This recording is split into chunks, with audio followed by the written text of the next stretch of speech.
Driving in a red X lane is an offence.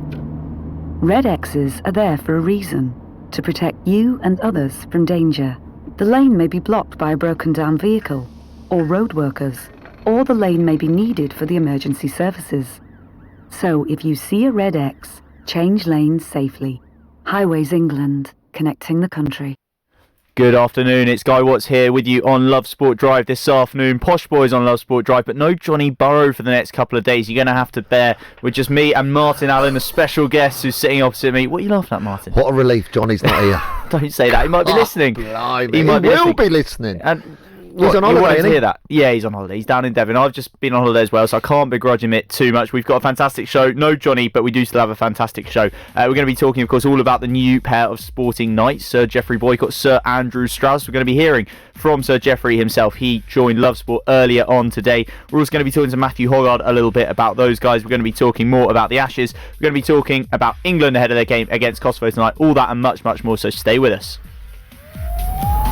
On digital radio, online, mobile and smart speaker. This is Love Sport News. From the Sky News Centre at 3, Britain will still leave the EU at the end of October, according to the Prime Minister's top advisor, Dominic Cummings. MPs have now voted against the general election twice, and the Commons has passed legislation it hopes will force the Prime Minister to request a Brexit delay. But Eurosceptic Tory MP Sibylle Cash says there may be a legal loophole. The law of the land, and it still is the law of the land because nobody's repealed it, is Section 1 of the Withdrawal Act 2018, and what that quite clearly states is the repeal of the European Community Act 1972 is repealed on exit day. Now that is the 31st of October. The prison sentence for the teenager who abducted, raped and murdered Alicia McPhail has been reduced by 3 years. He'll now serve at least 24 years behind bars for killing the 6-year-old on the Isle of Bute last summer. Labour's Harriet Harman has confirmed she'll stand to replace John Bercow as House of Commons Speaker. He announced yesterday he'll stand down from the role at the end of next month after 10 years. Michael Schumacher has reportedly been taken to a hospital in Paris to undergo cell therapy. The ex-Formula One driver's condition has remained a closely guarded secret following a serious skiing accident in the French Alps almost 6 years ago. Labour says Boris Johnson should rescind Geoffrey Boycott's knighthood, describing it as an insult to victims and survivors of domestic violence. In 1998, the cricketer was convicted of assaulting his then-girlfriend in France, but Theresa May's chosen to recognise him in her resignation honours list and spoke about him last year. One of my cricket heroes was always Geoffrey Boycott. And what did you know about Geoffrey Boycott? Geoffrey Boycott stuck to it, and he got the runs in the end. Thank you. And Johnny Depp's defended his latest advert for Dior, saying it was made out of great respect. The actor has faced a backlash after claims a promotional video for the cologne was offensive to Native Americans. That's the latest. I'm Annie Green. Love Sport Radio, on digital radio, online, mobile and smart speaker. This is the Posh Boys on Love Sport Drive. It certainly is. It's me, Guy Watts, with you this afternoon all the way until 7 o'clock. There's no Johnny Burrow this afternoon, unfortunately, but I am not alone. I'm here with special guest Martin Allen, as we so often are. So lucky to be joined by you, Martin. I say through grit. No, I do mean it, really. We got loads to talk about this afternoon. We've heard that Geoffrey Boycott and Andrew Strauss are going to be cricketing knights. They have been nominated by the outgoing Prime Minister Theresa May in her resignation honours list. We're going to be talking a lot about those two for different reasons, really. Geoffrey Boycott, a slightly controversial choice, but he did join Love Sport earlier on, and we're going to hear what he told us a little bit later in the show, so make sure you stay tuned for that. We're going to be talking about Andrew Strauss and why he's so deserving of the award, certainly in my opinion as well. Going to be having a little bit of an inquest into what's gone wrong for England in the Ashes, of course, the first time that we've lost them at home in 18 years. Going to be talking a lot about England, of course, the England football team ahead of their game against Kosovo down at St Mary's tonight, taking the team around the country, and whether or not the Minnows, if you like, a team who have only really been formed in the last 10-15 years, are going to cause England big problems. We're going to be talking about Michael Owen as well, the man of the moment for, shall we say, not necessarily the right reasons. But Martin, I think it's right to start with what's been one of the big talking points, not just on sort of sports channels today. It's the knighthood that's been given by Theresa May, who has often said that Geoffrey Boycott is her favourite cricketer and that cricket is her favourite sport. She's decided to reward him on a very personal level with a knighthood that some people feel is long overdue and that some people feel is actually not merited at all, and that's mainly because of something that happened more than 20 years ago. He was convicted in a French court of beating his, at the time, girlfriend Margaret Moore, and he was fined and given a 3-month suspended sentence, say, back in 1998 for an incident that happened in a French Riviera hotel. Needless to say, Sir Geoffrey Boycott, as he soon will be, has always denied this. He's defended himself with the argument partly that it's very difficult to prove your innocence in another country, in another language, and of course it's really impossible to pass judgment on all of that without having been in the room at the time, especially without having been in the courtroom, having heard all of that evidence. But it's certainly easy to say that it's a bad look for somebody who has essentially been found guilty of domestic violence to be given such a high honour, is it not? Is that fair to say in simple terms? Yeah, I think you've summed it up perfectly well there, Guy. It's when I heard about it this morning, I was sort of very mixed about it. I thought the one for Andrew Strauss was perfectly apt with the work that he's done, not only as a player for the England cricket team, but also as an administrator for the England cricket team, and then carrying that on with the work with his charity for his wife Ruth, God bless her. Has been quite an amazing what he's done, and I think he's fully deserved to be knighted. With Sir Geoffrey, is a batsman that I've watched as a young boy lead the line, lead the team, very selfish player, opening the bat, difficult to get out, single-minded. Does he deserve to get that, be knighted from Theresa May now? It's for services to cricket, though, and this is where I probably find myself being a bit inconsistent, because it's not a good look, and I will say that openly, that somebody who has been convicted of what he's been convicted for gets arguably any kind of honour. He's already had an OBE in the past, though, and he is now getting the highest honour of them all, and I think the point is, in many ways, that it's for services to cricket, and for services to cricket, I think it's unquestionable that Geoffrey Boycott has done more than enough, and what I would also question is why, Martin, it took between 1982 and 1998 when he had this conviction and he wasn't given a knighthood in that time, because I think there's a strong case to say that English cricketers, maybe cricketers as a general, are underappreciated in honours terms here in this country, and maybe all sportsmen have historically, but Geoffrey Boycott had achieved the exact same amount in cricket in 1983, in 1989, in 1992, any of those years, as he has done now. If anything, his achievements are diminished slightly because they're so much fainter in people's memories, so people are going to go,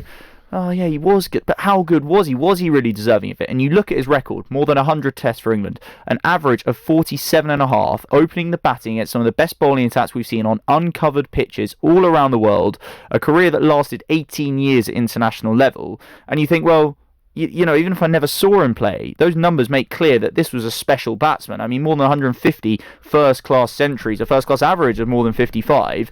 You know, we can't get an opener here in England to average more than 35 at the moment. Okay, those stats, Guy, don't lie. We can't take any of that away. You're absolutely 100%. I don't think anybody can disagree with you. It's services to cricket, but also if you're going to be a sir, I think you've also got to have a more rounded view, and it's not just on the cricket pitch to be a sir, it's also how you are, how you conduct yourself, what you do, and how you are as a person, as a more rounded thing.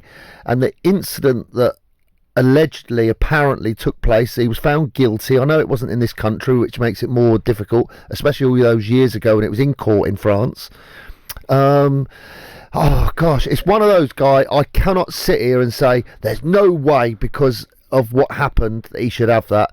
And as he's getting it, I don't think I'm really going to be standing up and giving him a round of applause like I would Andrew Strauss. It's a fine line. Certainly very right different cases. Morally, and your values and principles, it's a fine line. I'll tell you what's an interesting comparison, because we talked about this very topic just a couple of weeks ago after what happened at Headingley. It's kind of gone rather quieter, of course, in the couple of weeks that have followed for various reasons that we'll get into more later in the show. But should Ben Stokes become Sir Ben Stokes? And you, me and Johnny had a very... not heated, but we had a disagreement, didn't we? Because I think Johnny in particular felt strongly that what happened outside of a Bristol nightclub, although crucially he was never convicted of having committed a crime, he was cleared in that court because of mainly what he'd done being caught on video camera, was so public and so well publicised. That meant that he should never be allowed the highest honour that we can give to a civilian or a sportsman, if you like. And I disagreed because I thought the not guilty thing was crucial. So it's difficult to sit here and sort of go too much the other way. I mean, Sir Ben Stokes, I don't think that probably will happen, not this year, maybe in time, but I think that it'll be crucial if and when it does that he was found not guilty. Well, I think you said it all. He was found not guilty by the court. And if you're found not guilty by the court, whatever's happened, you're not guilty, and it's on you go. So Jeffrey Boycott was found guilty and fined an awful lot of money, and it's such a difficult one to work out whether it's right morally with your values and your principles, whether it's right that he should be Sir Jeffrey Boycott to cricket. 100% with you, Guy, but I think with this one you have to also look outside the box to see how they are as a rounded person.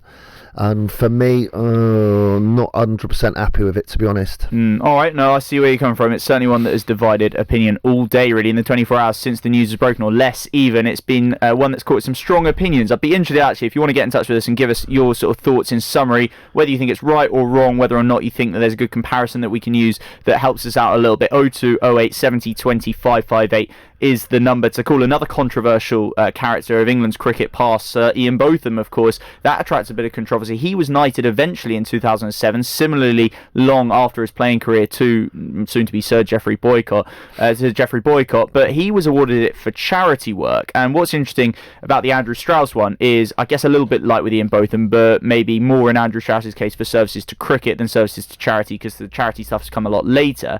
But I do just want to say, Andrew Strauss, he is someone I very much grew up watching. At the time I got into cricket, Andrew Strauss was just breaking into the team in magnificent style, by the way, scoring 100 on debut at Lords, of course, his home ground with Middlesex, and then was such a distinguished batsman for so many years. He finished, I think, with an average just below 41, which probably didn't quite do justice to how good an opening batsman he was. He and Alistair Cook, I think I'm right in saying, one of the top 2 or 3 most prolific partnerships in Test history. It was really, really a blessed time to be watching England for them and for some of the batsmen that came after them as well. But he then went on to be so much more than that. 100 tests for England, magnificent achievement. Only 14 players have actually managed that. But to then take the administrative role that he did, and I will hold my hands up and say I was quite critical of his decision to, in 2015, essentially reaffirm that Kevin Peterson was never going to play for England. Just after he made 300 for Surrey, if you can remember that 4 years ago, we were all crying, or some of us were crying out for Kevin Peterson to be brought back, given another chance at a time where England cricket wasn't in a brilliant position. And Strauss took the slightly brave decision at the start of his time as director of England cricket to say, no, we are moving on once and for all. Peterson hadn't played with him for 18 months before that for his country, and he took the brave decision, and he took the decision as well to essentially back the white ball team, to appoint Trevor Bayliss with his strong record in white ball coaching, and ultimately it paid off, didn't it? With us winning that 2019 World Cup 6 weeks ago, it paid off. And I know Andrew Strauss couldn't see it through to the end because of the tragedy around his wife, but I think that almost that alone, whoever was responsible, chiefly responsible for that, was almost worthy of a knighthood, weren't they? Because it brought so much joy and excitement and drama to our sporting history in that one day alone, let alone what happened in the course of the whole tournament. It was a magnificent end to 4 years of good work that Andrew Strauss instigated, really. Yes, and I held him in very high esteem when he took the stance with Kevin Peterson. Really? Such a great player. But when I found out, or we all found out, that he was texting the other players, friends or not friends, you're in competition, and as it suggested, Guy, that he texted them how they could get Andrew Strauss it was suggested out. Yeah, that's just happened. Suggested. And when I heard all that sort of stuff, it was you did feel bad for Strauss, 100%. Yeah, I did. But he was playing a team game, I thought, for himself, and I thought he was a brilliant player, great entertaining player. But I could never have it that if someone inside that dressing room texting the opposition, wait till after the game, wait till it's all finished and go for a beer with them. But while you're competing against them, for me, you do not do that sort of stuff. Yeah, plenty of people felt very similarly. As a whole, is probably a conversation for another day, but actually, on a personal level, my estimation for Andrew Strauss went up even further when, as part of that Kevin Peterson documentary that we've talked a fair bit about that Sky have done recently, really, really interesting to watch. And I thought that actually one of the only people who came out of it really well was Strauss. I thought he was one of the only people on either side who was able to sort of hold their hands up and say, I probably could have done a bit more. And no one's blaming Strauss for what happened, or maybe only Kevin Peterson a bit. I think even Kevin Peterson has acknowledged that he was in the wrong over it, but Strauss said, look, I could have done more, I could have been there more for Kevin Peterson. And I think that in that you saw a very, very mature, very intelligent guy, a guy who understands people very well, and who also has the ability to put their hands up and say I was wrong. And I think they're all very vital qualities in a leader, in a man, and in a cricketer. And I think as well the charity work that he's gone on to, that day when Lords turned red, that was really quite special. I'm kind of getting goosebumps just talking about it. Yeah, it was really, really special. And seeing it on the TV earlier when they showed replays. It helped that the previous day had been called off for rain, and it was sort of the opening day of that Test match. match, and both his boys were there with the bell. Is it Lords, wasn't it? It was, yeah. So that was an amazing for him, and for him to be called Sir Andrew Strauss, definite in my book. Absolutely. Some things feel right, don't they? I think it did just about with Alistair Cook, although I think the fact that he still plays for Essex and is Sir Alistair Cook is slightly strange, but he feels like he's worthy of a knighthood. Andrew Strauss feels like he's worthy of a knighthood. I think and I hope that the term read for Ruth Foundation Day is going to happen every summer now, and I think they should do it on the first day of the test, to be honest. I think it was so much more powerful for essentially being the first day of that test this year. Well, we're going to hear from Geoffrey Boycott himself very shortly, because he joined Love Sport earlier on, I'm really pleased to say, and he had some interesting things to say, not just about the Ashes series and his knighthood, but also a little bit on Brexit and ageism in broadcasting, which is interesting. David Gower's done an interview with The Telegraph today where he's spoken quite frankly about how he feels he's been treated. He's leaving Sky, as is Surrey and Botham, at the end of this Ashes series, so we're going to hear that very soon. Are they? They are, yeah. No more Gower, no more Botham, no more after this series. Gower's been brilliant. Really? All right, well, let's talk about this then later, because he has been a mainstay for more than 20 years, and he's now 62, which is not old. There are older people. Bumble, for example, he's 72, but there's a sense among some, and I'd probably share this to some degree, that he maybe doesn't have quite the charisma and quite the insight that some of the others do, notably the likes of Nasser Hussain and Michael Atton, but he feels that the likes of he and Beefy being slightly forced out and making way for a younger guard is an example of aging. So we should talk about that a little bit, because there's two such big figures in English cricket and English broadcasting as well, and so Geoffrey Boycott, when he joined us earlier, gave his thoughts on that as well, so stay tuned for that. We're going to be talking a little bit more about Michael Owen very shortly. We can't stop talking about Michael Owen at the moment, it seems, but he's had some more to say. We'll be talking about him. We'll also be talking a little bit more about the Ashes themselves, what went wrong, what needs to change. So much more to come for you here on Love Sport Drive. It's 3:15. This is Love Sport. If you fall asleep at the wheel, you'll put your life in danger, and the lives of others as well. Before you feel tired, pull off the road into a services or other safe area, drink some strong coffee, and take a quick nap while the caffeine kicks in. If you're having a nap, you've left your lights on, sir. Alright, cheers. Think. Don't drive tired. Hi, my name's Bob. I'm a retired civil servant from Durham. I used the advice that a spokesman said gave me to haggle with Sky to reduce my monthly payments from £86 per month to £43 per month, which was a saving of £774 over the 18-month contract.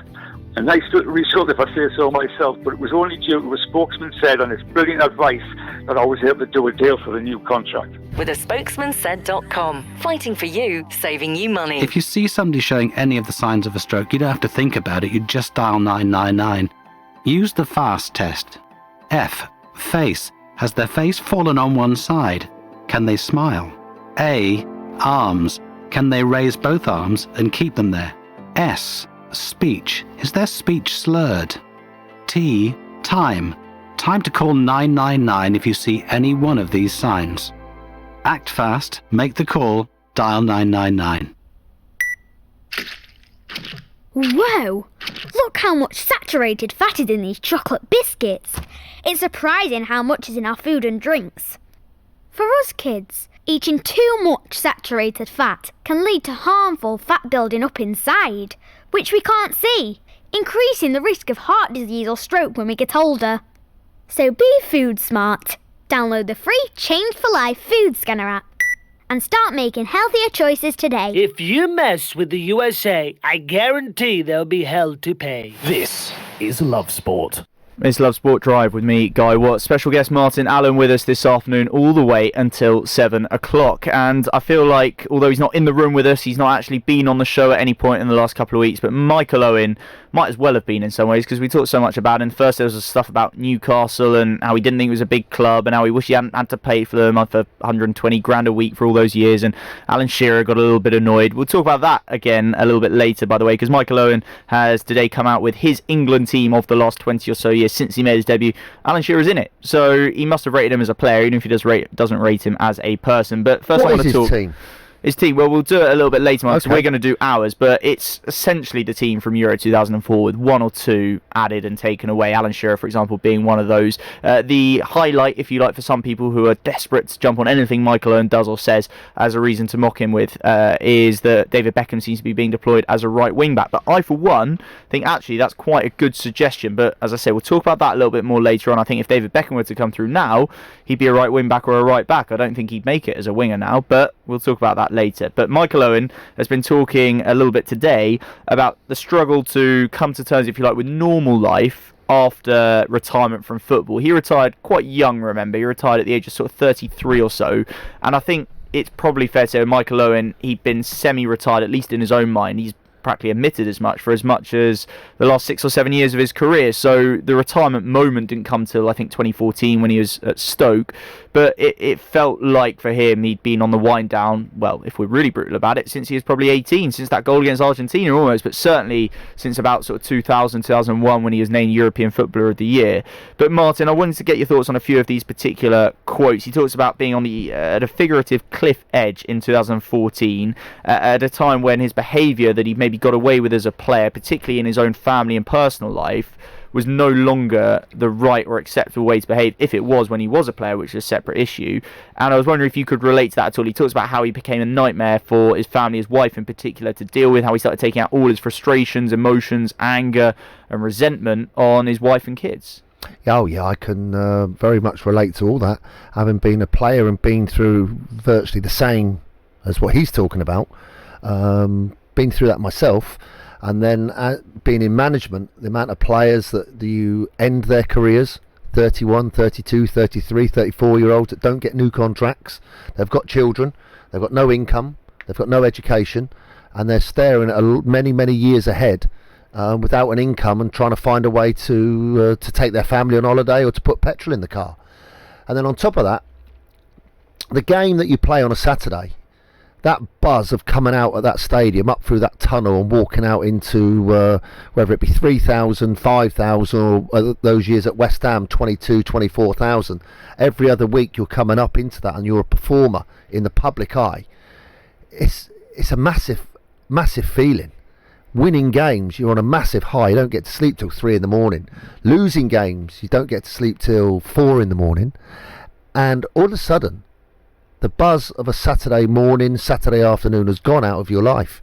And there's a lot of players get mental illness, a lot of depression, a lot of anxiety. A lot of marriages break down. The divorce rate in professional football is extremely high because it's very tough from being an 8, 9, 10-year-old when you were probably the best player in your school team. All the way through you've been a good player, then you've gone into academies or apprenticeships like I did. And from being the best player in school, the best player in your district, and then you're getting picked for the national team and doing all those sorts of things. And the highs that Michael had were much higher than where I was. Mine was sort of a couple of notches below Michael's, but I can definitely relate to it. Marriage problems, I've been through all that and ended up with a divorce just after I finished playing. It's very, very difficult to get back into what I would call normal life. Normality. Civvy Street is what they call it, isn't it, when you come out of the army? Yeah. And these comments where he said that nobody was allowed to speak to him on Saturday mornings. I've been that surprise through that. You? No, I've been. Friday afternoons was mine. Coming home from training on a Friday, having something to eat, sleeping in the afternoon, past around about 7 o'clock, watch TV till about 9:30, 10. You'd literally be thinking about the game this whole time. Oh, totally. 110%. I've since looked back and described it, Guy, as like a coiled jack-in-a-box. You know, a jack-in-a-box in the old days used to do that little thing on the top of the box, open it up and ping, out that thing would bounce everywhere. And at 3 p.m, when the referee blew that whistle, it was, oh my God. And when I used to get home in the evenings, I used to be absolutely exhausted, mentally and physically, shattered. And if I hadn't played, or I hadn't been involved, I'd go out running to replicate that feeling as far as I could possibly run. And sometimes get home when it was dark, just as I wanted to get that feeling out of me. So hearing Michael's comments, no surprise. The only surprise is other people have not come out and spoken about it sooner, and how difficult it is and tough It is mentally. And people could say on the outside, oh, you've earned XYZ money, you've done this, you've done that, you have great holidays, you've got a nice car, and you've put your children through private education. But can that make it harder? Because you look in the drive and you see the Ferrari, you look in your calendar and you see the weekend Dubai. But by the way, it was a weekend Dubai apparently with his family that made Michael Owen realise just how bad things had got, that he was basically just picking at his family the entire time, that he was trying to get at them, trying to pick fights, all this sort of stuff, which we can maybe now see more of a side of, given the way that he is as a pundit, you could argue. But we haven't seen a lot of that side of him as a player, you could say. He seemed like generally quite a quiet guy, quite maybe combative in a personal sense, but here he was niggling away at his family, trying to get a reaction, trying to annoy his wife, wind her up, basically. Essentially stuff that he's now ashamed of. But at the same time, can having all that mean that you feel even more pressure to feel happier, if you like? Yeah, when you say feel happier, when you finish, Guy, and the career is over, and that day you finally find out from your manager that you're not getting a new contract. The local non-league clubs don't want you to come and play for another year, even though you said you're okay. Your knees don't work properly, or with him it was his hamstring from quite an early young age. He wasn't quite right, I don't think.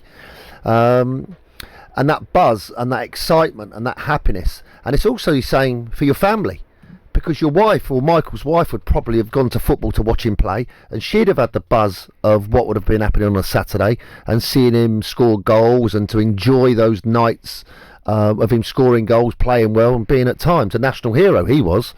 So it must have been extremely difficult for them when he finished, just to come back into normal life, and for her. And it's very, very difficult to overcome it. And do you think that someone like Michael Owen, for all the negative publicity that this book has attracted, sort of coming out and being this open about it will help either current players who are yet to retire, recently retired players, even maybe players who have been retired for longer? Because he talks about how he did eventually seek help. He had a bit of marriage counselling. He and his wife Louise would go to start with, and he ended up carrying on having it alone, and that made a massive difference to him. He talks about the burden that it lifted off him, all that kind of thing. Is that going to help other people? Is someone going to say, well, if Michael Owen's talking about it, however much I think his views on Newcastle are a load of tosh, actually he was such a brilliant player and he achieved so much in the game that I will actually sort of take a bit of heed of that? Does that make more of a difference than some psychologists, not to dismiss the importance of them, but a psychologist who you think, they've never played the game, when they come out and say it? 30 years ago, 40 years ago, if you'd have been a couple of blokes sitting in the pub and you said to one of your mates, I'm not feeling too great about myself at the moment, I'm going to get some help with my mental state, the other one would have looked at you and gone, are you serious? What's up with you? Grow up. Pull yourself together. Pull yourself together. You don't know how lucky you are. Pull yourself together. Man up. That was another good old-fashioned. Man up. Get on with it. Deal with it. Everyone has problems. Deal with it. I think now it's changed. The goalposts have been moved.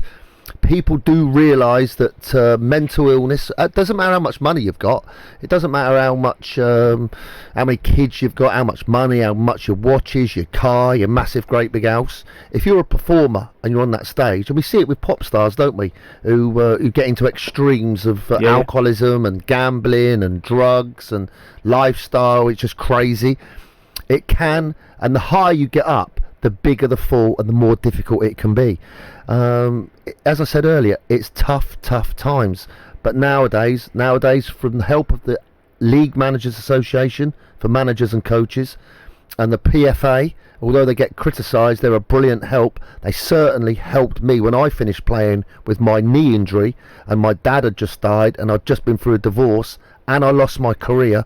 3 things I lost major in my life over about 15 months. Marriage, my dad, and my career. Massive things in my life, of course. Yeah, it must have been really, really tough. Well, it's interesting to hear Michael Owen open up in such frank terms about it. Actually, I think much more important revelations than some of the stuff we've heard about Newcastle and other stuff that he's come out with, which you feel like is a little bit just to try and sell it. But this stuff you feel a little bit more important, a little bit more revealing of the actual man that Michael Owen is. We're going to talk a lot more throughout the show about some managerial changes. The international break always seems to give us that opportunity, or clubs the opportunity, I should say, to act on maybe some itches that they've been feeling for the previous couple of weeks. It seems like the first person to really already suffering that was Javi Gracia, the Watford manager. He's been replaced by another former Watford manager, Quique Sanchez-Flores. We'll talk about that a little bit later, Mark. We're going to talk about Danny Cowley as well, who I know you know really well, and he's just been appointed, confirmed, or in the last couple of days as Huddersfield manager. So be interested to get your thoughts on that a little bit later on. But I just want to talk quickly about the Australians, the cricket team. Of course, they retained the Ashes, didn't they, on Sunday? I think we were both in very different places. I'm literally seeing it on the screen now. Steve Smith, if the sighting can be more annoying, then it turned out it could be when he put a pair of glasses on and started mocking Jack Leach in their celebrations. I'm furious about it. I think that for all the good work they've done, maybe on the field in terms of showing themselves not to any longer be sandpapering cheats, and maybe off it as well in coming across slightly better than previous Australian teams had, this has been slightly undone because there's the pictures of Steve Smith and I think it's Nathan Lyon sort of hugging each other. The one's wearing the Leach glasses. They were apparently Leach reenacting the single that tied the scores at Headingley in that famous game where Stokes played that innings. And I just feel like that, and apparently songs that they were singing where they were talking about beating England being easy, I just thought it's slightly spoiled. It is a little bit. You haven't changed, have you? It's the same old, and as soon as you've won, you've let it all come crashing out. But am I wrong in thinking that? I'm smiling as you're saying those things because I think you're kind of right, and I'm trying to put myself on the other side of it. And if it was us in Australia and we've just won that game to bring the Ashes back home, and one of my teammates have been mocked by the opposition with a celebration out on the pitch after Ben Stokes' miraculous Leach reenacting recovery, when he went out late at night and they all acted out Leach's run. You thought that was disrespectful? I thought that was poor. Really? I don't think they should have done that. They should have been tucked back in that dressing room. And it was a momentous day. Nobody, as you probably know, I was as happy as anybody on that day. But I think after that game, the manager or the coach or the captain should have had those players back into that dressing room, shut that door and said, our play was nowhere near up to the standard. We need to win the next test match. Get your head down. It needs an improvement from you and you. If we're going to get anything out of this, our celebration can become when we win the Ashes, not just getting this game to get us back in it. If I was the Australians looking out the window or seeing on videos that night on YouTube and all the other different places that Jack Leach celebration was going on, if I was those Australians, I'd have got all those players into a team meeting room, put that up on the big screen and said, be ready, let's go. There ain't no way they're going to get away with that. No way. That should not have happened at that level, at the scores as they were. There's no way the management should have let that happen. Well, maybe that is what happened, or maybe it was as simple as Steve Smith, the one and only, the genius, as much as we reluctantly say it, the genius that is Steve Smith, returning made the difference. Was it one of those two things? Was it both of them? We'll talk about that more later in the show. We're going to be hearing from Jeffrey Boycott very, very soon. Soon to be Sir Jeffrey Boycott, of course. He joined Love Sport earlier on and talked to us about all sorts of things, from Brexit to ageism to, of course, the Ashes. We're going to be hearing what he had to say very, very shortly, so stay with us. Love Sport. You probably think you're pretty good at multitasking behind the wheel. I mean, you have to multitask to drive. So what's wrong with checking your phone? The thing is, your brain simply doesn't work that way. Even a quick look at a message, or firing off a quick reply, affects your concentration and makes you less able to react to hazards. If you use a mobile phone while driving, you're 4 times more likely to crash. Think. Put your phone away. If you're in business, I bet you hate wasting money. We Do Taxi Tops can help you achieve minimum wastage on your advertising costs and maximum exposure. Our revolutionary taxi tops can target your potential customers in the right place at the right time, so your message has the greatest potential for making an impact. We Do Taxi Tops. Visit wedooh.com. We Do, the smarter, quicker way of advertising in London, supporting London businesses of all sizes. There are many things a mother can pass on to her baby. Her smile, her eye colour, and her immunity to whooping cough. Whooping cough is a very dangerous illness for young babies, and at the moment it's spreading fast. A simple vaccination during your pregnancy can help to protect your baby in their first weeks. Please speak to your GP, nurse, or healthcare professional and pass on your immunity. Oh, it's okay.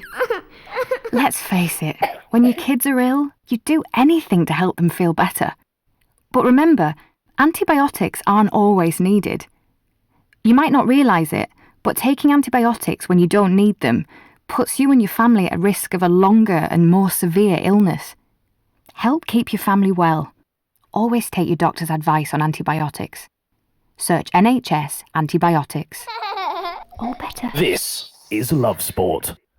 It is Love Sport Drive. It's me, Guy Watts, and Martin Allen here with you all the way until 7 o'clock this evening. And we're going to hear very shortly from Geoffrey Boycott, soon to be Sir Geoffrey Boycott. He and Andrew Strauss were nominated by outgoing Prime Minister Theresa May in her resignation honours to become Knights of the Realm. They've attracted very different responses. I think a lot of appreciation for Andrew Strauss, recognition of a fantastic body of work as a cricketer, an administrator, and now works for charity, of course, in memory of his late wife, Ruth. Geoffrey Boycott, a brilliant cricketer, bringing more than 100 tests, first test player to 8,000 runs for England, and so many other brilliant innings that he played for Yorkshire as well, of course, but controversial because he was convicted of beating his girlfriend at the time, Margaret Moore, in a French Riviera hotel back in 1998, given a fine of £5,000 and a 3-month suspended sentence. It means that's attracted a lot of controversy. The likes of Harriet Harman MP, Dawn Butler MP as well, and other anti-domestic violence groups have had their say too.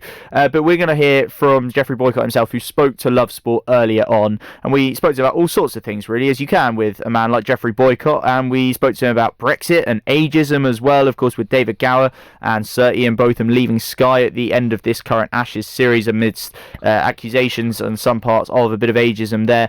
But, of course, we started by talking to him a little bit about cricket and the Ashes, and here is what he had to say.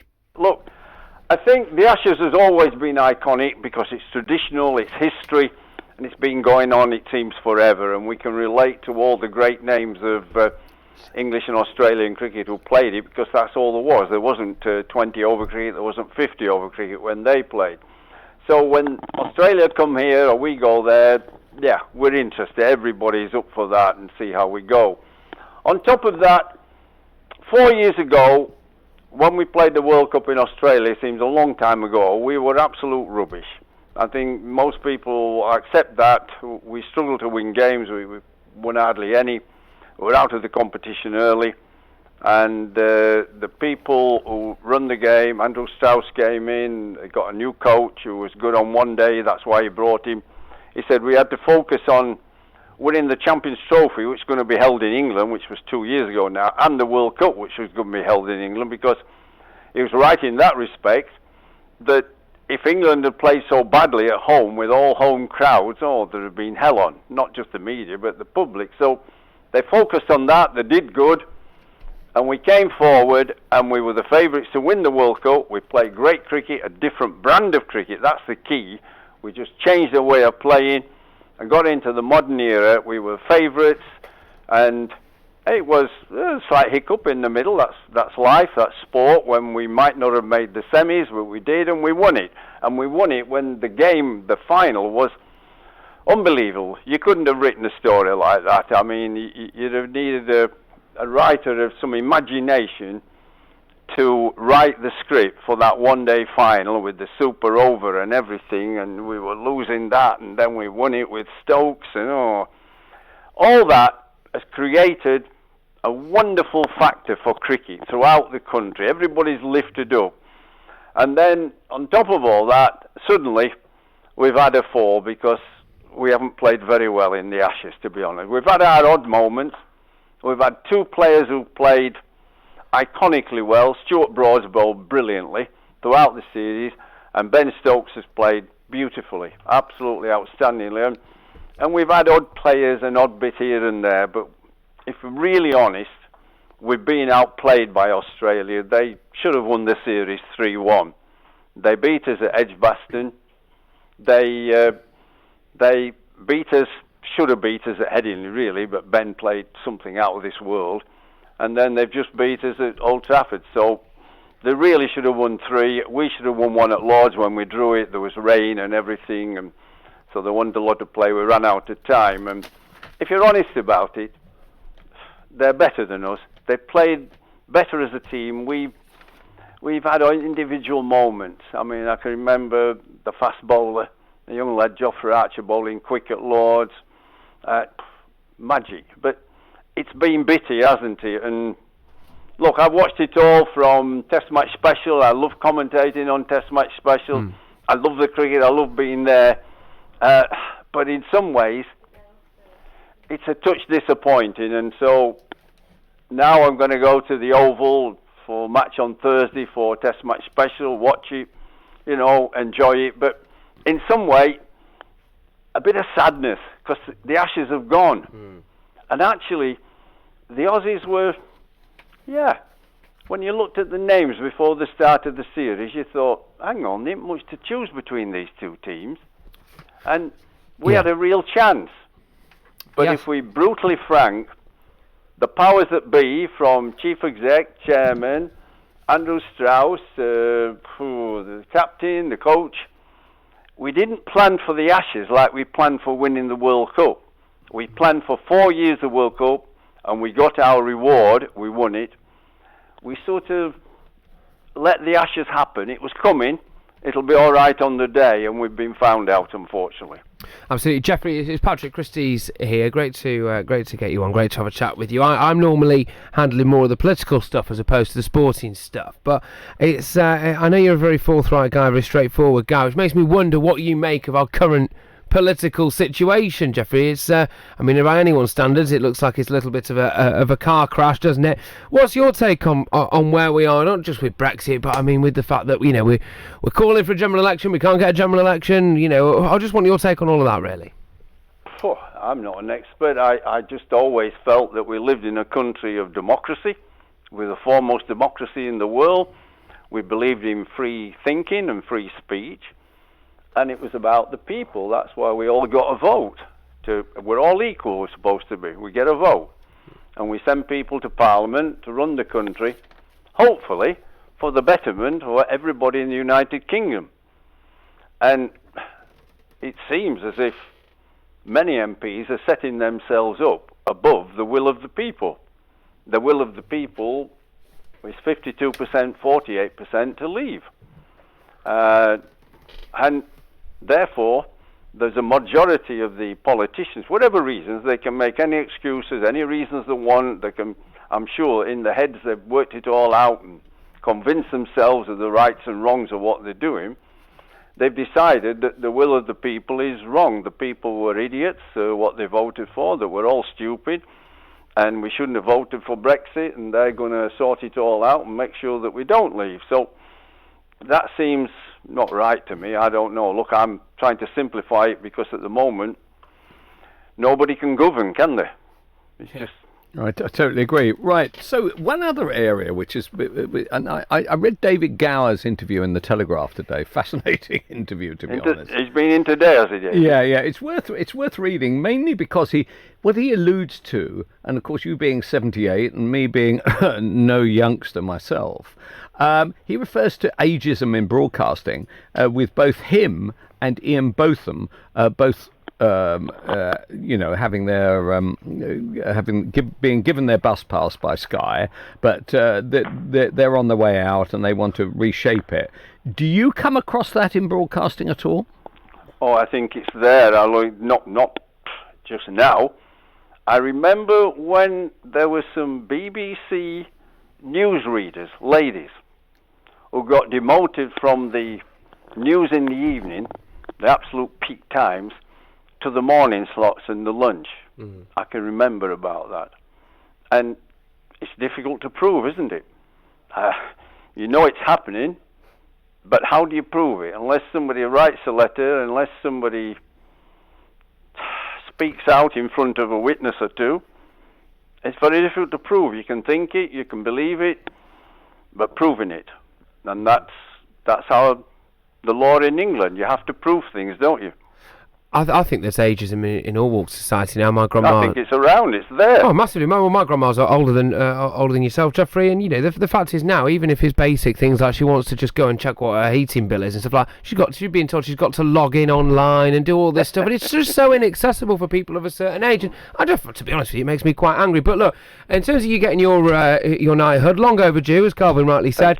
You're hoping to get it off the Queen herself. I know that you are. I hope so. I like the Queen. I mean, I got my Obeah off the Queen, so I'd like to wait till she's available, hopefully. I mean, I don't disrespect any of the others, but I think she's been absolutely fantastic for our country. What? That's funny, isn't it? Are you prepared to say... You're not prepared to say, look, I'm not going to catch the knighthood if it's Charles or Philip? No, I'm not silly. I mean, like me, she may die, and like me. I mean, certain age, you don't know how long you're going to live, but I'd like to, if it's possible. I'd like to take my wife, my daughter, and her husband and meet the Queen and see it happen. That would be quite nice, because my mother and father died quite young. I mean, they didn't see me play much. My father died in 1967. I'd only been playing a few years. I didn't have a car till 1965. My mother got cancer of the breast and a couple of operations, but still died. So they won't be around. They weren't even around to see me play much. So it'd be nice for my wife and daughter and to go.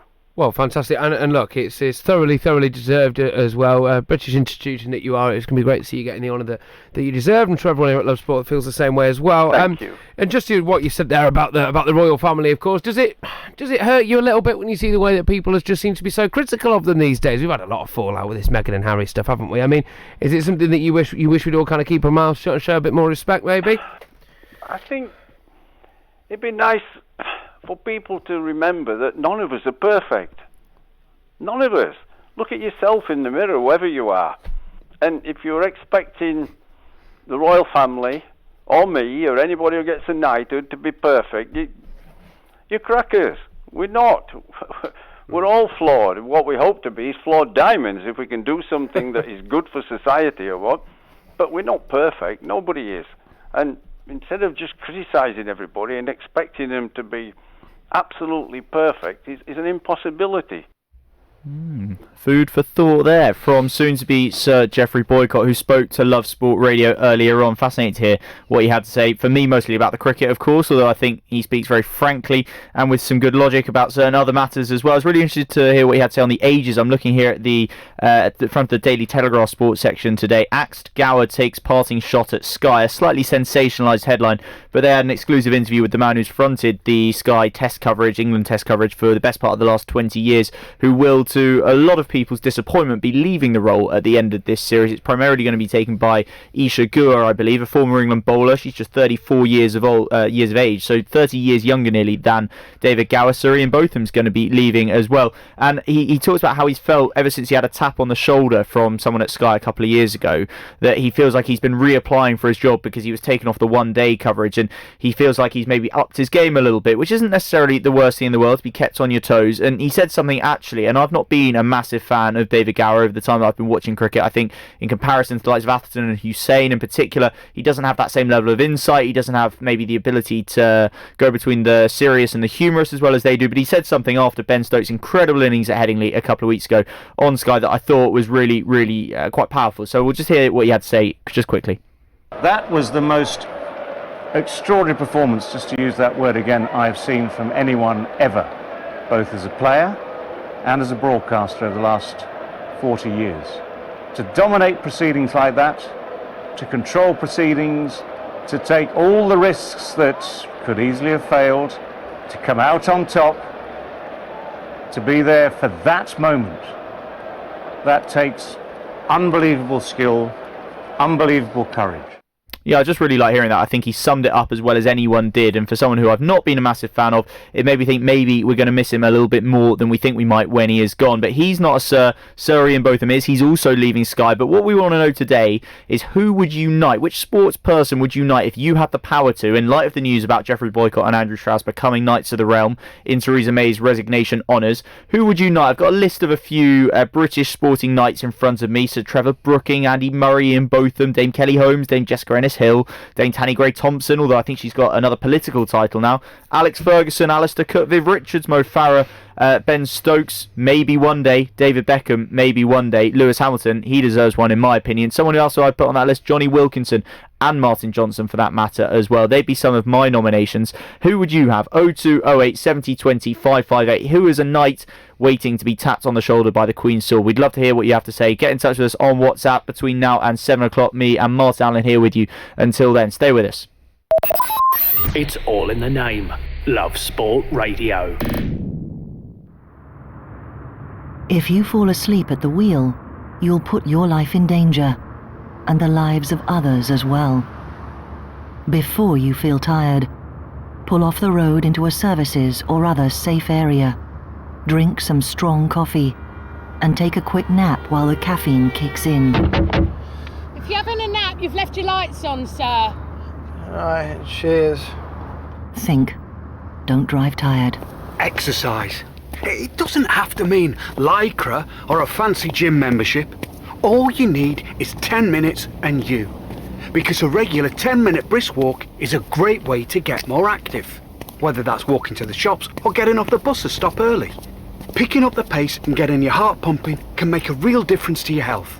So, to see how much brisk walking you're doing and how you can fit more into your day, download the free Active 10 app, because there's only one you.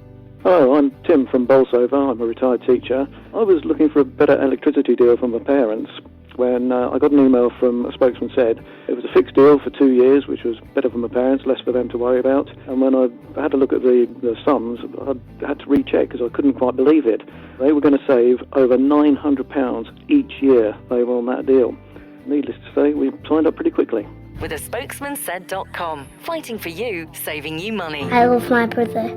We do fun things like playing together. I like having hugs with Freddie. Freddie gives the best hugs. Freddie used to be very poorly, and the doctor said he might need a new liver. Then one day, a very nice person gave their liver to Freddie. It was amazing. We were so happy. Now he's around to give me more hugs than ever. Tell your family you want to save lives. To find out more, visit organdonation.nhs.uk. One thing I've learned is never judge a book by its movie. I'm joking, I never read. Love Sport. Love Sport Drive with me, Guy Watts, and Martin Allen here with you until 7 o'clock, which means on an international night we're going to have team news for you from St Mary's in Southampton, where England are playing Kosovo tonight. A landmark occasion, an occasion where England are playing Kosovo for the first time ever, of course. It's a competitive game. Kosovans have apparently a real soft spot for British people, as partly, of course, because of what we did as part of NATO, to help liberate them from the Serbs all those years ago, and apparently a big raft of youngsters were christened Tony Blair in recognition of what he did in helping them essentially to their independence. So I found that quite amusing to read. But it is also significant from an England perspective that we're playing this game at St Mary's. We haven't played a game down there since 2002 when David Seaman conceded straight from a corner. I think somebody might have been sent off. I can't remember who off the top of my head, but it didn't end brilliantly for him. I think it was a 2-2 draw. But we're going back to Southampton. It's the third time off the top of my head it's happened in the last couple of years. We've been to Leicester, we've been to Leeds as well. It's a good thing, isn't it, Martin? Oh, it's a great thing. And do you know what's even greater?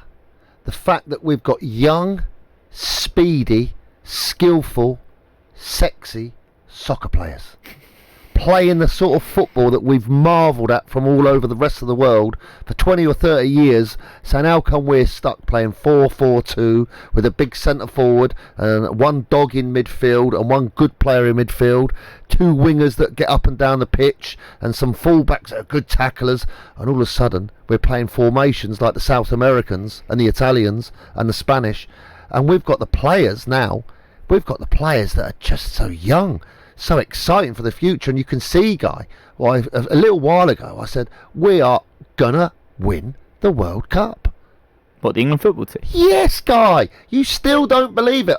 Belgium played good last night, but that was only against Scotland. But with the players that we've got now and what's coming through, oh my God, in the next few years we're gonna be taking that one. You could argue that the FA did the rest of the country a favour in those sort of 10-15 years where it didn't really travel around the country with England, that they didn't have to watch the team live, because let's be honest, it wasn't great to watch at times. Let's hear what Gareth Southgate has to say on the subject of taking the team around the country. Does he agree with you and me? Our experiences of taking the team around the country have been really positive, and I know the tickets here sold out really quickly. I'm sure they're looking forward to seeing England come to their city. I'm sure they're looking forward to the game and getting behind the team as much as we've found in the other places we've played away from Wembley. Well, there we go. Great minds think alike. Good to hear Gareth Southgate agreeing with us there, Martin. It's going to be a sellout down at St Mary's, 32,000, which is great to see. I think it would happen, to be honest. Maybe I'm wrong, but I think it would happen at nearly any club stadium around the country that you take it to. And I read Jordan Henderson this morning talking about going, I think he was a ball boy at England versus Turkey back in 2003. It would have been, of course, this period when Wembley was being redone, and it was always around the country.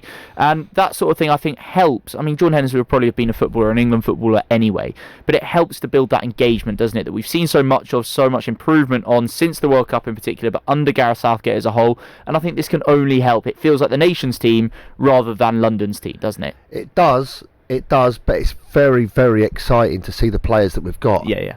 You know, I heard, I think it was Dom earlier saying he couldn't believe, it's Dom the Posh, no, Kieran, the Posh one.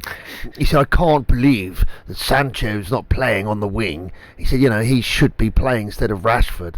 And I 100% agree with him. Oh, really? He's playing tonight, apparently. He is, apparently, yeah. I mean, how old is he? He's 19 now. Is he still at school? He's that young. He got his GCSE results the other week. Yeah, but we've got players that are very good technically, and the way we retain possession, which we all complained about when we watched England, why we're getting dominated by these other countries, and now it looks like we're actually getting something together. And I've got to admire Gareth Southgate. I think he's been brilliant, and by taking it round the country, I think it's going to galvanise the support for the way these young players conduct themselves. I think they've been outstanding. Yeah, I wouldn't disagree with you. And I think actually the important point is surely everyone's going to have preferences, Rashford or Sancho or Hudson-Odoi, whoever it might be. But to have that choice is the point, isn't it? To be choosing between any of those players, that is the exciting thing. Rashford, remember, just 21. He's already got a lot of caps, a lot of appearances. Is he only 21? He's only 21, for goodness sake. Look, we'll talk a lot more about that. We'll tell you exactly who's going to start that game. Harry Kane, we are pretty sure, is going to start, but there maybe starts for Alexander-Arnold and Ben Chilwell if he freshens up the fullbacks.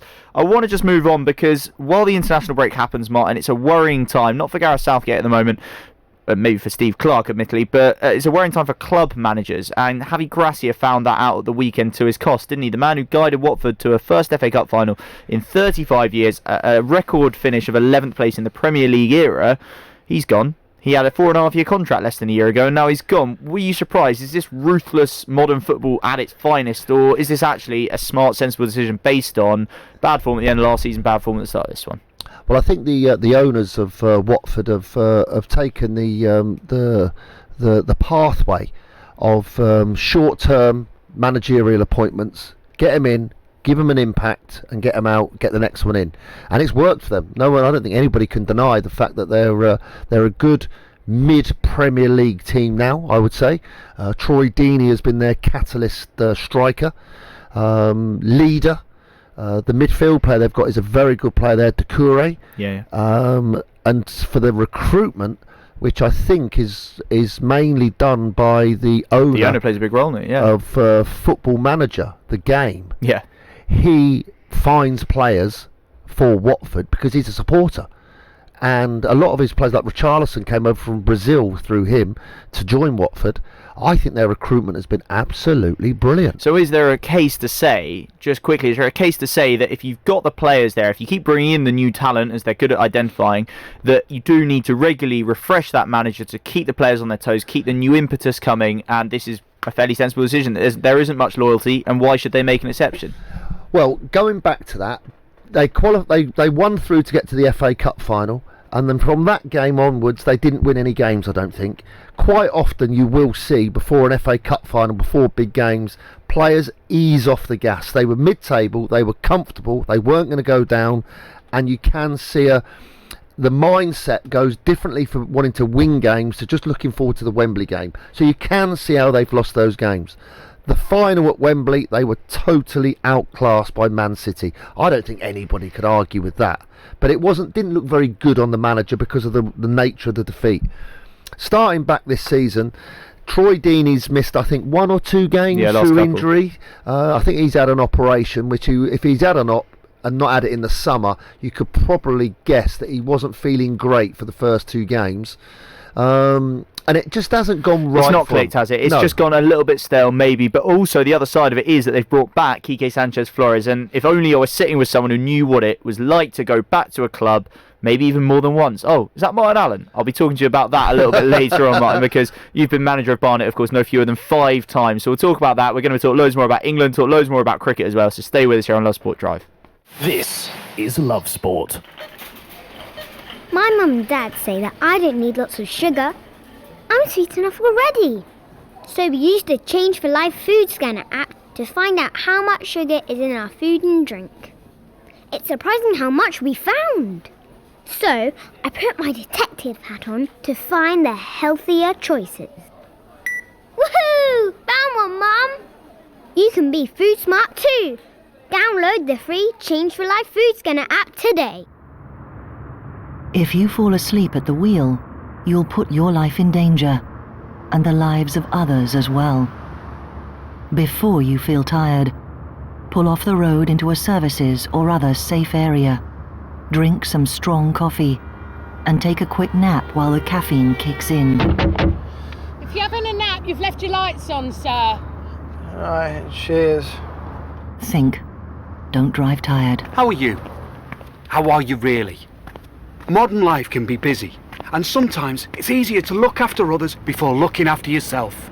But there's only one you. And making small changes to your lifestyle now could improve your chances of staying healthier longer. So take the first step to a healthier you with our free How Are You quiz. See how you score and get personalised tips and support, from how to eat a little healthier to turning a 10-minute walk into exercise. Just search One You. Love Sport Drive here with me, Guy Watts and Martin Allen, just the one posh boy out of the two of us. Johnny not with us this week, or certainly not until Friday, but we've got a great show for you nonetheless. Loads more to come on that inquest into what's gone wrong for England in the Ashes series. Some more reaction as well to some of those slightly tasteless looking celebrations, certainly in my opinion, from the Australians. Steve Smith appearing to mock Jack Leach. We're going to be joined by the cricket writer and broadcaster Melinda Farrell as well. The international break, of course, allowing some movement on the managerial merry-go-round. We've spoken about Javi Gracia. We're also going to be talking to Martin about Danny Cowley. He's moved, of course, to Huddersfield. We're going to talk about how far he can take them with his brother in tow, of course. And we're going to talk a bit of boxing as well. Derek Chisora has gone... Well, he's gone full Derek Chisora. He's been quite bizarre, really, and threatened to pull out of a fight. We're going to talk a bit more about that and a bit of Tyson Fury as well, so stay with us. On digital radio, online, mobile and smart speaker. This is Love Sport News.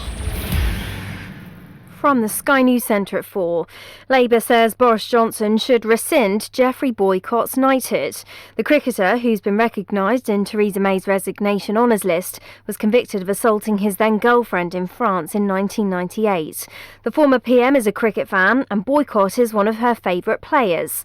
Labour MP Harriet Harman says it's a strange decision from Mrs May. She brought forward a domestic abuse bill, which is still in the process of going through Parliament, and we want it reintroduced once we come off Parliament's suspension. So I'm slightly baffled by why she's done this. I think she might have been ill-advised. Boris Johnson's refusing to intervene.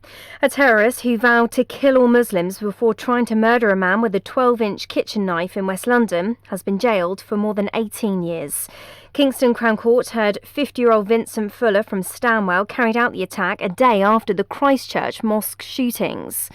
More boats carrying suspected migrants have been intercepted off the coast of Kent.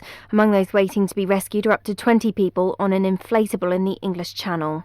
The Prime Minister says staying in the EU beyond the end of October is pointless. MPs have passed legislation they hope will force him to extend the deadline. I can see that the policy of the opposition and some opposition parties, Labour included, is delay dither beyond October the 31st, but nobody can see what that achieves. It's just another £1 billion a month to stay in the EU. Meanwhile, several MPs from different parties are backing a modified form of Theresa May's withdrawal agreement. Labour's Stephen Kinnock, who's among them, claims it's the only way to take the country forward. Pay rose at its fastest level for more than 11 years over the 3 months to July. The latest employment figures show the annual rate of wage growth was 4%. And as many as 3 new iPhones could be unveiled later. Apple's holding an event in California. That's the latest. I'm Annie Green. Love Sport Radio. On digital radio, online, mobile and smart speaker. This is the Posh Boys on Love Sport Drive. It certainly is Love Sport Drive with me, Guy Watts, the posh boy, one of the two of us. Johnny not with us this week, but I'm here, and I'm here with special guest Martin Allen. And Mark, we're talking loads about the cricket today. Of course, Geoffrey Boycott and Andrew Strauss becoming the latest sporting knights in Theresa May's resignation honours in typical Boycott fashion. He said he doesn't give a toss about criticism of his knighthood in light of course, being given one, having been convicted many years ago, more than 20 years ago, in a French court of domestic abuse against his girlfriend at the time. We spoke to Geoffrey Boycott here on Love Sport Radio earlier on today, so we're going to play you his interview a little bit later in the show, so make sure you stay tuned to hear that. We're going to be talking more about why Andrew Strauss is so deserving of it. Of course, we're going to be talking some boxing as well. Derek Chisora has gone on a bizarre rant. He's gone all sort of diva, which is not a word you'd normally associate with the big man, but we're going to be talking about Derek Chisora and a bit of Tyson Fury as well. Going to be talking England football too, but the main talking point, I think, in many ways, is the England cricket team. I know it's 2 days since we relinquished the Ashes back to Australia, but it's still a raw pain, certainly for cricket fans like us, isn't it, Martin? And do you feel like the reaction so far, is it one to you that, although there's always the discussion of, should we make this big change or that big change, do you feel like we're striking the right tone overall in terms of, Root is still the captain, we've named the same side for the last test, we're not going to make knee-jerk reactions, or do you feel like actually we should have been making some slightly more big decisions already? Oh no, it takes time to review, sit back, review, preparation, organisation, training schedules, selection policy, injured player before the first test, crucial. Not playing one match before he was thrust in, and he lasted 4 overs, missing one of the best bowlers in the world. I stand to be corrected, was a massive error. We discussed, and you advised me on our opening batsman. You didn't know, no one knew who could open in the batting for us. We never had 2 openers. Jason Roy's been thrust into there to play like he did in the World Cup and smash it all over the place. That did not work. That did not work, and it doesn't work against those magnificent bowlers. Australia have got a better spinner than us. They've got a better batsman than us, Smith, and they've got bowlers, and I stand to be corrected, Broad probably not far away, but they're better bowlers than us. As a unit they are, As a team of bowlers, they look far stronger mentally, technically, than what our group of bowlers are. And it just seemed to me that Joe Root, probably after the exertions of the World Cup, and it was only a week or 10 days after the World Cup, probably took a lot of energy out of our players going into the test matches. Not an excuse, just a fact. You've got to remember the World Cup campaign. Sorry, I know it's different with England, but the World Cup campaign was something Australia had a long part in as well. They reached the semi-finals where they were battered by England. If you'd forgotten that, there was a time when all was joyous and glorious in English cricket. But it had an impact on them as well. It had a negative emotional impact. A lot of different players, Guy. Yeah, some, but our whole team wasn't in the World Cup. And one of the highest run scorers in the World Cup was Warner. And I'm not sure how many runs he got, but it was right up there. Well, he got 550, and he's probably barely got 50 in this whole series, has he? That's it. I think he just got. It was just over 600 runs he got, and he was second to Rohit Sharma. Yes, and he's gone into this. He looks absolutely deadbeat, doesn't he? Absolutely deadbeat. He looks out of it. So I think there's part of that. I'm not saying that's total, but if you amalgamated all these different things. And with Joe Root, I heard someone on Love Sport this morning when I was listening into the breakfast show say that stats don't matter. Stats don't matter. They do matter. Stats are the facts. Facts are the facts. And you can't. Results show that he has proven to be a good captain. And it was only last year, Guy, I think we beat India 4-1. We did indeed, the number 1 ranked side of the world at the time. Sorry, they were what? They were the number 1 ranked side in the world at the time. So if you change the captain now, and a new captain came in, who would open the batting? The same people, because there ain't no one else. Who would be bowling? The same bowlers, because we ain't got no one else. And who would be the spinner? It would be Specsavers Jack Leach coming on, and there's only so much you could. Exactly. And sometimes, Guy, it bugs me when managers get the sack. Well, what can he do sometimes with the certain players that you've got? If they can't do it, they can't. Those players are not up to it. The board say, sack the manager, let's get him out. But sometimes It's the players that you've got that are responsible. I don't disagree in this sense, Martin, because I think that collectively, and not in this series, not in the last year, we're talking 2, 3, maybe even 4 years now, at test level, our batting has been nowhere near good enough. And you can't put this all on Joe Root by any means. But Joe Root has captained England now in 32 test matches. A very, very good number of matches to have captained England, and his record is not bad at all. He's won 16 of those. He's got a 50% win record. Only of players who have captained England in that many games or more do Michael Vaughan and Mike Brearley have a higher win percentage. So it's a really respectable record. The problem comes in the lost column. The lost column has 13 in it. Only David Gower lost more matches in his first 32 test matches as England captain, and that's my problem with this England team. They are very much all or nothing. You know, they go from the spectacular, as happened at Headingley. I know that was mainly Ben Stokes, but they're capable of brilliant performances, and it maybe only lasts a couple of days, but that can be enough to win you a test match, and win you a test match against Australia in that case, India last summer. We beat Sri Lanka 3-0 away from home, remember. We got one test win against the West Indies, but we lost the other two in quite spectacular style, and the problem is the lack of consistency. And what I wanted to pick you up on was your comments on the coach, and the reality is, for better or worse, Trevor Bayliss has done brilliant things for England, especially in white ball cricket. I think he's been a great servant to English cricket in that sense, but he is outgoing. We know he is leaving, so you can say what you like about him, you can say it's the coach's fault or it's not, but he is going either way. So what we can say absolutely is there's going to be a new coach, and the big decision that seems to be facing the man in charge, who's now Ashley Giles, the former England bowler, of course, Ashes winner himself, is do we keep the role as one coach for all three teams, Test, One Day and 2020, or do we split the role like we did once before, actually, where Ashley Giles was the white ball coach to Andy Flower's Test coach, or do we give one man the responsibility for all three? What's your instinct, that it's best to have control of the whole group, or to break it down given the strains and the pressures and the amount of time required for each of those formats? I don't really know, Guy. I think the idea of having one overall manager and or a director of cricket, for want of a better way of putting it, so who oversees the different forms, maybe the 2020, is it, and yes, the T40, that would be one manager, because that's a different way of playing, so that you've explained to us. And you also have a test manager who's going to try and forge a team. But it seems, and I stand to be corrected, Guy, you're more of an expert on cricket to me than me, is that they've tried to take the T20 and T40 style of batting into the test matches. And when it comes to leaving balls and letting things go and being patient to build your innings, we've come up short. We have, and I think that is probably where you get a really strong case for splitting the role.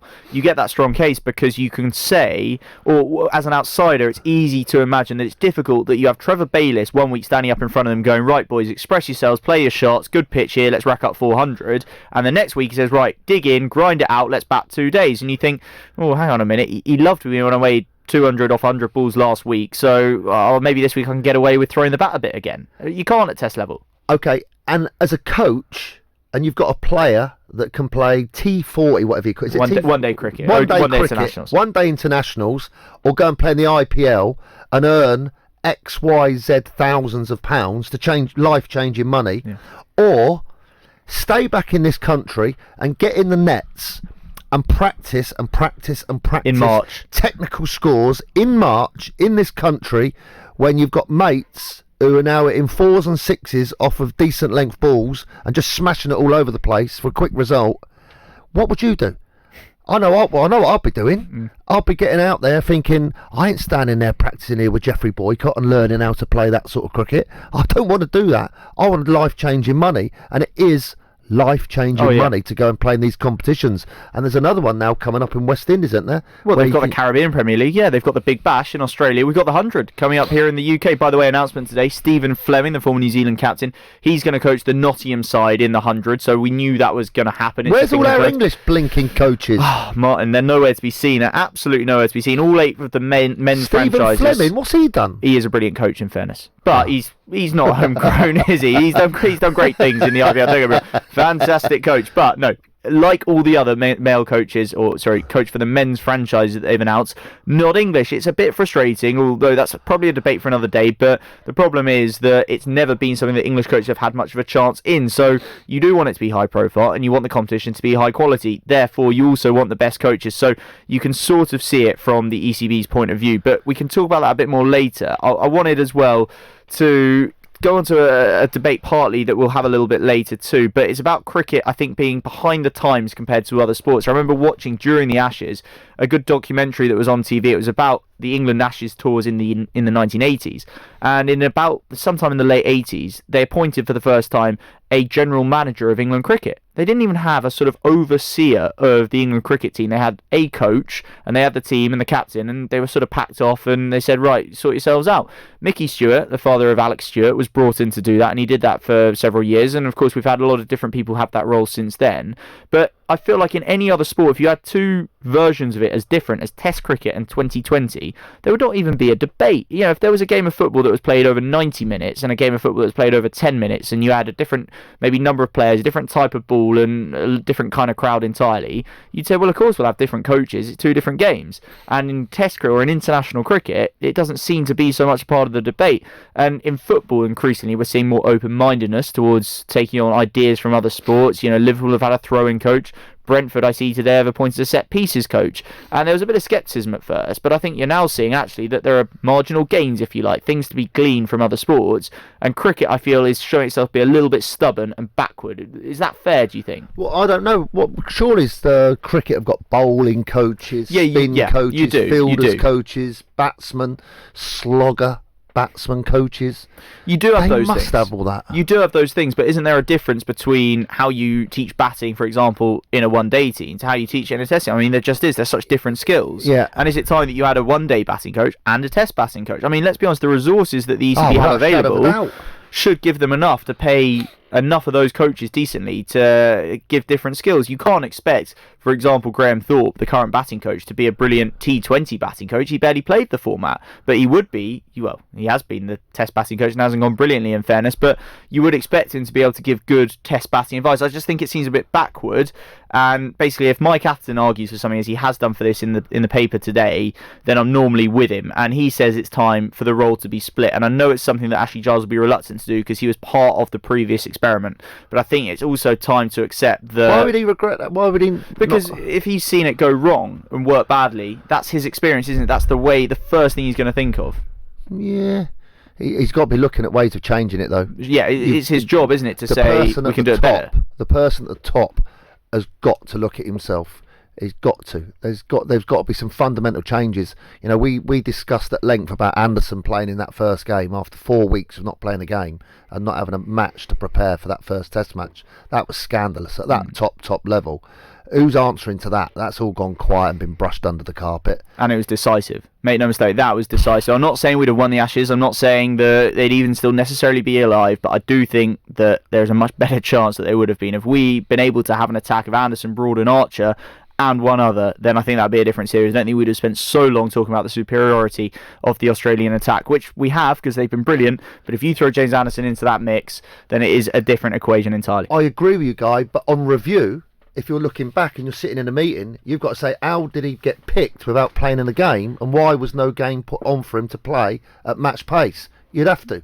He's gone in after, I think, a third test and played another game. Yeah, he played 2 second 11 games, and then they said, no, you're still not right. So whoever's made those decisions before that first test, they have got to be accountable. They have got to be. If you're in management and you're being told your player is fit, and then they go in and after 4 overs, they're not right, you'd have to be asking serious questions, because that's crucial. Yeah, well, I'd find it hard to disagree. And one thing is for sure, England are going to have a new coach at some point. We might have an interim coach for the tour of New Zealand. What about that Gillespie? Is he at Sussex? He's down at Sussex. He's done very good things, particularly, in red ball cricket in the past up at Yorkshire. But, recently there's a suggestion that he's maybe sort of lost his magic touch. But he's certainly a name that will be in the frame. Sean Berry, the Telegraph's cricket correspondent, he's arguing for him today. Other names, Mickey Arthur, he's coached Pakistan, he's coached South Africa and Australia. So there's a lot of good names being linked with the job. What about that Otis Gibson? Well, he's someone who's been England bowling coach twice. He was most recently the South African coach at the World Cup, where, remember, they were rubbish. They were terrible, and he lost his job there after that. So I'm not saying that alone should prove he's not up to it, but it's not a great thing to come into another big job straight off the back of. If this was football, we'd be talking about how, it's so typical how you can get one big job and then another big job just because of your name. Yeah. I'm not saying that would be the case, but you can see that some people would be able to use that argument. I personally think there are probably better solutions out there, but it'll be interesting to see who they eventually go for. Chris Silverwood, the bowling coach, for example, who's led Essex to county championships in the past, is apparently going to come into consideration. We'll talk more about England cricket later in the show because we have to, not because we particularly want to. But no, we do want to, really. We're going to speak to Matthew Hoggard later on. Going to be hearing more from Geoffrey Boycott later in the show as well, after it was announced he would be getting knighted in Theresa May's resignation honours. Loads more to come here on Love Sport. Stay with us. This is Love Sport. Hello, my name's Paula. I'm from the Shropshire area and I'm a business development manager. I use a spokesman said for my car insurance where I've saved over £500 and also on travel insurance as well. So in total, me and my family have saved about £600. I would definitely use it again and I would definitely recommend it. With a spokesmansaid.com. Fighting for you, saving you money. You probably think you're pretty good at multitasking behind the wheel. I mean, you have to multitask to drive. So what's wrong with checking your phone? The thing is, your brain simply doesn't work that way. Even a quick look at a message, or firing off a quick reply, affects your concentration and makes you less able to react to hazards. If you use a mobile phone while driving, you're 4 times more likely to crash. Think. Put your phone away. If you're driving on a motorway and you see a red X sign overhead, you need to change lanes safely. Driving in a red X lane is an offence. Red X's are there for a reason, to protect you and others from danger. The lane may be blocked by a broken down vehicle, or road workers, or the lane may be needed for the emergency services. So if you see a red X, change lanes safely. Highways England. Connecting the country. If you're in business, I bet you hate wasting money. We Do Taxi Tops can help you achieve minimum wastage on your advertising costs and maximum exposure. Our revolutionary taxi tops can target your potential customers in the right place at the right time, so your message has the greatest potential for making an impact. We Do Taxi Tops. Visit WEDOOH.com. We Do. The smarter, quicker way of advertising in London, supporting London businesses of all sizes. I love it when it's windy. That way you can tell it's my real hair. Love Sport.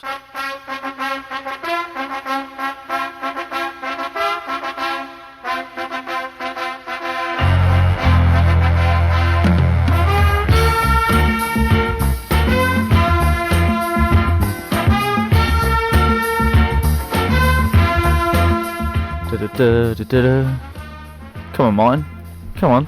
I love a bit of that, don't you? A bit of shadow boxing, yeah. Bit of shadow boxing. You wanna have it? AJ. Yeah. Is that who you think of when you hear that music? No, Rocky, innit? Yeah. Rocky, one of the few films I have seen. We need a couple of hams hanging up in here, don't we? Or are they what? They're cows, aren't they? Big frozen cows each running through. Yeah, we need a few of those.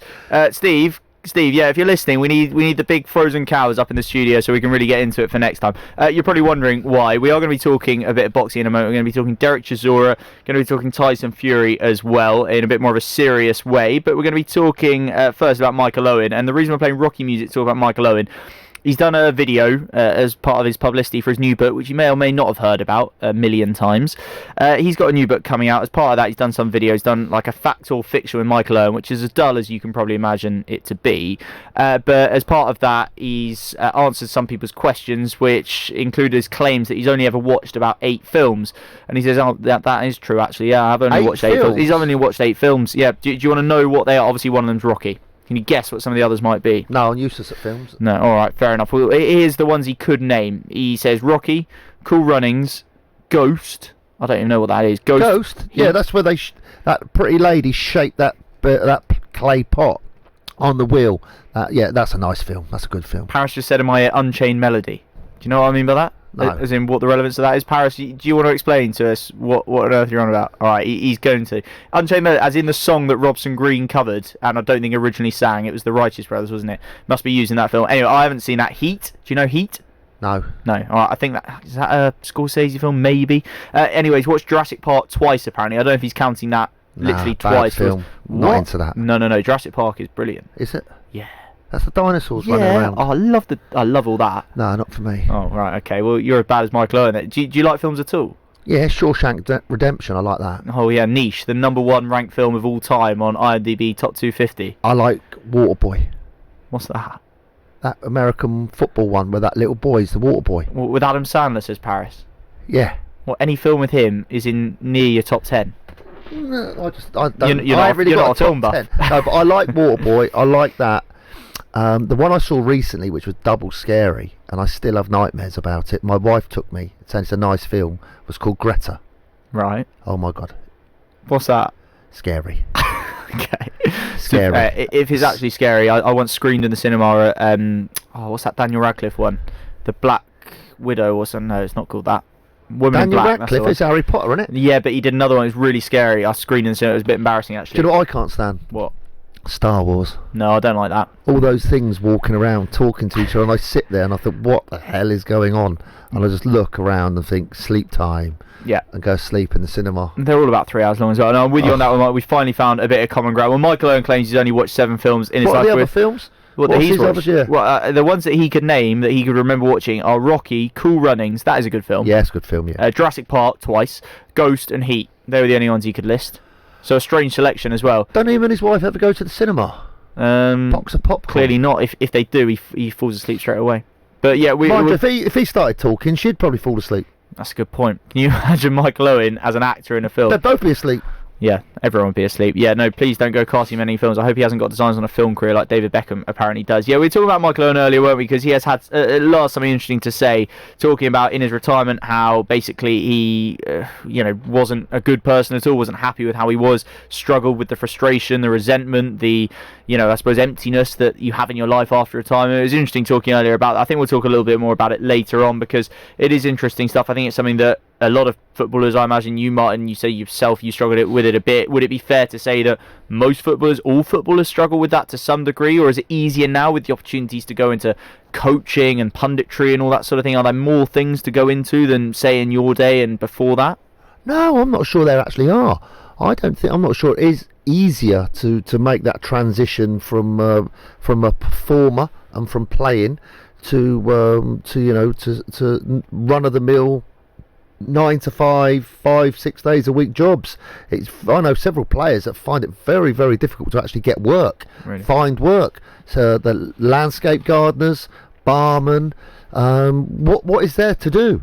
Applying for coaches' jobs, everybody does. It's very difficult. A lot of ex-players have got done courses, B licence, A licence, but still can't get interviews, let alone jobs, and it makes it very, very tough. Can I tell you one thing that's going to make it a bit easier? It's the new types of coaching role that are being created. It seems every week you read about a new type of coach, and this week's been no exception. This was a story that caught my eye earlier, and it's partly because it involved one of your old clubs. Brentford have appointed, I've never heard of him, Swedish chap called Andreas Georgsson. He's got a new role. He's head of set pieces and individual development, which seem very different things to me, but he's clearly got quite a wide-ranging skill set. He's 37 years old. He's worked for Malmo for the last 14 years. Of course, Malmo currently managed by another former Brentford manager, Uwe Rosler. I don't know if there's anything in that connection there, but it so happens to be the case. And he's going to arrive in West London in November, apparently, when the Swedish season ends. And Brentford have, as you will know, Martin, a reputation for being progressive, don't they? For having, new innovative ways of doing things, transfer business types of coaching. So does having a head of set pieces surprise you at all? Is this something actually that every club should have, bigger ones than Brentford, given the importance of set pieces in football? No surprise at all. One of the most innovative coaches that I recall about 20 years ago when I first started at Reading, we came across a guy called Steve McLaren. Oh yeah. And his coach, because Steve actually had somebody to help him develop his management skills, and he said at the time, didn't work. We need forwards coaches, we need midfield coaches, we need defensive coaches, and we need goalkeeping coaches, we need sports scientists to review performance, and we need fitness coaches to develop individual improvement. And he went through this whole list, and then he spoke about individual programs for every player, And he said about this and strengthening conditioning programs for every player. And he was looking at about 12 staff, like American football, like all their coaches and what they do. At the time, it was like, there's absolutely no chance of that happening. But now, I think you'll find most of the top clubs, and Liverpool, I think that was frowned upon at the time, took a set play, a throwing coach specifically, yeah. Thomas Gronemark, he's called. He has apparently the world record for a throw-in, 51 metres. Wow. I mean... And the people that own Brentford also own a club, I think it's in Denmark, called Midtjylland. Is that right, Paris? And they played against Liverpool a couple of years ago in the Champions League. They have a team of hard-working team, not glamorous. They've risen through the divisions, and they have scored the most goals from set plays than any other team in all the top divisions all across Europe. And they had a specific coach. FC Midtjylland. Midtjylland, that's it. So when they played Liverpool, I was interested to watch that game. They had long throwers on both sides of the pitch. Wide free kicks on the right, got whipped in with the left foot. The left back came across and took them. And on the left wing, the right back came across to the other side of the pitch and took them. And lo and behold, they scored against Liverpool with a set play. So people that are living in the past and say, well, you need X, Y, Z millions to build teams to win games, they had proved, and Brentford the same, with good recruitment and a money ball style recruitment policy, and the amount of money that they've sold their players for at Brentford is unbelievable. And building that fantastic ground in West London right now. It just shows it's not about how much you've got, it's about how you spend it, isn't it? And you expressed a little bit of surprise when you saw apparently one of the lengths they've gone to. And by the way, we mentioned Thomas Gronemark. You may remember when he was appointed, there was a video that went round, and we talked about Jurassic Park a moment ago. A couple of dinosaurs themselves, Richard Keys and Andy Gray. They were sort of mocking that appointment. Andy Gray's words, I think, were, I'm sorry, a throwing coach. Here's the ball, pick it up with both hands, behind your head, and throw it with both feet on the ground. I've got a new one for you. I want to be the first kick-off coach. And they had a good old chuckle about that and slapped themselves on the back for being utterly hilarious. Gronemark has kind of hit back, if you like, for the first time today. He's done an interview. I think it's his first interview, even though that comment was quite a while ago.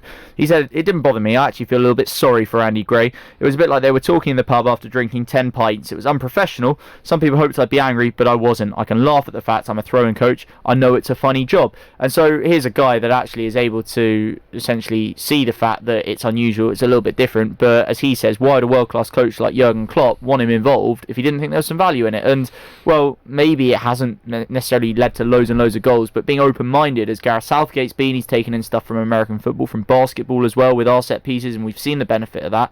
I think you'd now be considered a bit daft as a manager if you weren't willing to at least try that sort of thing, wouldn't you? 20 years ago, Guy, if you'd have said that certain managers, like somebody like Mourinho, would be so successful, win Champions League medals, when he was an interpreter at Barcelona working for Bobby Robson.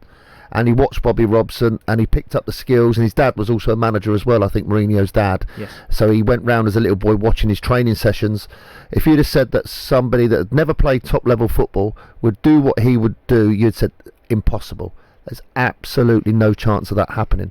Well, Brendan Rodgers hasn't really played at the top level, nor has Rafa Benitez, and I think the list could go on and on. Well, Mark Warburton, for example, not to the same level at club in terms of management, but his background is not anything like a top footballer's, and yet he's had a very good managerial career and is now back in the Championship at QPR and doing a good job of it as well. And he obviously enjoyed his time at Brentford as well, where he experienced and was crucial in that whole Moneyball side of things, wasn't he? Absolutely. And we've got about analysis, recruitment, fitness, performance analysis. The list is so long, and to get experts in around you as a manager now to help you, and gone are the days where, like with Andy Gray's comments there, I mean, that is so Jurassic Park, as you've called it. It's like so past it. Yeah, well done. Bye. Bothered about those comments, not one bit in the slightest, because even at the lower levels it's full on now with all those different aspects which people don't really see. Yeah, 100%. Well, it's an interesting debate. We're going to maybe get your thoughts on the fact that Brentford now have a sleep coach a little bit later on, because Who is it? Michael Owen chatting to you? Yeah, well, that would do the job, wouldn't it? Yeah, good idea. It'd be a little bit more expensive, I imagine, than your average sleep coach, to be fair. But anyway, we're going to be talking boxing very shortly here on Love Sport Drive. Stay tuned. Eric Chisora's had some fairly interesting things to say ahead of his next fight. This is Love Sport. Stop paying too much for your energy bills. Brian saved money on his at a spokesmansaid.com. Can you? I'm Brian from Swaddling-Cote, South Derbyshire, and I saved about £400 on my energy bill with a Spokesman Said. The iSpokesman Said website was very easy to use, and the money I saved I put towards a holiday. Compare home energy quotes from the UK's biggest suppliers in just a matter of minutes with a spokesmansaid.com. Fighting for you, saving you money. If you fall asleep at the wheel, you'll put your life in danger, and the lives of others as well. Before you feel tired, pull off the road into a services or other safe area. Drink some strong coffee, and take a quick nap while the caffeine kicks in. If you're having a nap, you've left your lights on, sir. Alright, cheers. Think. Don't drive tired. If you see somebody showing any of the signs of a stroke, you don't have to think about it, you just dial 999. Use the FAST test. F. Face. Has their face fallen on one side? Can they smile? A. Arms. Can they raise both arms and keep them there? S. Speech. Is their speech slurred? T. Time. Time to call 999 if you see any one of these signs. Act fast, make the call, dial 999. Whoa! Look how much saturated fat is in these chocolate biscuits. It's surprising how much is in our food and drinks. For us kids, eating too much saturated fat can lead to harmful fat building up inside, which we can't see, increasing the risk of heart disease or stroke when we get older. So be food smart. Download the free Change for Life food scanner app and start making healthier choices today. Love sport. Love Sport Drive with me, Guy Watts and Martin Allen. Should have had the Rocky music now, really, because we're going to talk a bit of boxing, Martin. I think this is boy. Yeah, Del Boy, Derek Chisora. He's been causing a bit of a scene, shall we say, and not in the boxing ring, unfortunately for him. It sounds brilliant, this, actually, in some ways, just from a sort of drama point of view. He stormed out of his press conferences, demanded more money to fight at the O2 next month. He's fighting Joseph Parker, who AJ himself fought just a couple of years ago, and what was actually a pretty disappointing fight. But Derek Chisora's fighting, and what's a great opportunity for him. But at the same time, on the same night, on the same card, you've got what is essentially a unification fight for the super lightweight world title between, I hope I'm saying this right, Regis Prograis and Josh Taylor. And it's a bit controversial because on the one hand, that's clearly the better quality fight, but at the same time, Derek Chisora is a London boy and clearly feels very strongly that as heavyweights as well, they should have top billing. I'm not sure how I should referee this one. I'm pleased to say, though, that we got someone on the line who can help us out. It's Tom Gray, the associate editor of Ring Magazine. Tom, it's a tricky one, but who's in the right here? Because they seem to be getting at each other a little bit in the press conferences. Does Chisora have a point, or does he not? I don't mind really what he did. I mind the way he did it. Because, let's face it, before that press conferences went off, he knew where he was on that card. David Hay is his manager. He would have explained who he was fighting and who the main event was. So I'd like to know why it had to come up at the press conference and not during negotiations for taking the fight itself. Now, I've heard people say, oh, well, he had a forum to speak and blah, blah, blah. Well, it doesn't really cut it, in my view, because essentially two terrific pros, the two best junior welterweights in the world, get horribly insulted through all that. And as much as, oh, you know, it's good old Dell and Dell speaks his mind, I think he crossed the line with it. That's my opinion. He does have a point. He's a very popular London fighter. He'll bring large numbers to the arena, but he could have had this out. He could have disputed this before he got to a press conference and, you know, went off his walker in front of the two main event stars. Yeah, I can see where you're coming from, but this is the guy, isn't it, who's thrown tables. He's done all sorts of things in the past. You could almost say it was quite kind of low-key and considered for him, couldn't you? But is this ultimately a cheap shot or a cheap, if you like, stunt in an attempt to just big up his own fight? Whether he fights top of the bill or second on it, he just wants to sell more tickets and get himself a bigger payday? Or does he genuinely feel this strongly, do you think, about potentially not being top bill? No, I think he genuinely feels that strongly about it because, see, the thing is, right, a lot of people were saying that Derek Chisora is the reason it's pay-per-view and the reason that it will sell out. It's not really as easy as that. I mean, Derek Chisora right now, for example, is not in the Ring Magazine top 10 at heavyweight, and Joseph Parker, his opponent, is.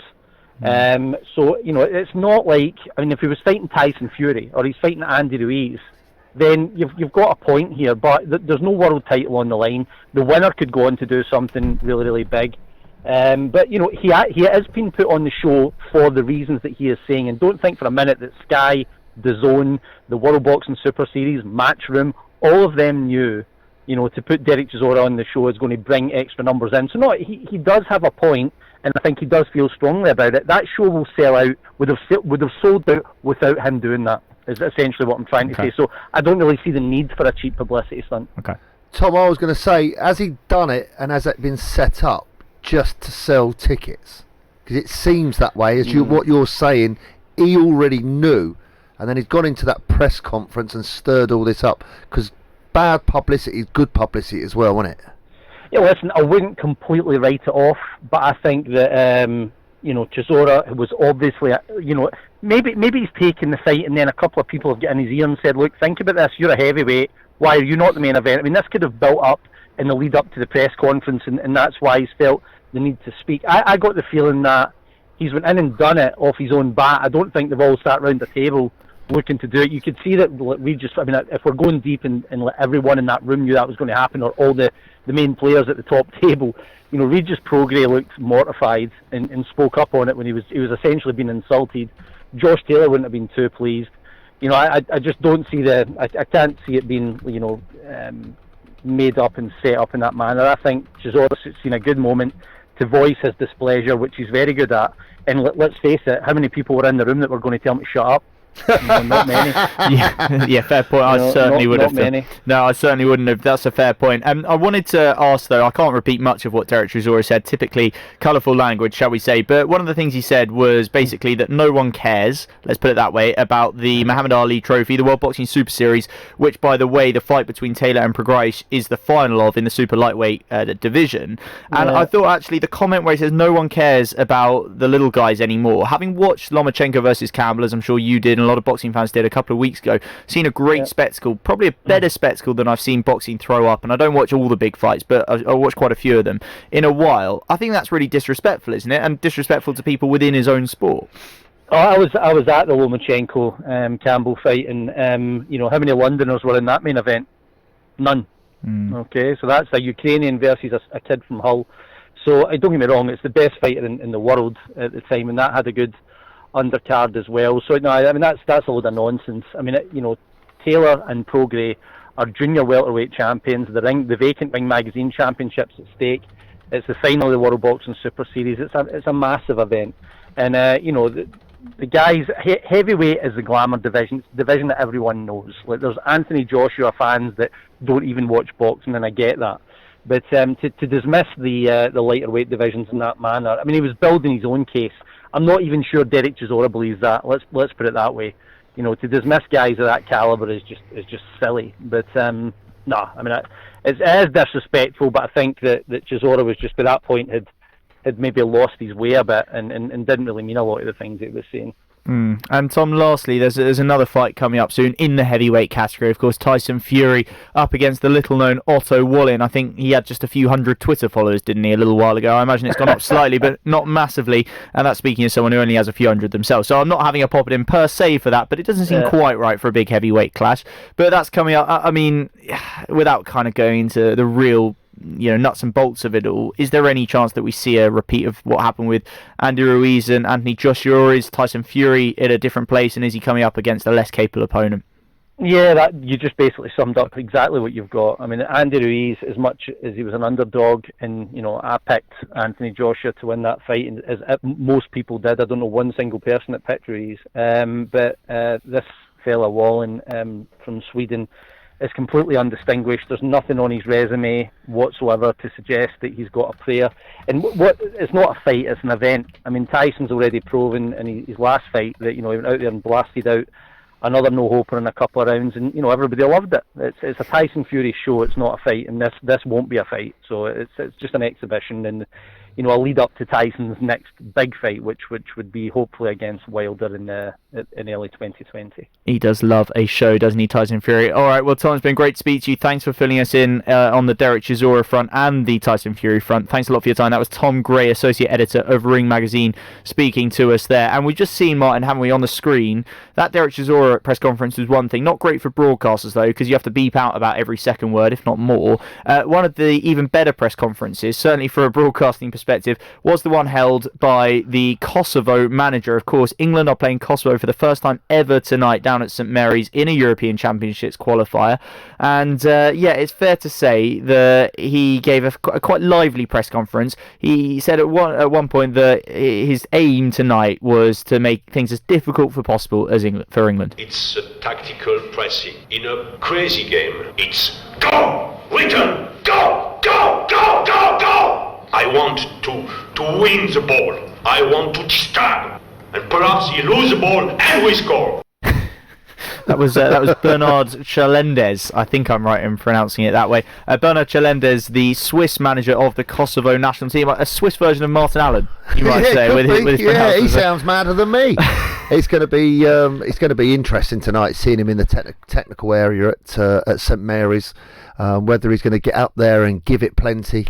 Because it's going to be tough. I know they've had a good run. 15 games unbeaten. It's going to be a tough night for his team. Yeah, but our players are good, aren't they? Well, they are good. They are good. But everyone says that the ranking of 120th doesn't quite tell the story when it comes to this Kosovo team. Although, in fairness, it's not just Martin Allen talking up the Kosovan team, because Bernard Chalendes has been talking them up a little bit himself. We'll hear a bit more from him later in the show. Martin, I want to ask just quickly, when you're watching a game of football, a lot of us have an interest, especially if there's a big name, a Wenger, a Mourinho, a Guardiola on the touchline. We all kind of watch what they're doing. But as a manager yourself, do you pay extra attention to it and try and read more than, say, I and a normal person on the street can? Or do you just sort of take a lot of it with a bit of a pinch of salt and think, look, they're doing it partly for show anyway, there's not really that much that we can glean from what they're doing on the touchline? I do look at managers and I see the ones that are struggling. Body language, arguing with the fourth official, demeanour, losing their temper too quickly. And I think that can spread into the players, that body language and that attitude of under pressure. Whereas the ones that are smoother, and I think sometimes that from the technical area not only can spread out onto the pitch to the players, but when a manager's like that in the technical area, I think it can also go out to the crowd, the anxiety. And I think most importantly, or just as importantly as a manager in a job, it can filter up to the director's box where the bosses are. And if they see the manager struggling to cope with the team losing or getting bad decisions and things aren't going right, I've been there many times, it's a situation where you've really got to be strong to manage yourself and not be affected by anything else that happens, and stand still, stand firm, and don't let yourself go down that road. A manager not just of your team but of your own emotions. As I said, Bernard has been speaking a lot about England and the challenge that lies in store for his Kosovo team tonight. Here against, in my opinion, the best team in the world. It will be for us not an easy game. I know that. If we don't dream, it's unnecessary to play such game. We must dream. Yeah, Bernard Chalendes, the Kosovo manager there, paying tribute to an England team who he hopes his side are going to do a number on tonight. But let's be honest, for all that's been written about them and their brilliant story, which we're going to hear more about a bit later on with Ian Herbert from the Daily Mail, by the way, a brilliant story, a really inspiring story about their journey, well, at all, just to exist, to declared independence and all the rest of it, but to have had a 15-game unbeaten run as they've become a competitive European footballing nation is mighty, mighty impressive. But a big task lies ahead for them tonight when they play England at St Mary's. We'll have team news for you from that game in, well, maybe an hour and a half's time. We'll stay tuned for that. But we've also got Jeffrey Boycott coming up. We're going to be hearing what he told Love Sport Radio earlier on about getting his knighthood and about the Ashes. We're going to be talking a little bit more cricket next with Melinda Farrell from ESPN Cricket Info. Giving your team the coverage they deserve. Love Sport Radio. You probably think you're pretty good at multitasking behind the wheel. I mean, you have to multitask to drive. So what's wrong with checking your phone? The thing is, your brain simply doesn't work that way.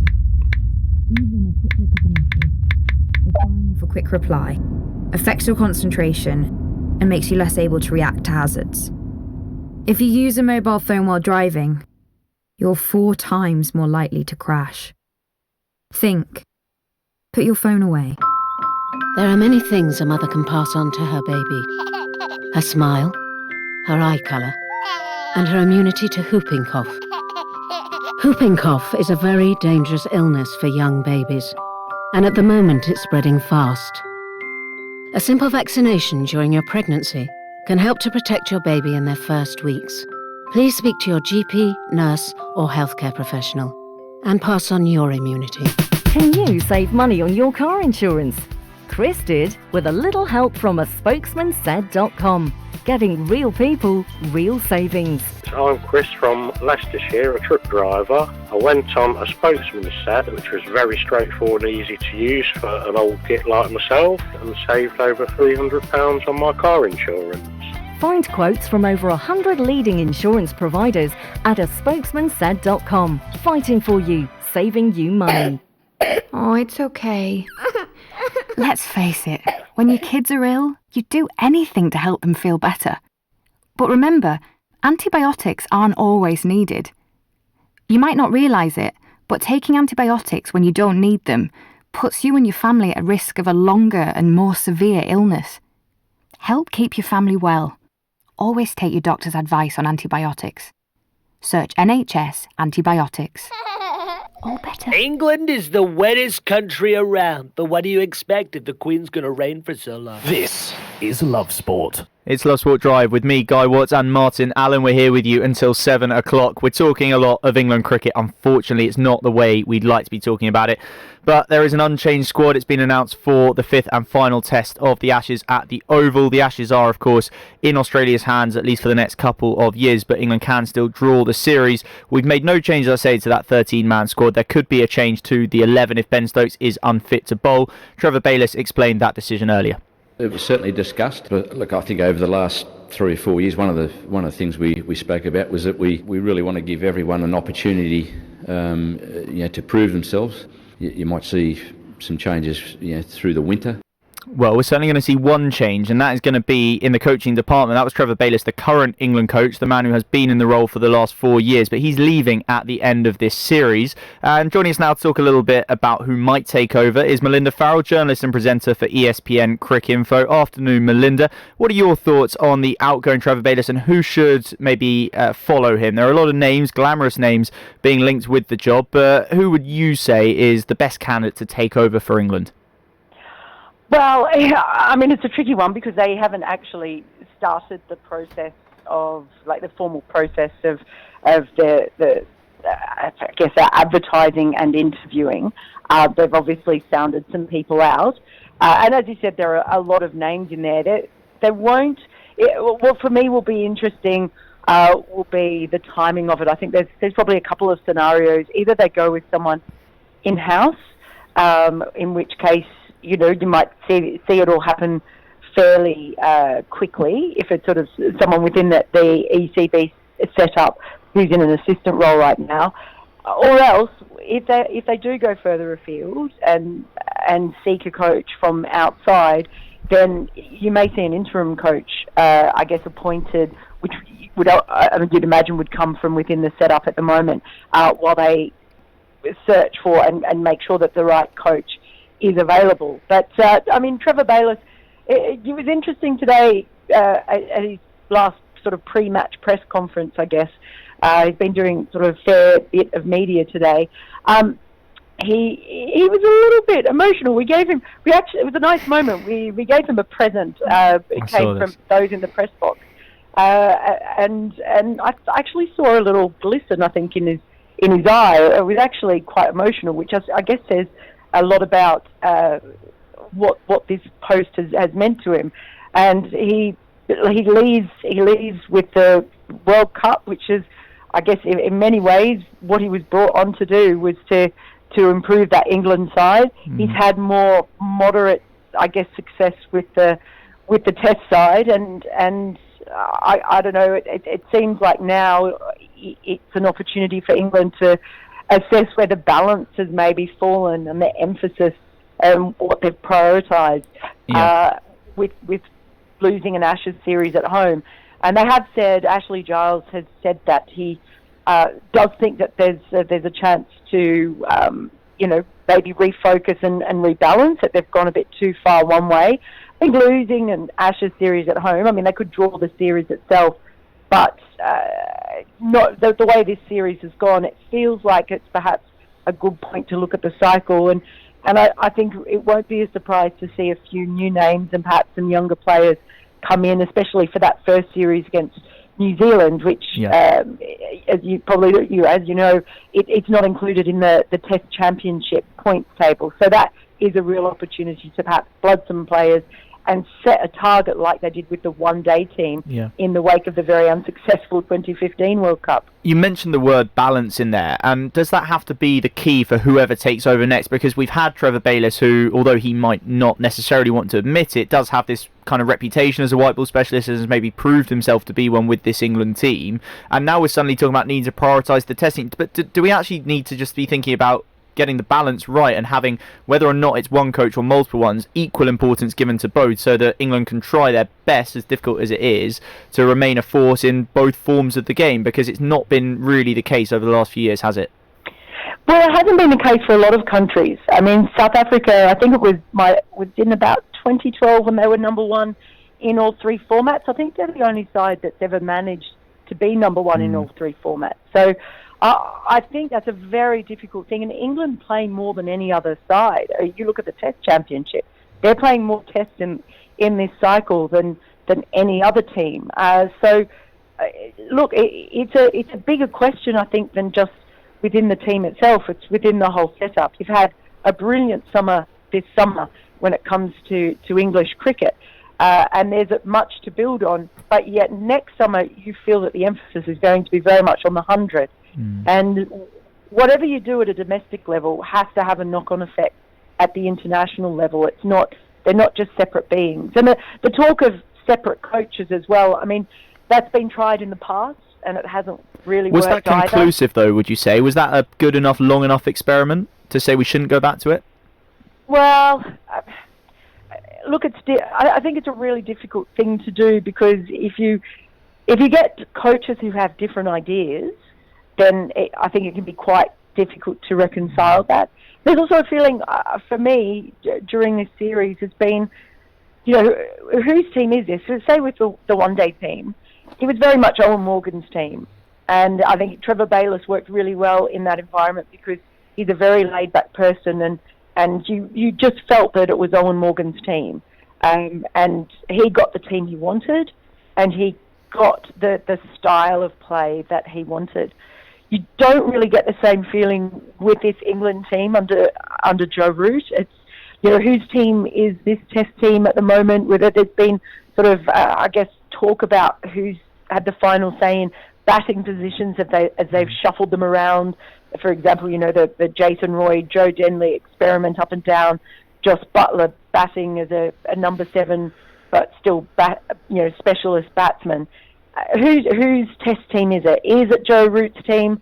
Is Ed Smith's team? Is it Trevor Bayliss's team? It hasn't felt as clear cut in the Test team as it has in the one-day team. So that's going to be an interesting thing when it comes to a new coach as well, in the kind of relationship that he has with Joe Root. Maybe a stronger sort of presence is needed. Maybe Joe Root's still, developing and learning how to put his stamp on the team. Yeah, I think you're probably right. And lastly, I wanted to get your thoughts on some of the stuff we read about the Australians and their celebrations in light of retaining the Ashes, shall we say, on Sunday. Obviously, their first win here in 18 years. Quite a long time for an Australian team to go without winning on English soil. And some of their celebrations, I think some people thought went a little bit too far, appearing to maybe mock Jack Leach with the glasses on Steve Smith, although they said it was something to do with Chris Rogers. A couple of songs that were maybe a little bit less tasteless than they might have, tasteful rather than they might have been. What did you make of that? Yeah, it's pretty funny. I mean, Trevor Bayliss called it fake news, the stuff of the alleged mocking of Jack Leach. There's a pretty strong line running through the whole Australian camp that it was absolutely, definitely Chris Rogers that Steve Smith was imitating. Others who were there and observed it are very, very certain that it was actually Jack Leach who was being mocked. Justin Langer in his press conference today was saying, he knows the truth, and the truth is not this story that's come out. I think, people will take from that what they will. They'll believe who they want to believe, and it might be a case of who you believe depends on what you think of this Australian team. So that's it. It's a funny one. In a way, I kind of think team celebrations, I'm not so big on intruding on them. It's but then again, they do it in front of in the middle of a ground when there are clearly media still hardly private, at the is ground. It's not private. So, I think people will take what they want to. But there's definitely a couple of very different stories coming out about what happened there, what the intention was. Fair enough. And maybe we'll never. I don't think it'll worry them. No, fair enough. They've got the Ashes. Ultimately, the joke probably is more on us than anyone else. Fair enough. Melinda, thanks a lot for your time. Journalist and presenter for ESPN Cricket Info there. Melinda Farrell joining us to talk a little bit about who might be the next England coach and the Australian celebrations for retaining the Ashes. Loads more to come here on Love Sport Drive. Make sure you don't go anywhere. This is Love Sport. When looking for the best possible deal for his car insurance, Jim went on a spokesmansaid.com and saved hundreds. I'm Jim. I'm a radio presenter based in Glasgow. I couldn't believe how expensive the car insurance for our Citroen C4 Picasso was going to be from my existing insurer. I went on a Spokesman Said and saved an incredible £600. Just amazing. Find quotes from over 100 leading insurance providers at a spokesmansaid.com. Fighting for you, saving you money. If you're in business, I bet you hate wasting money. We Do Taxi Tops can help you achieve minimum wastage on your advertising costs and maximum exposure. Our revolutionary taxi tops can target your potential customers in the right place at the right time, so your message has the greatest potential for making an impact. We Do Taxi Tops. Visit WEDOOH.com.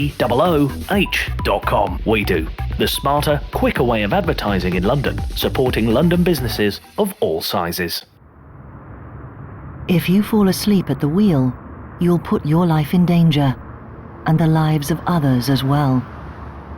Before you feel tired, pull off the road into a services or other safe area, drink some strong coffee, and take a quick nap while the caffeine kicks in. If you're having a nap, you've left your lights on, sir. Alright, cheers. Think. Don't drive tired. Exercise. It doesn't have to mean Lycra or a fancy gym membership. All you need is 10 minutes and you. Because a regular 10-minute brisk walk is a great way to get more active. Whether that's walking to the shops or getting off the bus to stop early. Picking up the pace and getting your heart pumping can make a real difference to your health. So, to see how much brisk walking you're doing and how you can fit more into your day, download the free Active 10 app, because there's only one you. Love Sport Drive here with me, Guy Watts and Martin Allen until 7 o'clock, so make sure you don't go anywhere. Loads more still to come. We're going to be hearing from Jeffrey Boycott, the legend himself, the man soon to be knighted. Of course, he spoke to Love Sport Radio earlier on. We'll play you what he had to say. We're going to be picking our best England 11 from the last 20 years. Of course, England playing Kosovo tonight. Michael Owen has picked his very recently. We'll tell you who's in ours. Make sure you stay with us. On digital radio, online, mobile and smart speaker. This is Love Sport News. From the Sky News Centre at 5. Labour is calling for Boris Johnson to rescind ex-England cricketer Geoffrey Boycott's knighthood. He's been recognised in Theresa May's resignation honours list, but that's received huge criticism as he was convicted of assaulting his then-girlfriend in France in 1998. Adina Clare from Women's Aid says it tarnishes the former Prime Minister's legacy. We're just utterly perplexed, really, as to why she would consider celebrating someone who's been convicted of a violent crime like domestic abuse. It just really sends a terrible message to survivors. Boycott's always insisted he didn't do it and says he doesn't care about what people are saying.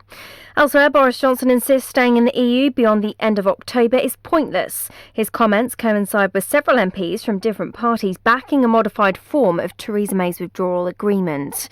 A terrorist who killed a man in West London because he wanted to murder a Muslim has been jailed for more than 18 years. Tim Jones reports. Vincent Fuller stabbed his 19-year-old victim with a 12-inch kitchen knife in a Tesco car park in Stanwell. It happened the day after the Christchurch mosque attacks in New Zealand, which left dozens of people dead. The 50-year-old also praised the man accused of carrying out the atrocity. The judge at Kingston Crown Court decided it was a terrorist act motivated by white supremacy and anti-Muslim sentiments. A teenager jailed for murdering Alicia McPhail on the Isle of Bute has had his sentence reduced by 3 years because of his age. He was originally handed a life jail term with a minimum 27 years. The funeral's taken place in Belfast of a schoolgirl from London who was found dead after going missing on a family holiday in Malaysia. 15-year-old Nora Quarren, who had learning difficulties, died after suffering several days of hunger and stress.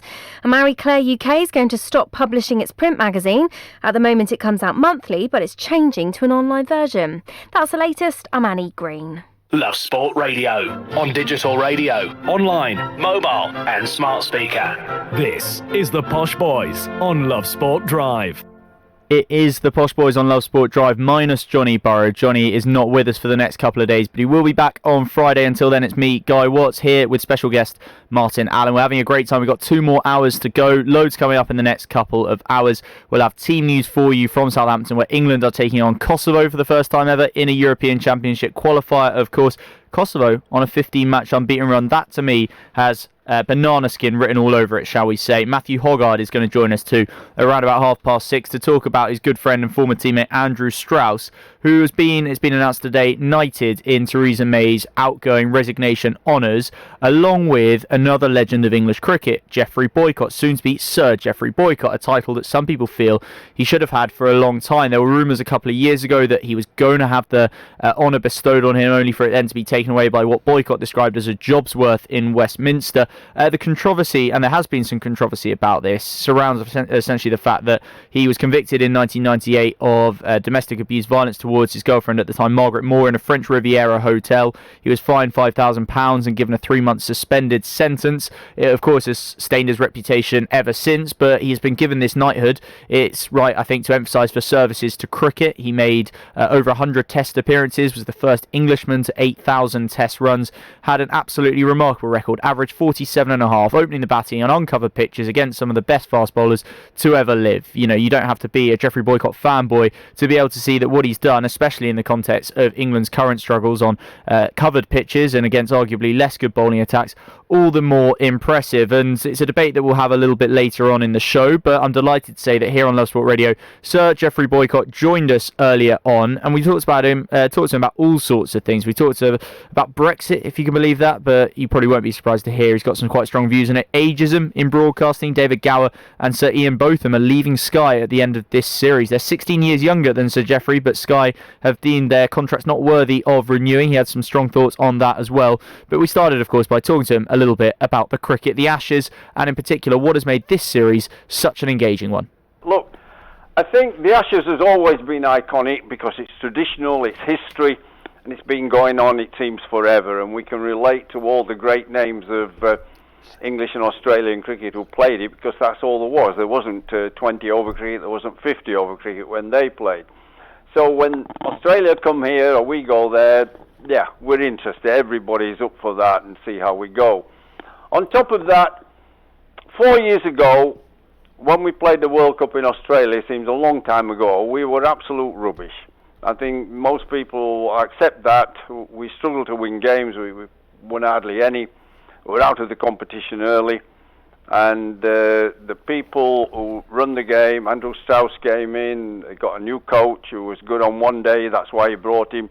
He said we had to focus on winning the Champions Trophy, which is going to be held in England, which was 2 years ago now, and the World Cup, which was going to be held in England, because he was right in that respect, that if England had played so badly at home with all home crowds, there'd have been hell on, not just the media, but the public. So they focused on that, they did good, And we came forward, and we were the favourites to win the World Cup. We played great cricket, a different brand of cricket. That's the key.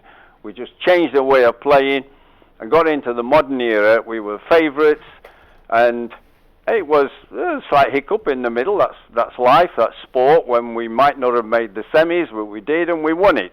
And we won it when the game, the final, was unbelievable. You couldn't have written a story like that. I mean, you'd have needed a writer of some imagination to write the script for that one-day final with the super over and everything, and we were losing that, and then we won it with Stokes, and all that has created a wonderful factor for cricket throughout the country. Everybody's lifted up.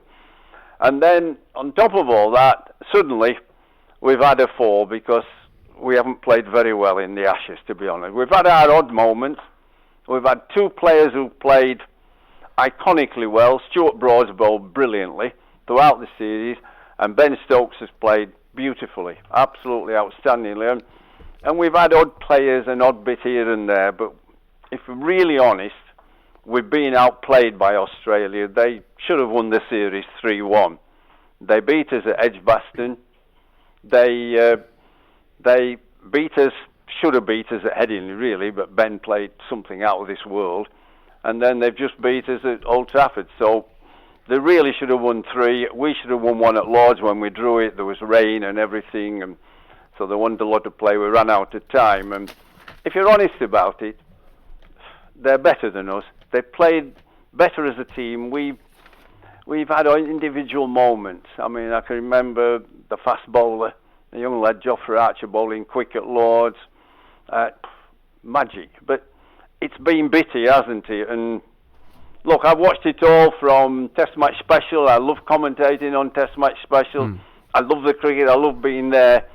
But in some ways, it's a touch disappointing. And so now I'm going to go to the Oval for match on Thursday for Test Match Special, watch it, enjoy it. But in some way, a bit of sadness because the Ashes have gone.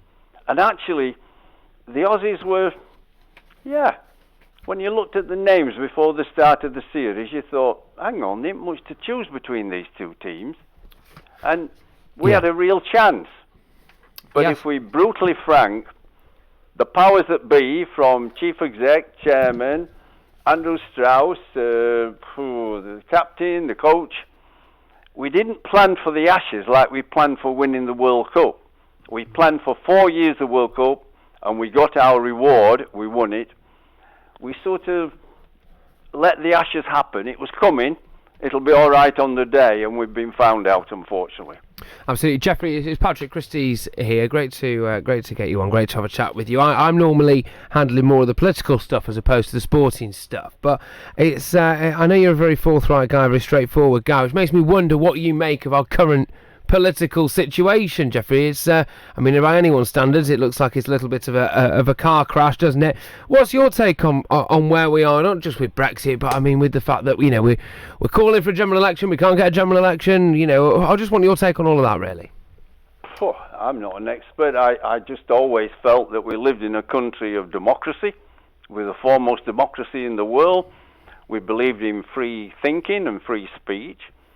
And it was about the people. That's why we all got a vote. We're all equal, we're supposed to be. We get a vote.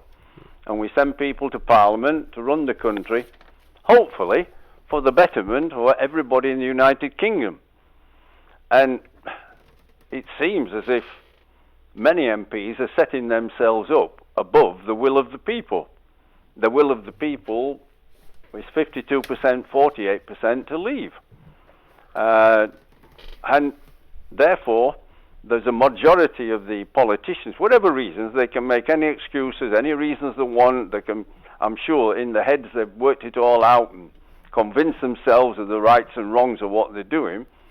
They've decided that the will of the people is wrong. The people were idiots, what they voted for, that we're all stupid, and we shouldn't have voted for Brexit, and they're going to sort it all out and make sure that we don't leave. So that seems not right to me. I don't know. Look, I'm trying to simplify it because at the moment nobody can govern, can they?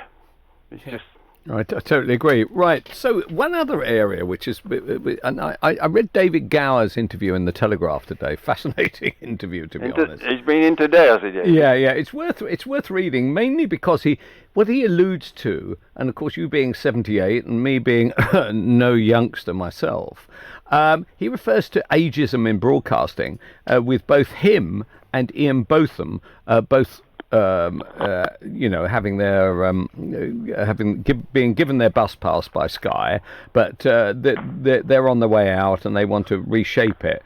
Do you come across that in broadcasting at all? Oh, I think it's there. Not just now. I remember when there were some BBC newsreaders, ladies, who got demoted from the news in the evening, the absolute peak times, to the morning slots and the lunch. I can remember about that. And it's difficult to prove, isn't it? You know it's happening, but how do you prove it? Unless somebody writes a letter, unless somebody speaks out in front of a witness or two, it's very difficult to prove. You can think it, you can believe it, but proving it. And that's how the law in England, you have to prove things, don't you? I think there's ageism in all walks of society now. My grandma. I think it's around. It's there. Oh, massively. My grandma's older than yourself, Jeffrey. And the fact is now, even if it's basic things like she wants to just go and check what her heating bill is and stuff like, she's being told she's got to log in online and do all this stuff, and it's just so inaccessible for people of a certain age. And to be honest with you, it makes me quite angry. But look, in terms of you getting your knighthood, long overdue, as Calvin rightly said. You're hoping to get it off the Queen herself. I know that you are. I hope so. I like the Queen. I mean, I got my year off the Queen, so I'd like to wait till she's available, hopefully. I mean, I don't disrespect any of the others, but I think she's been absolutely fantastic for our country. That's funny, isn't it? Are you prepared to say...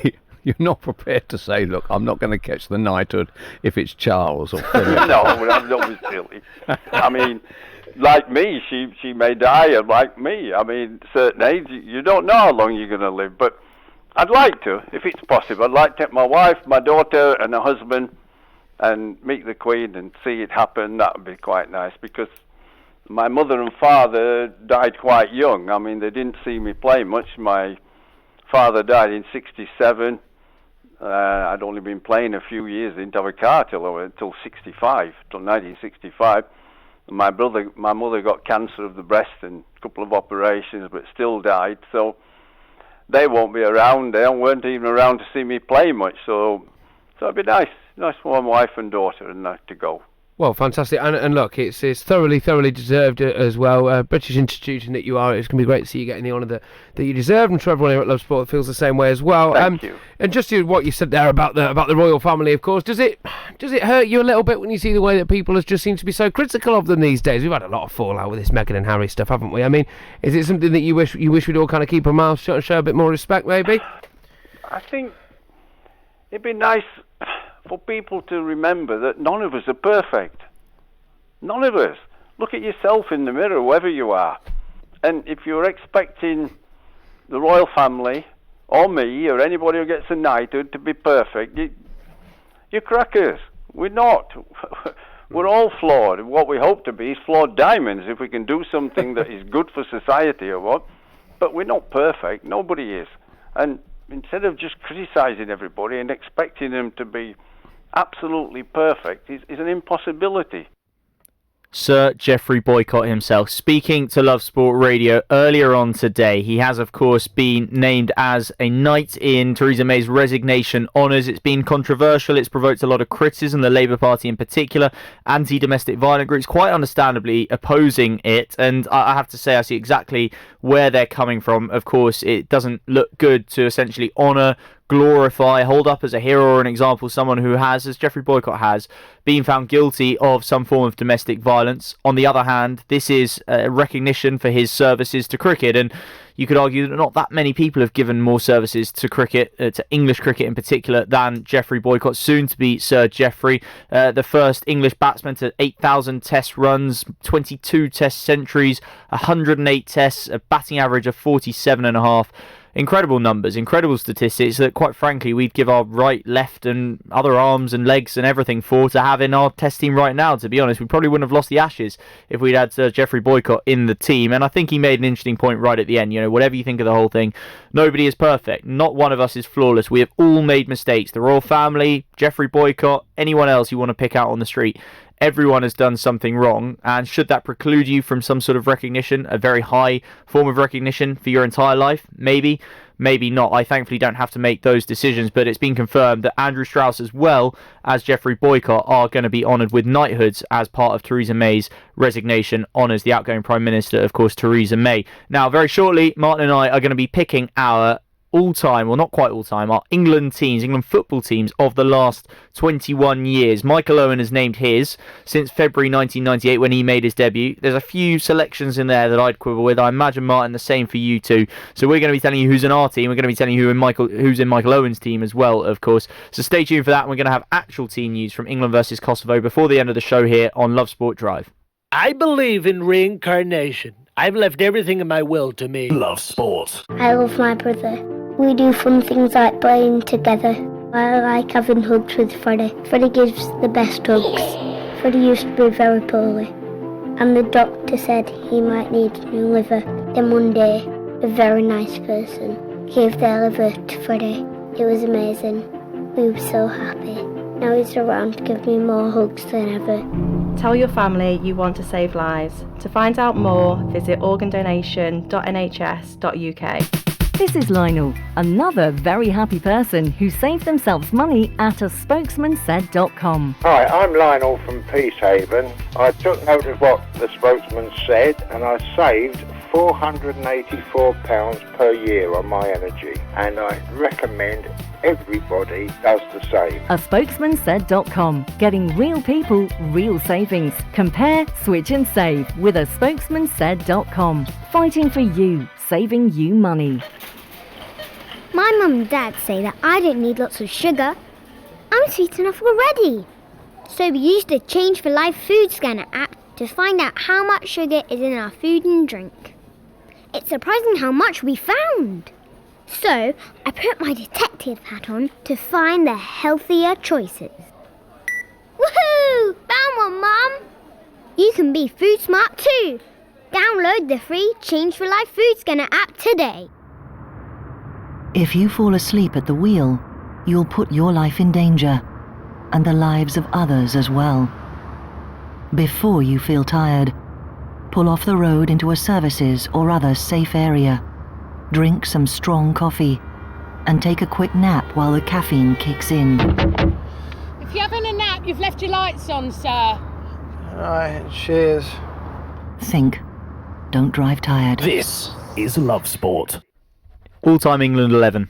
It's something that football fans have probably done all the time, probably loads of times in their lives, on a long journey on their way to or from an England game, before a major tournament, maybe after a major tournament, to make you feel better about the disappointment that's just come before. We're not asking each other here in the Love Sport studio. It's me, Guy Watson, Martin Allen with you here on Love Sport Drive until 7 o'clock. Remember, 7:45 England kick-off against Kosovo tonight in their European Championship qualifier. We're going to have team news for you from that game before the end of the show, but we're talking all-time England 11s since February 1998, and that's because of that man, Michael Owen, who's barely left our lips here at Love Sport in the last week or so. He's given his England 11 since February 1998, which is when a certain Michael Owen made his debut aged 18, and it's got a few chins wagging, a few people talking. Not maybe as much as his comments about Newcastle United did, but it's got us all talking and thinking about who may or may not get into this team. No, Martin, you've just written down a name. I don't think he played for England after February 1998. And if he did, it was like once or twice. Gaza, says Martin Allen. He wants Gaza in his team. I'm saying that Gaza does not qualify because I don't think he played nearly enough after February 1998 to get in his team. I think he'd have made a couple of appearances, but remember, he was cut from Huddle's World Cup squad, and they would have only played a handful of games between February 98 and that World Cup squad. But it says on here, since his debut in February 1998. What, so you think Gaza played once after that, he's eligible. A Gaza right at the end of his career, playing once or twice, that's the Gaza you'd want. It don't say that. It No, it says in doesn't. here, best players, best team since his debut in February 1998. Yeah, but I'm saying... So Paul Gascoigne's got to be in that team. Paul Gascoigne's one of the best players in the world, ever. One of the best ever players For ever. us. All Oh time. my God, he's a brilliant player. All right, okay. Absolutely brilliant. For listeners who haven't seen this team that Owen's gone for, let's just tell you who it is quickly. He's played David Seaman in goal, which I doubt is going to cause a lot of controversy. We'll find out in a moment. David Seaman in goal. 3 at the back he's gone for. Rio Ferdinand, John Terry and Sol Campbell. No decision making there from Michael. I'll just pick all 3. Fair enough. Difficult choice. He's then gone for wing backs in the form of Ashley Cole. No surprises there, I'd say. And on the right hand side, a man who wasn't used to playing wing back too often. England's outfield record caps holder until Wayne Rooney broke that record. David Beckham. Which has certainly got a few eyebrows raised, a few people laughing at Michael Owen. People do like an opportunity to do that. And Steven Gerrard, Paul Scholes and Frank Lampard in midfield. Not only has he ignored the old line that Gerrard and Lampard couldn't play together, but he's thrown Paul Scholes in there as well, who no manager could get to play as a 3, but Michael Owen reckons he could. And up front, Rooney and Shearer. So it's not a bad-looking team on paper, in the way that our teams of the noughties, I would say, especially, always looked good and then flattered to deceive massively. But I've got certainly a few changes I'd make to that. I'm not quibbling with David Seaman in goal. Are you, Martin? No. Having David. It would be him or Joe Hart. Would that be the only decision? No. No, not even a decision. Just David Seaman. Just David Seaman, right. Seyfan Seaman in goal. Remember, the game's at St Mary's tonight, Southampton. Last time we played a game at Southampton, David Seaman conceded straight from a corner. But anyway, at left back, you've got to have Ashley Cole, haven't you? Yes. Absolutely no doubt at all. Kenny Sansom was before 98, was he? Yeah, before 98. Yeah. So Ashley Cole at left back. I'd argue if you're doing a World 11 since 1998, Ashley Cole would probably be your left back. And then 2 from 3. Well, I've gone for 4 at the back, Martin. Have you? Yes. Okay, all right. So 2 from 3. Is it as simple as that of Rio Ferdinand, Sol Campbell and John Terry? No. All right, who else comes in? John Terry, Rio Ferdinand, and at right back, Gary Neville. All right. Well, I've gone for... Oh, hang on, you went with Campbell and Terry. No, I have Campbell. You have Ferdinand and Terry. Yeah. So why no Campbell? Because Terry's better than him. And Rio's better than him. Yes. All right, fair enough. I've gone for Sol Campbell, but I just mainly don't really like John Terry, so I can accept that some people would have Chelsea fans in particular would have John Terry in that team. Also, there would be issues. Let's be honest about him playing alongside Rio Ferdinand. So I've gone with Rio Ferdinand.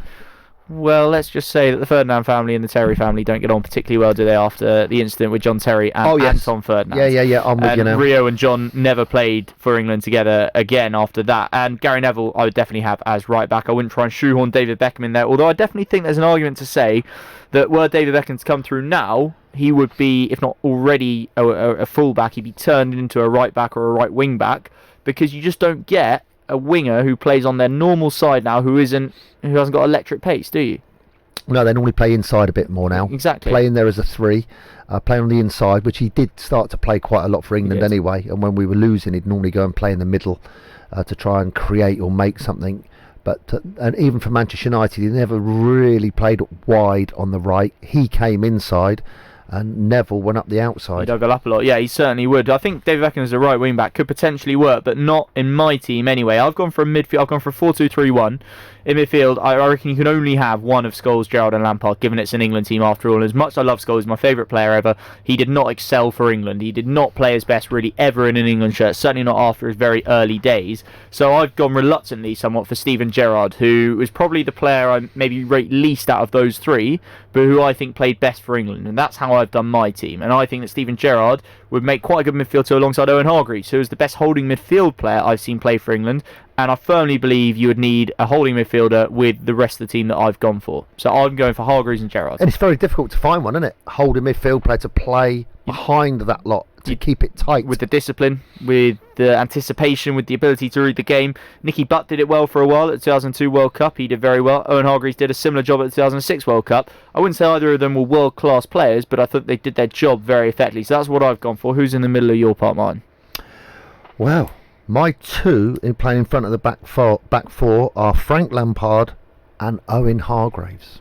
Okay, so we're matching with Hargreaves, but you've gone for Frank Lampard. Goals make gold coins, Frank. Yes. Don't they? That's it. I'll definitely do with that. And then my 3, on the right of my 3 would be Beckham. In the middle of my 3 would be Gaza. On the left of my 3 would be Wayne Rooney. And Rooney then on the left. 1 up front, yes, coming in his right foot, played in Champions League in that position for Manchester United in the final. And then my 1 up front would be Alan Shearer. Shearer over Owen and over Harry Kane. Yes, I think so. As someone who isn't quite old enough to remember all of Alan Shearer's career, would it be fair to A, draw a comparison in styles between Kane and Shearer? Similar. And B, to say that Kane, if he were to sort of carry on for long enough, can match Shearer and possibly eclipse him. It's just a matter of doing it for as long as Shearer did it. Yeah, Shearer was unique. Power, speed, strength, good in the air, target man type that could also run. Finishing was absolutely brilliant. Harry's his quality finisher as well, actual finisher. It's the way they strike the ball, isn't it? And particularly off a penalty, for example, it's a good example of how well a player strikes a ball. And the way that Harry Kane does it is quite reminiscent of Shearer, cannoning it into a top corner. Keeper absolutely no chance. I'm seeing, by the way, that Paul Gascoigne played his last game for England on the 29th of May 1998, so he's just eligible, so I can't quibble with that. With you on that one. Tony Adams, he played his last game in 2000. Would he come into the conversation for the centre backs? Yes, he would. He was a one that I had down as a maybe, and obviously the ones you're looking at that you've got to bring in your office and say, I'm sorry, you ain't playing today, would be Gerrard. Terribly sorry, Stevie boy. Done well for Liverpool, but it ain't going to work. I'm going for Gazza instead of you in that number 10 position, and Paul Scholes as well. Paul, could you play Paul Scholes instead of Hargreaves and have a gamble that he doesn't possess the tenacity to tackle, run to get back and help your back four like that position has to? That's why I've gone for Hargreaves to actually help the two central defenders more. With that quite attacking lineup. Yeah, I've gone for Wayne Rooney in a sort of number 10 in a 4-2-3-1. I've gone for Raheem Sterling on the right. Actually, I've gone for Raheem Sterling, Marcus Rashford and Harry Kane. You might laugh at that. Marcus Rashford, just because you support Man United. Well, that helps. But I seriously think that this front line, those three of them together as well, which I'm taking into account, is by far the most dangerous England have looked in my lifetime, in this period, from February 1998. Do you know where I think Rashford looks good, following on from our chat a couple of weeks ago when I just said no, he's not a centre forward, you need a number 9, a leader of the line type catalyst centre striker. I think when we've played away and he plays up front, right up on the back line, and we're defending deep, I think he's then dangerous because there's space behind the opposition's back 2, back 3 or back 4 to get in with his pace. If your team is dominating the game and the opposition are deep defending their 18-yard box, I'm not sure then he's as effective as what you would need. So for away games he would be a real threat, and for home games perhaps it might be somebody that's more intricate who's going to make goals through passing and movement rather than that ball that gets in behind the back 4. Well, remember the high watermark performance of modern England, Gareth Southgate's England, was away from home against Spain in Seville about this time a year ago, coming up to a year ago, and Marcus Rashford scored, I think, once and Sterling twice, and Harry Kane had a hand in all 3, and that for me is what I'm thinking when I pick those 3. Look, I know I'm leaving myself open to being laughed at. I know it's a power of recency choice, if you like, if you want to call it that. I accept that. It's a what? I don't know, Richard Lee says it, the power of recency. I don't know if we're never sure if it's a real thing or not, but he says it. I used to work with Rich, and he said it so much that I just started believing it was a thing. It's the things that happen recently have a more powerful place in your memory than everyone's, and therefore has more of an influence in your decision. I think that's the logic anyway. But that's what I've gone for. If you disagree, if you think I'm a complete idiot, if you think Martin Allen's a complete idiot, if you think John Terry's a complete idiot, and you just want to say that, then you can get in touch on 0208 70 20 558. We're on WhatsApp, remember. We'd love to hear your thoughts. Who have we forgotten? Martin, who have we forgotten? How difficult is it to pick that team It out? is difficult. It is difficult. You write those teams out, we've just scrubbed out Paul Scholes and Steven Gerrard, and we're going Harry Kane, Raheem Sterling. Here's another one. Joe Cole. Decent player, wasn't he? I had him scribbled out in my team, playing on the left, coming inside on his right foot. A few good options, weren't there? Wayne Bridge wasn't a bad left back, but couldn't pick him with John Terry, could we? So yeah, loads and loads of options. Joe Hart, not a bad backup goalkeeper. Yeah, we've had great players. There's never been any doubt that we've had great players. It's when you look at all these great players and you think that until essentially last summer we'd never even got to a semi-final of any major tournament with any of them, that makes it all the crazier. We're going to be talking a little bit more about England's opposition tonight, Kosovo, shortly, because they've got just an incredible story and they've got some incredibly difficult names to pronounce. Their manager has also given one of the best press conferences we've seen since, well, Derek Chisora's the day before, to be honest, but a very, very good, entertaining press conference. We're going to be hearing a bit from him, and of course we'll have team news for you in not too long, so make sure you stay with us, but we're going to be talking a bit of cricket next here on Love Sport Drive. Love Sport. Think the energy price cap will save you money? Think again. You could be saving a lot more on cheaper energy tariffs. Price comparison site A Spokesman Said will show you just how much money you could be saving against your current tariff. Don't throw away your hard-earned money to the energy companies. Check out aspokesmansaid.com and you could switch to cheaper bills in minutes. thespokesmansaid.com. Fighting for you, saving you money.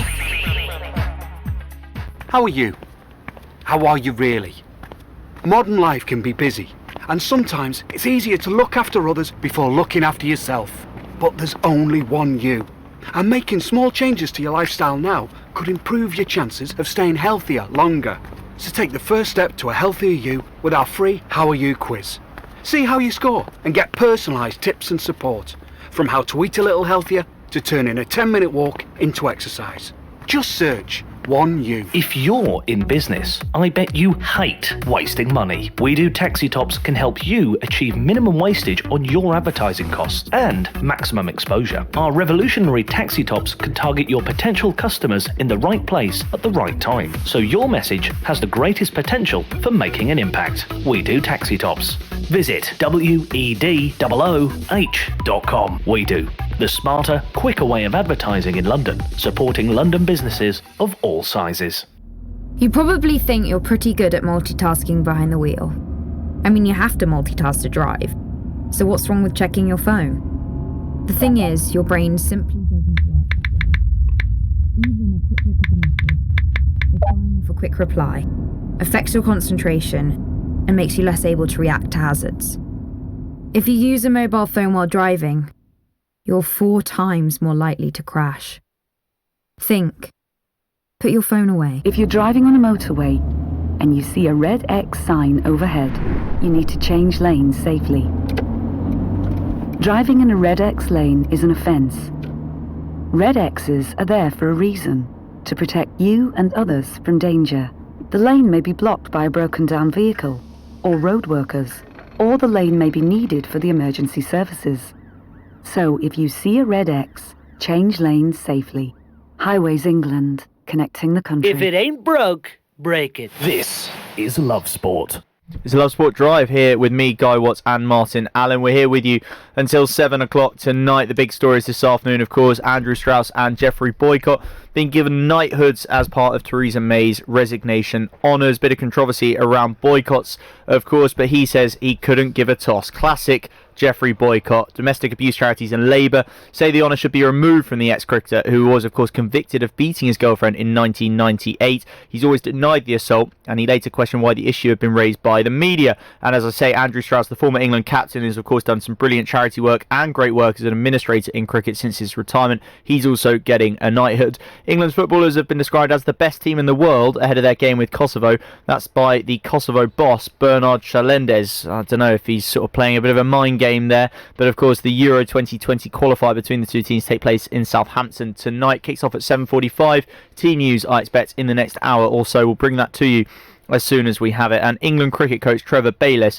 feels it would have been unfair to bring new players into the team for the final Ashes test. They've named an unchanged side for this week's match despite losing to Australia and any chance of winning the urn back at Old Trafford on Sunday when they lost, of course. Martin, if there's a better opportunity rather to make changes than a dead rubber as this final test is, I know we can still draw the series, but ultimately it's got to be the start already of looking ahead to the future, hasn't it? The current lot, if you like, have proved they're not up to it. Jason Roy, I don't think, can bat in the top 4 in Test cricket. I don't think. But who can? Well, who can? I don't have a definite answer, Martin. But someone else has got to be worth a try, haven't they? Someone else has got to have a chance of being able to do better. It might not be Ollie Pope yet at number 4 because he's still 21 and he's still batting at number 5 or 6 for Surrey. It might not be Dom Sibley yet because he's maybe also still too young or maybe just doesn't have the technical game to make the step up. But surely one of these guys is worth a go. Otherwise, you're saying to everyone making runs in the county game, they don't really matter because we still don't think you're good enough. I think they may have done it, Guy, if they'd had a few days between the tests. The fact that the following day they'd no doubt would have been doing a warm down and probably a travelling day to get up to their hotel down here in London. So I think it's probably come too early to actually make those changes and get that all put into place. I'm sure the management will have issues that they need to address And the worst thing you could possibly do right now is make all those changes, castigate and push aside some of those players that have done their best. They have done their best. They've had some good innings along the way, some of them. Some of them have not quite managed to reach the mark. But sometimes you've got to be loyal and you've got to push through with those players because they are the best that we've got at the moment. I suppose you could say, were Jason Roy, for example, or Bairstow Butler to come out and make a century in this game, it would answer some big questions that have been asked them, wouldn't it? But I would say that is a massive maybe at this stage. Well, I'm pleased to say that we're joined now by Andrew Miller, who's UK editor of ESPN Cricinfo, to get his thoughts on this, on England's next coach as well, who he'd like to see come in. But I want to start, Andrew, if we can, with the team selection for the fifth and final test. I understand that Ben Stokes is struggling a little bit with injury. He may not be able to bowl. He would play, obviously, as a specialist batsman, but that might mean a few of the middle order shuffling up one, making space for an all-rounder like Curran or Wokes to come in and bolster our batting a little bit, or bolster our bowling rather, in that sense. If that were to happen, do you think Jason Roy would drop out, and could that potentially be the end of a very short international test career? Yeah, I think that is the obvious man's make way. I mean, let's face it, he's averaged 13.75 in 4 tests, and that's just not been good enough. I think whether it's the end of his test career, I don't know. I think, to be honest, the part of the problem he's got now is his confidence is so shot to bits that the technical flaws are insurmountable. You know, the one thing that he had throughout the World Cup, and obviously let's not forget, England won the World Cup and he was a massive part of that. The confidence that he took to the crease every time was phenomenal. So take that out of his game and add the fact that facing the red ball is something he's not so used to doing. That adds up to something that he's not going to be able to overcome in the midst of a high-pressure Ashes series. So you never know. Take him out, bring him back in against less formidable opponents sometime in the next year or so.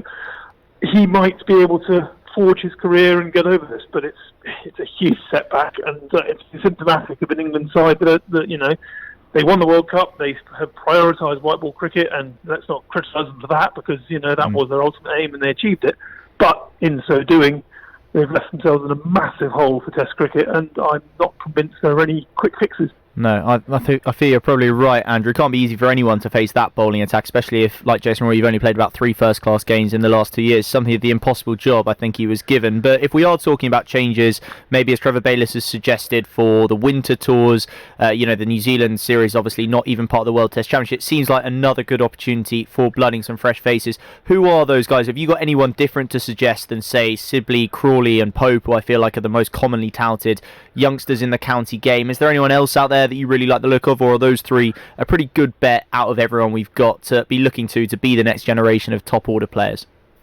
They certainly seem to be the names, the hot names at the moment. The one other I'd add to the mix is Ben Foakes, but he obviously is a wicketkeeper. He comes with existential questions for Johnny Bairstow. So there's don't mention it. I think they're deferring this one till Trevor Bayliss. Obviously, this is his final test. So when they go to New Zealand and subsequently to South Africa, it's going to be under a new coach, and so it's not his business to try and answer these questions, which is part of the reason why I think England stuck with the same side. So there's no point in throwing in one guy for one test and then sort of forcing the hand of the new coach. You want to give them a blank slate to keep or discard as they see fit. But Ben Foakes, the fundamental thing about him is that in his brief opportunity to play Test cricket, obviously got a century on debut, he looks like the sort of guy that England have desperately needed throughout this Ashes series, a guy who values his wicket, has a technique to survive, capable of making the most of a start, and to bat through long, difficult periods of Test cricket. And that's something that none of these guys, you know, that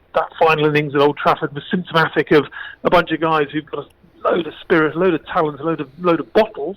Let's face it, you know, there's no one can question their fight and their desire to do the right thing for England, but none of them had the technique to survive for long enough, and therefore England lost. So yeah, it doesn't seem quite right, does it? I don't think there are no easy answers, honestly. No, doesn't seem quite right that, say, Roy can bat for, I think, 67 balls, and everyone goes, God, what an improvement, showed real application there, when in reality, 11 overs. I mean, it's hardly, I know he got a good ball, but it's hardly the kind of application or mentality that suggests he really is going to make it at this level. But you mentioned a couple of times there the fact that Bayliss is outgoing. All sorts of names, as always happens in this sort of situation, of being, you know, thrown in the mix. An internal appointment, Chris Silverwood, perhaps. perhaps, or maybe a slightly more glamorous one, a foreign coach, Jason Gillespie, maybe Mike Hessen's being mentioned, Mickey Arthur. Who do you, see as a possibility or a likely possibility, and who would you say would be a good fit for England over the next couple of years? Well, I have to say, of those names, Jason Gillespie is the guy who I would really, really like to see, but not least because he's been immersed in English cricket, first with Yorkshire and obviously now with Sussex. He's a guy who knows Test cricket, first-class cricket inside out, and more to the point, the guys who will come through the ranks and perhaps be these missing Test players that we don't have. He's a guy who's seen them all at first hand, seen these youngsters. He'll be able to make judgment calls that the likes of Mickey Arthur or whatever other glamorous name you want to throw in won't be able to do. So, of those names, I would love to see him go for it. But he turned it down. He didn't turn it down so far as didn't get appointed in 2015. But he was very much the hot name back then as well when Bayliss came in. So. The fact he didn't go for it then, maybe he just doesn't fancy it. I think he quite likes his life down in Brighton, and he's got family as well. Maybe he doesn't want to travel around the world, which again is part of the problem England do have in appointing this new coach. With the rise of T20 leagues, there's an awful lot of opportunity for the best coaches in the world to get very short-term gigs. We're seeing this with the 100 appointments. Stephen Fleming was appointed this morning. The Nottingham-based team. These guys can do an awful lot for 2 months, 3 month contracts without having to commit to sort of 300 days a year in a hotel room that Bayliss and his guys have got to go for. But yes, the internal appointment is an option as well. Chris Silverwood, Paul Collingwood, Graham Thorpe, they're the three sort of lieutenants of Bayliss, and each of them is a very good, solid English option in their own right. But it's difficult. You want to try and have an appointment that has the authority required to sort of deal with the big egos and the big names that come into Test cricket, but also you want to have the flexibility to allow people to have a break, because burnout is a massive issue for players and for coaches. So again, no easy answers, but plenty of food for thought for when they do have to make the appointment. Andrew, I've been looking over the last couple of days trying to find my highlight of the current Ashes series, and it's been quite an easy result at the end.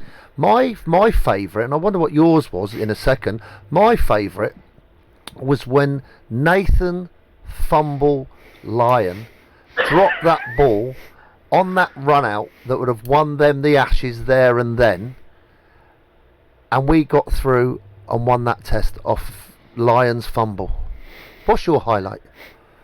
Wow, I mean, I wouldn't go quite so ad hominem in my highlight, although given that Lyon had some pretty feisty things to say about wanting to end careers when that's it. Him. When England went out to Australia a few years back, I thought there was a certain amount of poetic justice in that moment. But no, in terms of highlights, I don't think you can beat the final shots of Ben Stokes smoking through the covers and the way that he was celebrating before the crowd even knew where the ball had gone because he'd hit it so well. I mean, that was just glorious. It's the sort of thing you're going to watch on that replay from the side on. I'm sure everyone's seen it. It's one of the most glorious things you'll ever see. So yeah, that's a standout highlight for me. But again, that's a highlight of England's success in a series in which they've been really quite roundly outplayed. So if you were to take a more broad highlight, you'd have to accept that 20 hours of Steve Smith batting is a more accurate summary. No. That doesn't come into it, no. I'm trying to convince myself that I'd rather have that one Stokes innings and that one dead-heading lead than any millions of runs that Steve Smith has and might and will score in future, because... who? Yeah, exactly, Martin. We're so gracious, aren't we, in defeat? A bit like the Aussies and their celebrations. Andrew, it's been great chatting to you. Thanks a lot for your time. That was Andrew Miller, UK editor of ESPN Cricket Info, joining us there, giving us his thoughts. It's a tricky decision, isn't it, Martin, who to replace Trevor Bayliss with? Does anyone want the job? It sounds at times like not many people do. It is a tough ask, being away from home, literally maybe sort of out of the country 150 nights a year, away from home when you're in the country another 150 odd nights. It's taxing, it's tiring, it's demanding, and it's not as well paid in terms of pro rata payment as something like an IPL coaching job or a Big Bash or the 100. It's understandable. That's exactly what Andrew's just said. And he's reiterated the point. It's the same for the coaches and the management as for the players. Yeah. They can go and play in these small competitions, so to speak, earn mega bucks or whether they've got. Is that another reason to split the role then? To say the test coach, you have, a third or slightly more of the responsibilities, and half maybe overall. And the white ball coach, you have the rest, just to mean that it's shared round a little. It's a massive burden. It's a massive burden, and it's going to be sooner or later. It's going to be hard to find decent players to play Test cricket, innit? Well, or at the rate we're going, as the tradition of old Test cricket, like we've just seen, the Ashes has been magnificent for the fans. But for the next generation, the T20 and the one-day internationals, what we've seen, where England are the world champions, aren't they? We are. Yeah, world champions. Don't forget it. No, it's world champions.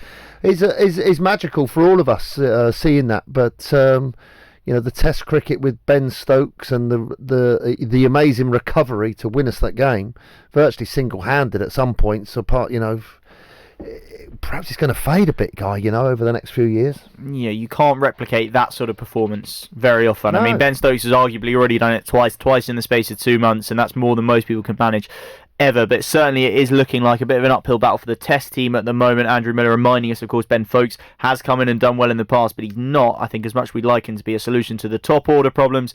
Plenty more hard thinking ahead for whoever is tasked with picking the future England teams. We'll talk a little bit more about that, hopefully joined by Matthew Hoggard after 6 o'clock to talk a bit more about Andrew Strauss, who has been announced there along with Geoffrey Boycott will be given a knighthood in Theresa May's outgoing resignation honours. We're going to be speaking a little bit more about England ahead of their game tonight against Kosovo, qualifier for European Championships, and a bit of Roy Keane as well, so stay tuned. If you fall asleep at the wheel, you'll put your life in danger, and the lives of others as well. Before you feel tired, pull off the road into a services or other safe area. Drink some strong coffee, and take a quick nap while the caffeine kicks in. If you're having a nap, you've left your lights on, sir. Right, cheers. Think. Don't drive tired. If you see somebody showing any of the signs of a stroke, you don't have to think about it, you just dial 999. Use the FAST test. F. Face. Has their face fallen on one side? Can they smile? A. Arms. Can they raise both arms and keep them there? S. Speech. Is their speech slurred? T. Time. Time to call 999 if you see any one of these signs. Act fast, make the call, dial 999. Whoa! Look how much saturated fat is in these chocolate biscuits. It's surprising how much is in our food and drinks. For us kids, eating too much saturated fat can lead to harmful fat building up inside, which we can't see, increasing the risk of heart disease or stroke when we get older. So be food smart. Download the free Change for Life food scanner app and start making healthier choices today. spokesmansaid.com is a leading price comparison website that allows you to compare every energy tariff on the market in seconds. We have more deals than any other comparison website offering energy prices, and our impartial independent switching service is free of charge. Nearly 50% of UK households have switched bills, and there are hundreds to be saved. Visit spokesmansaid.com, as recommended in The Guardian, The Times and The Sun. spokesmansaid.com. This is Love Sport. Love Sport Drive with me, Guy Watts, and Martin Allen. It's Posh Boys, but without Johnny Burrow, who will be back with us at the end of the week. But it's just me and Martin with you until 7 o'clock. Team news from England versus Kosovo in the next half hour or so, I should think. We're going to be talking a lot more about that game, in particular about Kosovo and the story they've had, the troubles they've had to get to where they are, and why that makes it all the more incredible that they're on a 15-match unbeaten run that, of course, we're all hoping is ended tonight by another ruthless performance from England's front three, aren't we? Yeah, absolutely. Jadon Sancho to start. Who have they played in that 15-game run? That's what I was interested in. France, Holland, Belgium, Brazil, Argentina, Germany twice. No, it's teams like Madagascar. Teams also, to be fair. Madagascar? They got a football team? Denmark. Denmark are in there. Azerbaijan a couple of times. They went unbeaten through their Nations League group, in fairness, Martin. So not only have they played... Azerbaijan? Yeah, Azerbaijan, who Faroe Wales only Islands. just beat Azerbaijan the other day. Yeah, giants of European football. No, Faroe Islands once beat Greece, remember? This will be about 6-0. Well, I can take that as a clip. And then the half, and then when we've lost for tomorrow, the second half, I think it'll probably be 1-0. So the teams that they have played, just quickly: Madagascar, Burkina Faso, Albania. Burkina Faso's in the middle of Africa, isn't it? It is. Does that mean they're not any good at football? I've worked out there and done quite a few football clinics in the middle of Burkina Faso, fantastic country to visit. Got a couple of good players, and whilst we were there, their under 21s won the African Nations Cup, and everybody celebrated on the street out the front. Well, there you go. Well, they've clearly got a good generation coming through, even if they hadn't come through by the One of time them signed Kosovo. for Chelsea. Did he? Bertrand Traore. Yes, him. Yeah, there you go. Fair play. Well, when Kosovo came up against Burkina Faso, they beat them 2-0. So maybe they're all right, Kosovo. They beat Albania 3-0, drew 0-0 with Azerbaijan. They beat the Faroe Islands 2-0. Faroe Islands, remember, beat Greece when Claudio Ranieri was in charge of Greece. I don't think he was in charge of them for much longer after that. He then went to... You can't big it up because they beat Faroe Islands. They beat them 2-0. They dismantled Malta 3-1. They then drew with the Faroe Islands 1-1. They beat Malta 5-0, Azerbaijan 4-0, drew 2-0 with Denmark, 1-0 with Bulgaria, 1-0 with Montenegro, beat Bulgaria 3-2 and beat Czech Republic 2-1. I watched England beat Czech Republic 5-0 last season, at Wembley. Yeah. In fairness, beating them isn't the hardest thing in the world, but their population is only 1.8 million, Kosovo. Ours is 55, so we've got something of an advantage, it's fair to say. I think you've got to give them massive respect because the country's only been formed, hasn't it? Well, they only declared independence in 2008. Yeah, a few years, and all the heartbreak and the war that we were seeing on our TVs all those years ago, to know now that they're on a recovery and they're coming back, and these players that are playing tonight would have been kids when all that was happening, weren't they? Yeah, the point is most of them didn't grow up in the country. Most of them were eligible, and a couple of them played once or twice, as happens in international football, for other countries before Kosovo became a footballing nation in its own right. And then when they had the chance to actually represent their actual, country, nation of heritage, they did choose to, and they're getting stronger as a nation. The fact that they're 120th in the world doesn't actually do them justice, because they've obviously started from literally nothing, whereas everyone else had years and years of experience and points to build up and all the rest of it. And do you think there will be? We've heard a lot of people talk about the challenge we'll face of a team with something extra to prove, maybe a bit of extra fighting spirit because of what they've been through, what they've had to do to get here. Is that going to be true? Jordan Henderson rebuffed that. He said no chance. We've got as much national pride. Do we? These young players that we've got playing for us now, they look as though they really want to play for the country. They don't look as though they're in cliques with a group of kind of Chelsea players on one side of the dressing room and a kind of another group of Man United players on the other side of the dressing room, or on the team coach. It seems like Gareth Southgate, over the years, from the under-17s to the under-19s to these players, under-21s, has bonded and moulded. If you come to play for England, we are all together and we are not cliquey like it used to be quite a few years ago, which was disastrous in those World Cup competitions. And hopefully now, joking apart, with the technical skill and the pace and the change in playing style that's been adapted by Gareth Southgate, we've got a chance. I think we do. I think teams respect England a lot more already than they used to, not just because of what we did at the World Cup, but because of what we did against Spain in Seville, because of what we did coming back against Croatia, putting in maybe a disappointing performance at the Nations League semi-finals, but ultimately getting there in good company and, acquitting ourselves well. I think teams respect England in a way that they didn't before. And you mentioned there, talking about preparations and managers getting it wrong, Fabio Capello, a far more glamorous, glitzy, big-name manager with a bigger reputation, more trophies than Gareth Southgate. He absolutely bombed with us at the 2010 World Cup. And the reason we're talking a little bit about that is because, unfortunately, another highly paid, big reputation, big name coach in Eddie Jones has been meticulously laying his plans for the Rugby World Cup, which starts just 10 days from now. What an exciting prospect that is. Starts just 10 days from now, but the preparations haven't gone absolutely to plan, not just because of injuries and all the rest of it, but because of the weather. We were stranded at Tokyo Airport. What can Eddie Jones do about the weather? Well, he can't, but is there something in the fact that they were delayed at Tokyo Airport for 5 hours, stranded because of a typhoon? And remember, this World Cup has been partly scheduled to essentially cover the typhoon season. Goodness knows who's in charge of these things. But it's sort of delayed our arrival. They were, held up on the plane for hours and forced to sit there and then forced to wait at the airport, all that kind of thing. It'll probably affect the sleeping pattern, all the rest of it, along with the jet lag. Is that sort of thing, although it sounds a little bit trivial, potentially the sort of thing that over a 6-week-long tournament can kind of catch up with you if you do get behind on sleep or if you become unsettled in the country, that kind of thing?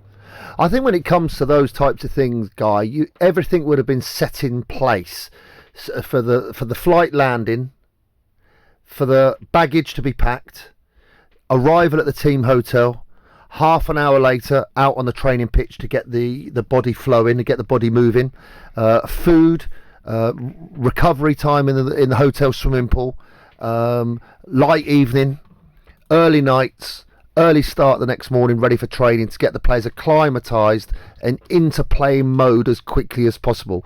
Probably out of your 4 or 5 gears, probably about third to fourth gear. If then you have a change because of the weather, Eddie's got to sit at the front of that bus and think, we've got 5 hours here stuck in this airport. Our plans need to change. So amongst the staff, the nutritionists, because obviously they're missing out on decent food, and the trainers and the sports scientists, they'll get together and think, right, what is the best way for us to recover from this journey? It's a long old journey out there, by the way, isn't it? And sitting in an airport, as boring as it can be, it's still time consuming and it burns energy of a different type where you're just sitting around slobbing about.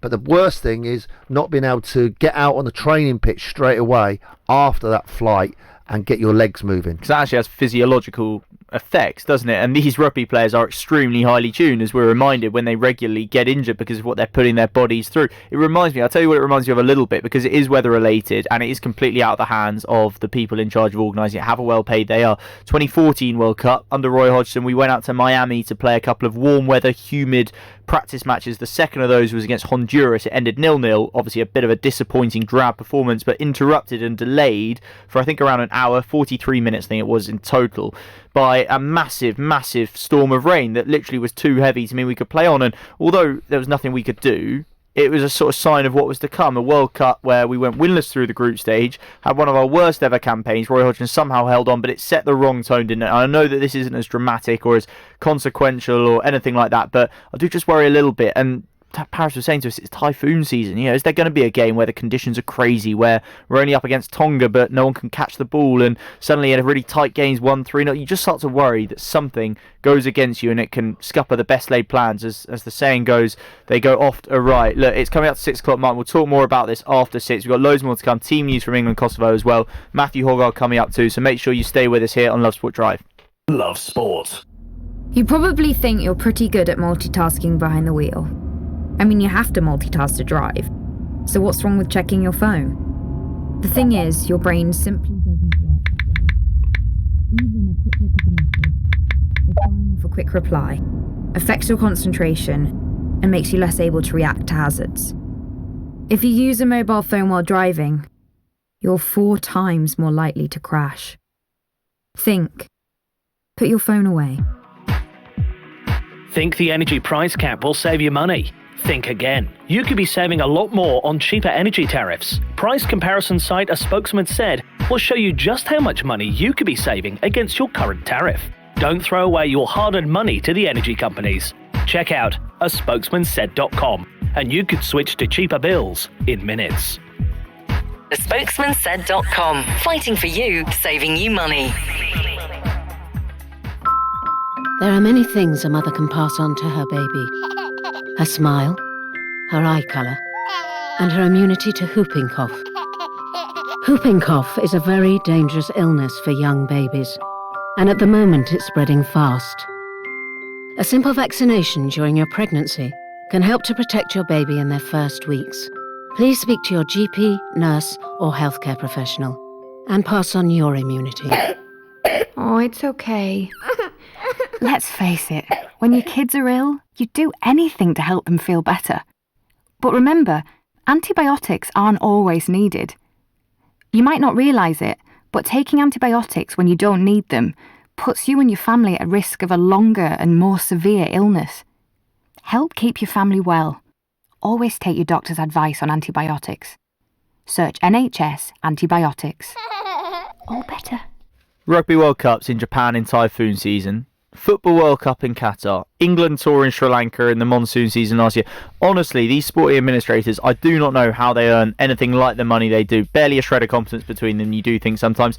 One of them, though, who did have a huge amount of competence, Andrew Strauss. He was a great cricketer as well, done great charity work. He's been knighted. It's been announced today, and Theresa May's resignation honours. We're going to talk to Matthew Hogarth about that after 6. Have some team news for England versus Kosovo for you as well in the next hour, so make sure you don't go anywhere.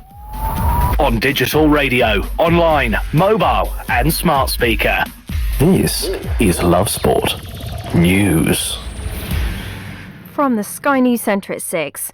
Donald Trump has sacked his national security advisor, John Bolton. The US president says the pair disagreed strongly on many things and his services are no longer needed. Our US correspondent Amanda Walker says they clearly didn't see eye to eye on certain areas. With issues like Iran, Afghanistan recently, that secret meeting that was called off, John Bolton had not been in agreement with the president, and anytime anybody vocalises that publicly, Donald Trump does not like it. Mr. Bolton insists he offered to resign last night and that the president told him, let's talk about it tomorrow.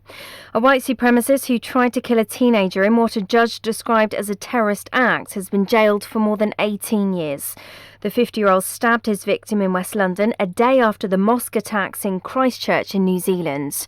Jeremy Corbyn's warned Boris Johnson a general election is coming, but not on the Prime Minister's terms. The Labour leader has threatened to unleash the biggest people-powered campaign ever. Ex-England cricketer Geoffrey Boycott says he doesn't care about criticism from domestic abuse charities over his knighthood. He's been named in Theresa May's farewell honours list, which has caused a backlash as he was convicted of assaulting a girlfriend in 1998. Former JLS star Arisha Williams has spoken out for the first time after he was cleared of rape. I've had this accusation just hanging over my head every single day, from the time I wake up in the morning to the time I go to sleep at night. It's just completely tormented me. But I had two choices. Either I could let it drag me under and completely destroy me, or I could stay strong. The singer has told ITV's Good Morning Britain he's been through a horrific experience. And England aim to make it 4 wins from as many matches in Euro 2020 qualifying when they take on Kosovo later. Gareth Southgate's side head into the game in Southampton on the back of a 4-0 thrashing of Bulgaria at the weekend. That's the latest. I'm Annie Green. Love Sport Radio. On digital radio, online, mobile and smart speaker. This is the Posh Boys on Love Sport Drive. It certainly is. It's me, Guy Watts, and Martin Allen here with you on Love Sport Drive until 7. No Johnny Burrow with us today, but Johnny will be back before the end of the week. Don't you worry. He's been granted a few well-earned days off. He's down in Devon. Although I'm looking out the window, Martin, it's not the time to be in Devon. It's the time to be in Portugal, which is where I spent the last few days. I imagine that's part of the world you've been to a little bit. Popular with the footballers down there in the Algarve? Yeah, I don't go that way, though, down to Albufeira. I go the other way towards Spain, and there's a nice couple of little golf courses in a quiet little area, and it's very peaceful, very traditional, and those old cobbled streets and nice little restaurants, really cheap, and that's the part we go to. God bless. Yeah, really What's lucky. that called? That sounds good. Or are you not willing to disclose it on national radio?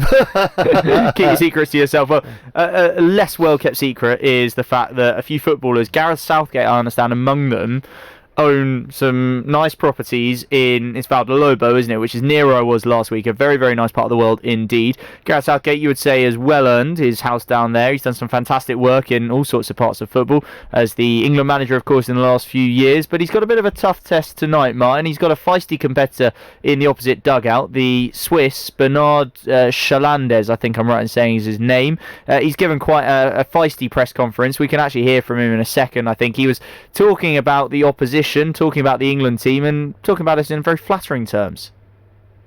It's a tactical pressing. In a crazy game, it's go, return, go, go, go, go, go. I want to win the ball. I want to disturb.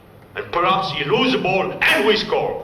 Here against, in my opinion, the best team in the world. It will be for us not an easy game. I know that. If we don't dream, it's unnecessary to play such game. We must dream. Madder than Martin Allen, some are saying.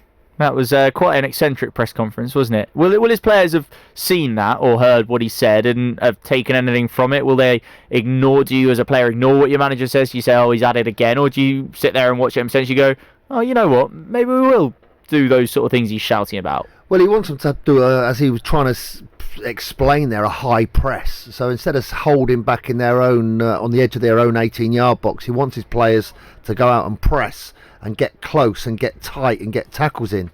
But that is easier said in a press conference rather than being out at St Mary's tonight, where England will play from the back. They will play. They will at times overplay, and it's very difficult if the ball's moved at pace on what's going to be a fantastic pitch down there. England players will move that ball around real quick, and it's hard for those players to get your foot in and get a tackle in to do that press that he wants. So they might have to then drop back. Are England the best team at the world at the moment, which is what he said, the compliment? I don't personally think at this moment we are there. I think we saw the Scotland last night play against Belgium, and Belgium were 3-0 up, I think, in about 25, 28 minutes, something like that. I think that's a Belgian team at the moment, for me, is the best team around at the moment. They would... They, for me, are the best team in the world. Yeah, they certainly do look scary, don't they? But I'm pretty sure I'm right in saying they're not on an unbeaten run that's 15 games long, and that's what Kosovo are. If you can believe it, they may have only formed a few years ago as a footballing nation that was accepted by FIFA, but they are on a 15-game unbeaten run. And yes, as Martin pointed out, they may have played teams like Madagascar, but they've also played teams like Denmark, teams like Bulgaria. Of course, they're second in the qualifying Group A that England are also in. So it's a big game tonight. You know, if England were to somehow lose, it could have some implications in the race for Euro 2020, although I think ultimately we will probably be all right. But they do have an incredible story, Kosovo, and I'm pleased to say that we can chat a bit more about it now with Ian Herbert, who is the Deputy Chief Sports Writer for the Daily Mail. Ian, thanks a lot for joining us. I mean, this story of Kosovo, not just sort of the fact that they exist as a country and as a football team, but the fact they've managed to turn themselves into quite fierce competitors at international level is mighty impressive, isn't it? Yeah, definitely. It's a real, fairy tale. We took it's rare that stories really are fairy tales in football, but it is, bearing in mind that they weren't. They're obviously this is a country which in the 90s was in the middle of a dreadful civil war, and they actually weren't even recognised by FIFA until 2016. So, and because of the fact that so many families were sort of scattered across Europe because of the war, a lot of countries a lot of players have come from Switzerland, Sweden, France, which is where their families had to settle, when they were where they were scattered in May 2016, when UEFA who recognised Kosovo as a football country. So brilliant, and there's some great, I think, natural talent in there. I think there's sort of, a lot of people who've seen them a lot talk about, echoes of the old Yugoslavia team, that kind of, raw attacking spirit, really, which the Yugoslavs had as a great side in the 70s and 80s. So, Ian, just to explain that for people that don't know, they had a civil war, and a lot of the people that lived in that country were told what to leave, or did they leave of their own accord? Were they forced to leave, and what happens? They just get spread out all over. How does that happen? Yeah, they had to leave. A little bit like you see, Syrians now in the middle of that conflict, scattered as far and wide. I mean, basically, a war between the Serbians and it got very complicated, but the ethnic Albanian majority. There are a lot of ethnic Albanians among the Kosovans. So, really, the war being so intense and people dying and people their lives being at threat, that very, very many were forced to flee across Europe.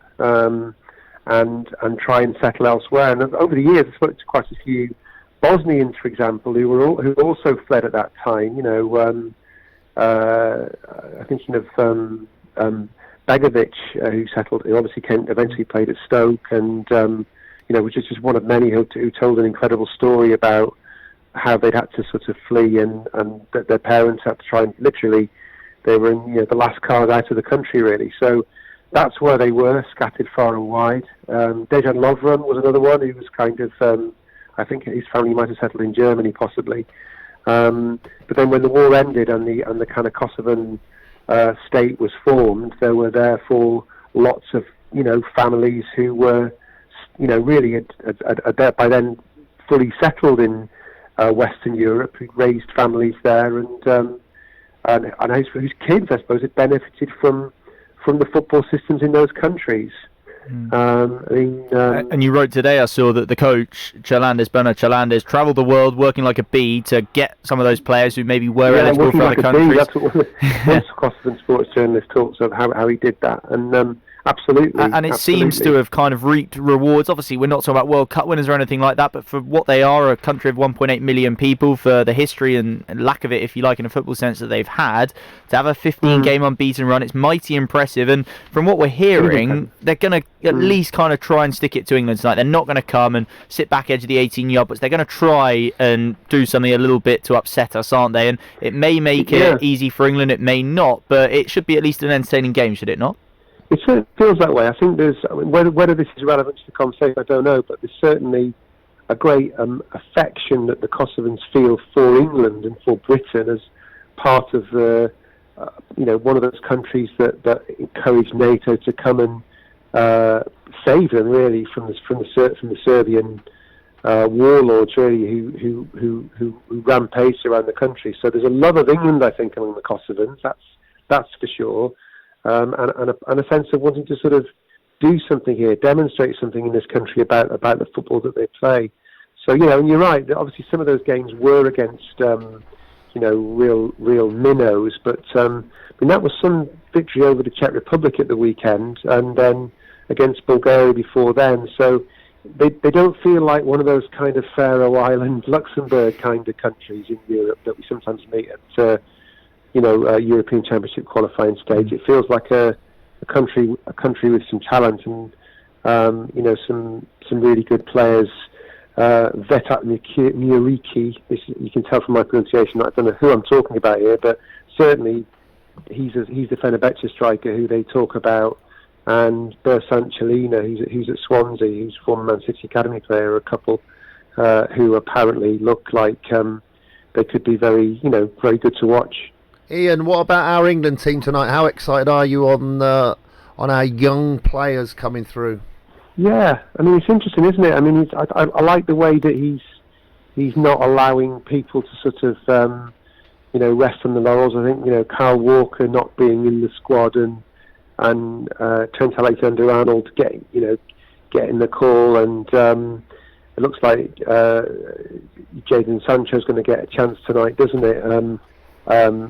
Against the Kosovans. So, and there's very much talking about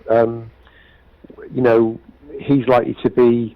I'm really looking forward to seeing Sancho, because I've read a lot about him and seen him relatively little, and obviously because he's been out in Germany, and he looks like he's a kind of character who's not going to just go into his shell, but really be at it. And I think the trouble is, I mean, I agree. I heard what you said about the Belgians earlier on. I saw a bit of that game too last night. They did look really good, and I suppose the real danger with these things is that because the qualifying round is so benign and easy, really, you get into sort of 100% record in qualification. The competition's not good enough, and then you get to the finals and you lose to Belgium. So that's what happens, isn't it, on the whole? So exciting to see whether these players can really compete with each other, if you like, and create a competitive environment in that squad so that they can be much better than they were at the World Cup against Belgium, where really in that third place playoff game, that England were well beaten by Belgium in Russia. 100%. Well, yeah, let's hope that we can make some progress, even if we do have to do it against slightly smaller, less able opposition. Ian, thanks so much for joining us. Really good to speak to you. Ian Herbert there, Deputy Chief Sports Writer for the Daily Mail. He alluded to it, Martin. It's incredible. I've never really read in modern times about a country, especially a new country like this, having such a fondness for England, for Britain, which it apparently does. Obviously, we played a key role as part of the NATO alliance that helped liberate Kosovo, eventually leading to them declaring their independence, to the point where apparently there were children named Tony Blair as one name, Tonibler, in honour of our Prime Minister at the time, who did play a big role in intervening and getting the NATO countries on board to help make that happen and essentially to liberate the nation of Kosovo. When was it? How many years ago? So that was around 1999, I think, 2000, turn of the century. It was described, I think, by Ian in the paper today as kind of the high point of Blairite foreign policy, and it was at a time where, I guess off the back of the success with Northern Ireland and all the kind of Good Friday agreement, he was on a bit of a roll, and obviously it went sour quite quickly after that. But certainly in Kosovo, he and English people, British people, have apparently retained quite a high regard. Bill Clinton as well. There's apparently a shopping sort of centre there with a big Bill Clinton statue. I don't think you get that in too many places outside of America. I thought you were going to say you had a few kids there. No, well, not that I'm aware of, but he obviously is quite well regarded there too. So we can hope at least tonight and when we go to Kosovo in November that there won't be any crowd trouble to do with the English. That would be nice, wouldn't it? To have an away trip to Eastern Europe for once where there isn't some crowd trouble for one reason or another. Loads more for us to talk about between now and 7 o'clock. We want to talk a little bit about Danny Cowley, the new Huddersfield Town manager, because I know, Martin, you've got strong views on him. We're going to talk as well to Matthew Hogarth, the one and only Hoggy, who's going to talk to us a little bit about Andrew Strauss, who is getting a knighthood, and the Ashes, of course, as well. Make sure you stay with us. This is Love Sport. If you fall asleep at the wheel, you'll put your life in danger, and the lives of others as well. Before you feel tired, pull off the road into a services or other safe area, drink some strong coffee, and take a quick nap while the caffeine kicks in.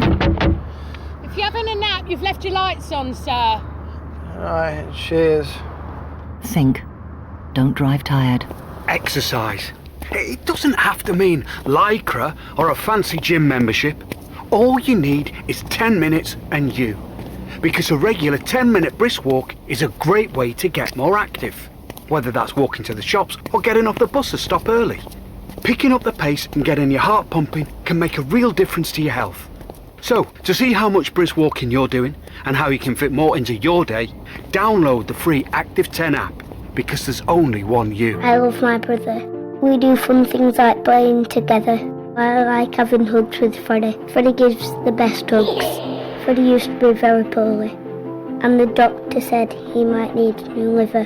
Then one day, a very nice person gave their liver to Freddie.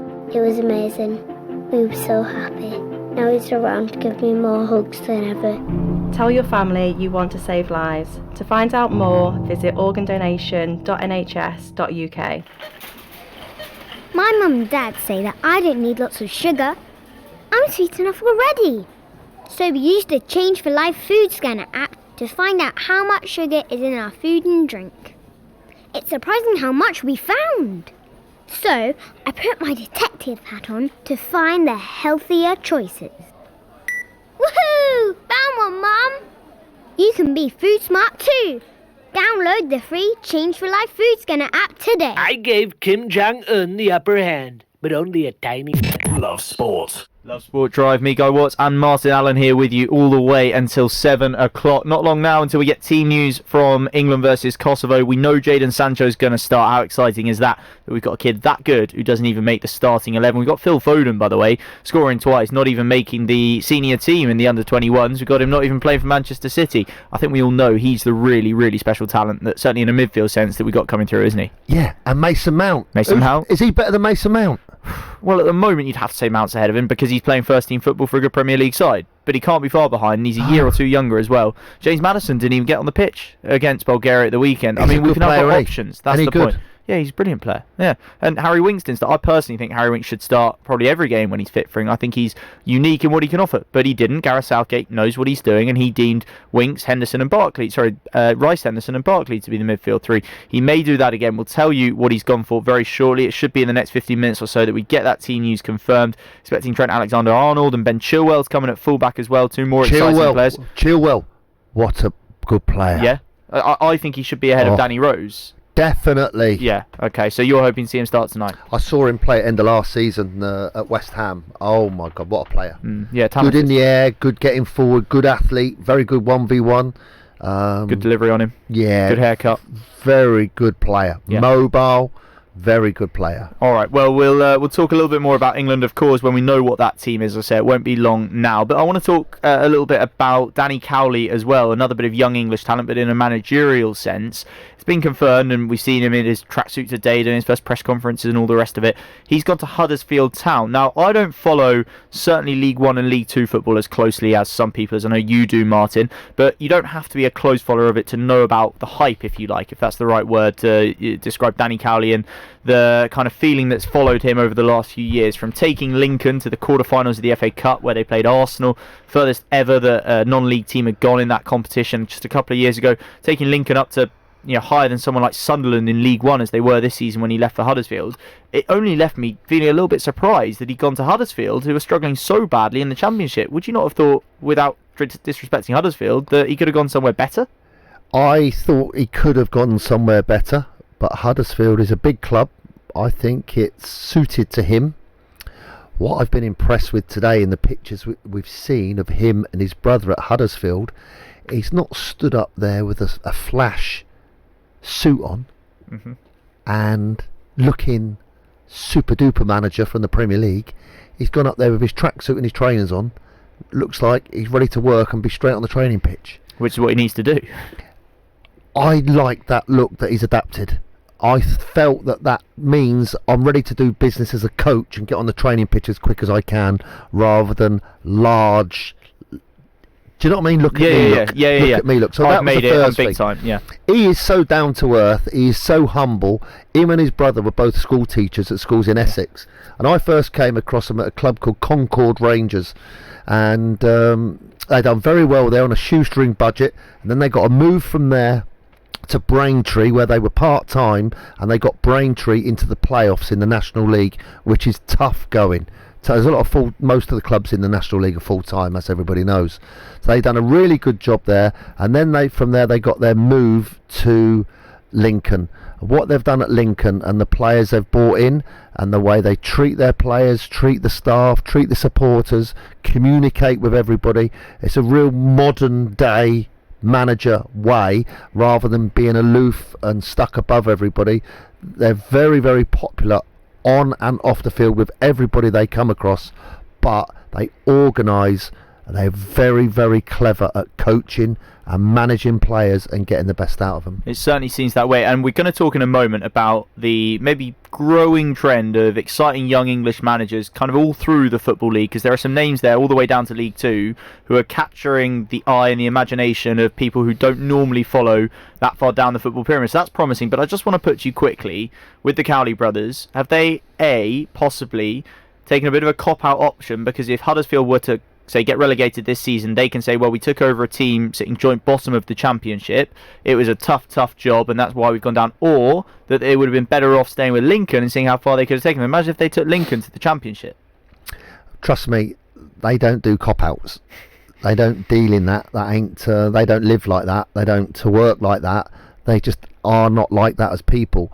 They will see that was a Premier League club last year, and they've got new owners from the previous chairman that sort of passed it all over now. They will go in there, they will turn that round. There ain't no doubt about that. That's a big club, and they can get that back going again. And no chance of relegation. Nah, they won't go down. Where could they be looking? I mean, could the transformation be enough? Is there the potential there in that squad? Could they be looking up, top six still? What always happens when clubs get relegated from the Premier League, the players' wages go down. They're not happy with that. Every player is on the phone to their agent asking if they can get them a deal back up to the Premier League so their wages can go back up, because they lose a significant amount of money.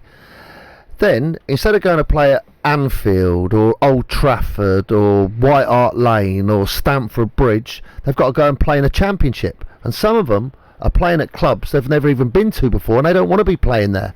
They're thinking, what am I doing at this level? So it takes a while for players to adjust to getting used to playing in the Championship.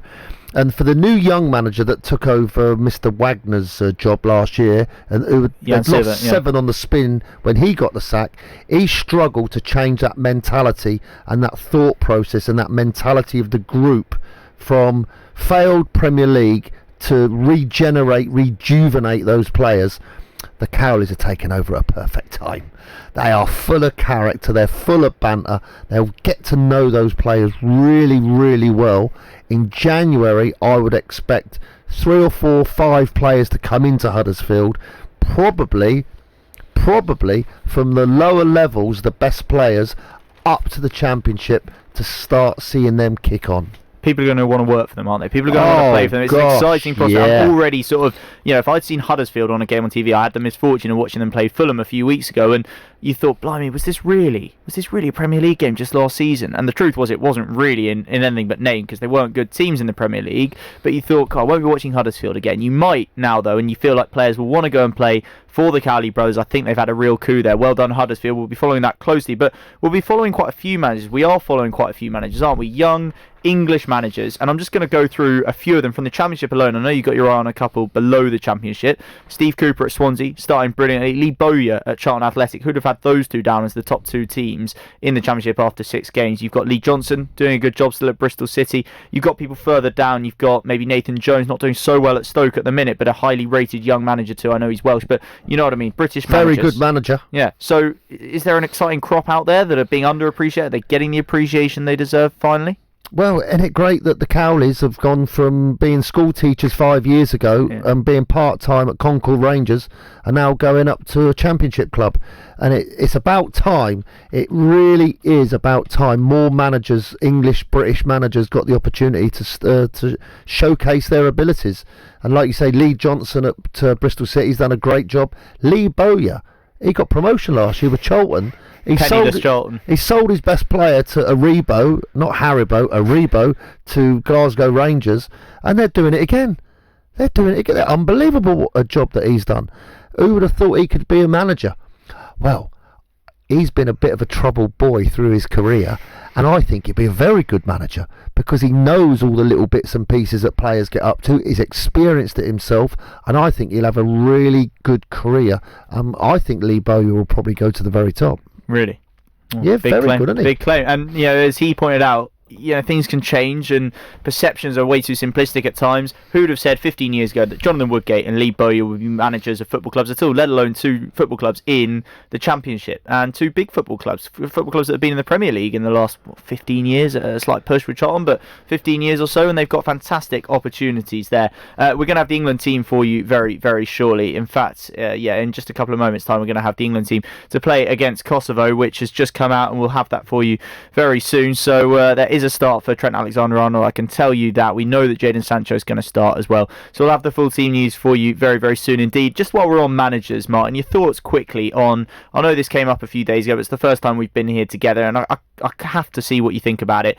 Roy Keane, and he and Gary Neville did this audience with sort of thing in Ireland last week, and it looked really entertaining. I've watched quite a lot of it, and it was really entertaining. It was fascinating for the most part. Fascinating insight into the United dressing room, working under Sir Alex Ferguson, playing with everyone from Cantona to Hughes to Cristiano Ronaldo, and it was funny as well. They're both quite funny individuals. Roy Keane, to a lot of people, I think surprisingly so, but the headlines that came out of it were dominated by some of the negative things that Roy Keane is still saying about Sir Alex Ferguson. As one writer put it, the biggest cheer was reserved for when one of the hosts asked him, did you get in contact with Sir Alex when he was seriously ill last year?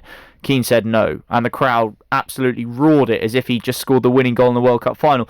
And you know that there was part of him that was playing up to the audience, an audience who were absolutely eating out the palm of his hand. But for someone who is a Man United fan, who absolutely idolises Roy Keane, who thinks he's one of the most brilliant players, as, by the way, does Gary Neville, he can barely hide his admiration for him when he's sitting there next to him. It is a bit disappointing, I think, that he's not able to be more respectful now of a man who did so much for him in his career, whether he wants to openly admit it or not. Does it grate with you, or do you just think, well, that's football, that's life? You get those sort of characters, and if you want the kind of things that Keane gave you on the football pitch, then you risk the possibility that he becomes that kind of person off it. I admire him because he was such a good player. He was such a leader, and he had fierce determination to win. And I played against him a couple of times. His mobility, his direct aggression, he's a leader of people. I think with the thing in Ireland that he's just done, he gets very well paid for that. And if he's going to be bland and magnolia, then they're not going to want him. The people want to hear some of those things that he said. With the stuff with Jonathan Waters, I know that they had a big fallout down at Ipswich Town, didn't they, when Roy was a manager and Jonathan was a player, and they had some conflicts and some rumours of offers of fisticuffs in the office, which I don't know if they're true or not, so it's I'm hearing that second hand, that sort of stuff. But the people that I know that know Roy, they've been on the coaching courses and the training courses with Roy, and each and every person that's been on those courses at St George's Park with Roy has said what a good bloke he is, how approachable he is. He sits with everybody to have his dinner. He chills out with everybody and relaxes with everybody. He does the sessions with everybody. He helps people when he can help them, and all of them have spoken really highly of him. Now, I would prefer to take that view of Roy rather than the one that's up on the stage performing to the public. And we can all do things, you know, when you're up there and you've got to give it a bit of bravado and a bit of banter. They want to hear about Sir Alex Ferguson. They want to hear about Jonathan Waters. And they want Roy to be confrontational and close to being disrespectful, because they like it. They thrive on it. They've all had a few glasses of wine and it made them all laugh. Did it make me laugh? No. It's a little bit sad, isn't it? It is a little bit sad. I felt a little bit sorry for Jonathan Waters, because the comments about his family I just thought were disrespectful, and perhaps he went too far there, or he did go too far. They were tasteless, and I think as well that some of the stuff that he says, or choose not to say, however you want to see it, about Sir Alex Ferguson, I think it's totally unnecessary. You know, whatever health the man is in is actually irrelevant. He's someone who is deserving of more respect, not of total undying respect with absolutely no flaws picked in anything he ever did. Of course not. No one's above that. But I think for Keane to be so childish about it, as I see it, it smacks, as you say, of a kind of pantomime performance, doesn't it? He's playing up to a role, playing up to what's become a stereotype almost. And for someone who isn't old, you know, he's young enough to have a lot to give back to the game still. I love watching him as a pundit, you know, maybe not every week, but seeing him occasionally on the pundit sofa, you think, brilliant, what's he going to say this week? Because it's better to watch than most of what the offerings are on football punditry, and you feel like he's got more to offer than just being the guy who kind of turns up and wheels out the old cliches and all that sort of thing about, you know, certain people he's worked with, played with, worked under, and all the rest of it. It's a shame. But anyway, I can bring you some England team news. It looks like a 4-3-3, no surprises there. Jordan Pickford in goal. Couple of changes at fullback as we half expected. Trent Alexander-Arnold starts, as does Ben Chilwell. The same centre-back pairing, which I think is interesting, we'll talk about before the end of the show, Martin. Michael Keane and Harry Maguire. Midfield remains the same as well. Declan Rice, Jordan Henderson and Ross Barkley in there. There is a change in the front three as well. Jadon Sancho starts. I expect he'll start on the right of that front three. Harry Kane through the middle, of course, and captain. Raheem Sterling, I expect, will go to the left. It's an exciting team, of course, as nearly all the England teams are these days. We'll talk a little bit more about that in the next few minutes. Make sure you stay with us here on Love Sport Drive.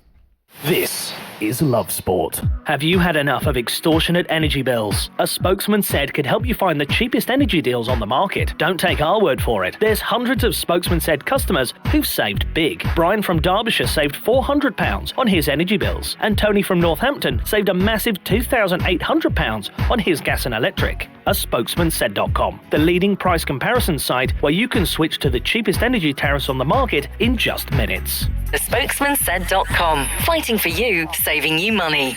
Digital radio offers great sound quality and more stations than ever before. And we want to make sure that you get Love Sport on your digital radio. Just press the auto tune or auto scan button and Love Sport will appear on your menu. Love Sport on digital radio. If you fall asleep at the wheel, you'll put your life in danger, and the lives of others as well. Before you feel tired, pull off the road into a services or other safe area. Drink some strong coffee, and take a quick nap while the caffeine kicks in. If you're having a nap, you've left your lights on, sir. Alright, cheers. Think. Don't drive tired. How are you? How are you really? Modern life can be busy, and sometimes it's easier to look after others before looking after yourself. But there's only one you. And making small changes to your lifestyle now could improve your chances of staying healthier longer. So take the first step to a healthier you with our free How Are You quiz. See how you score and get personalised tips and support, from how to eat a little healthier to turning a 10-minute walk into exercise.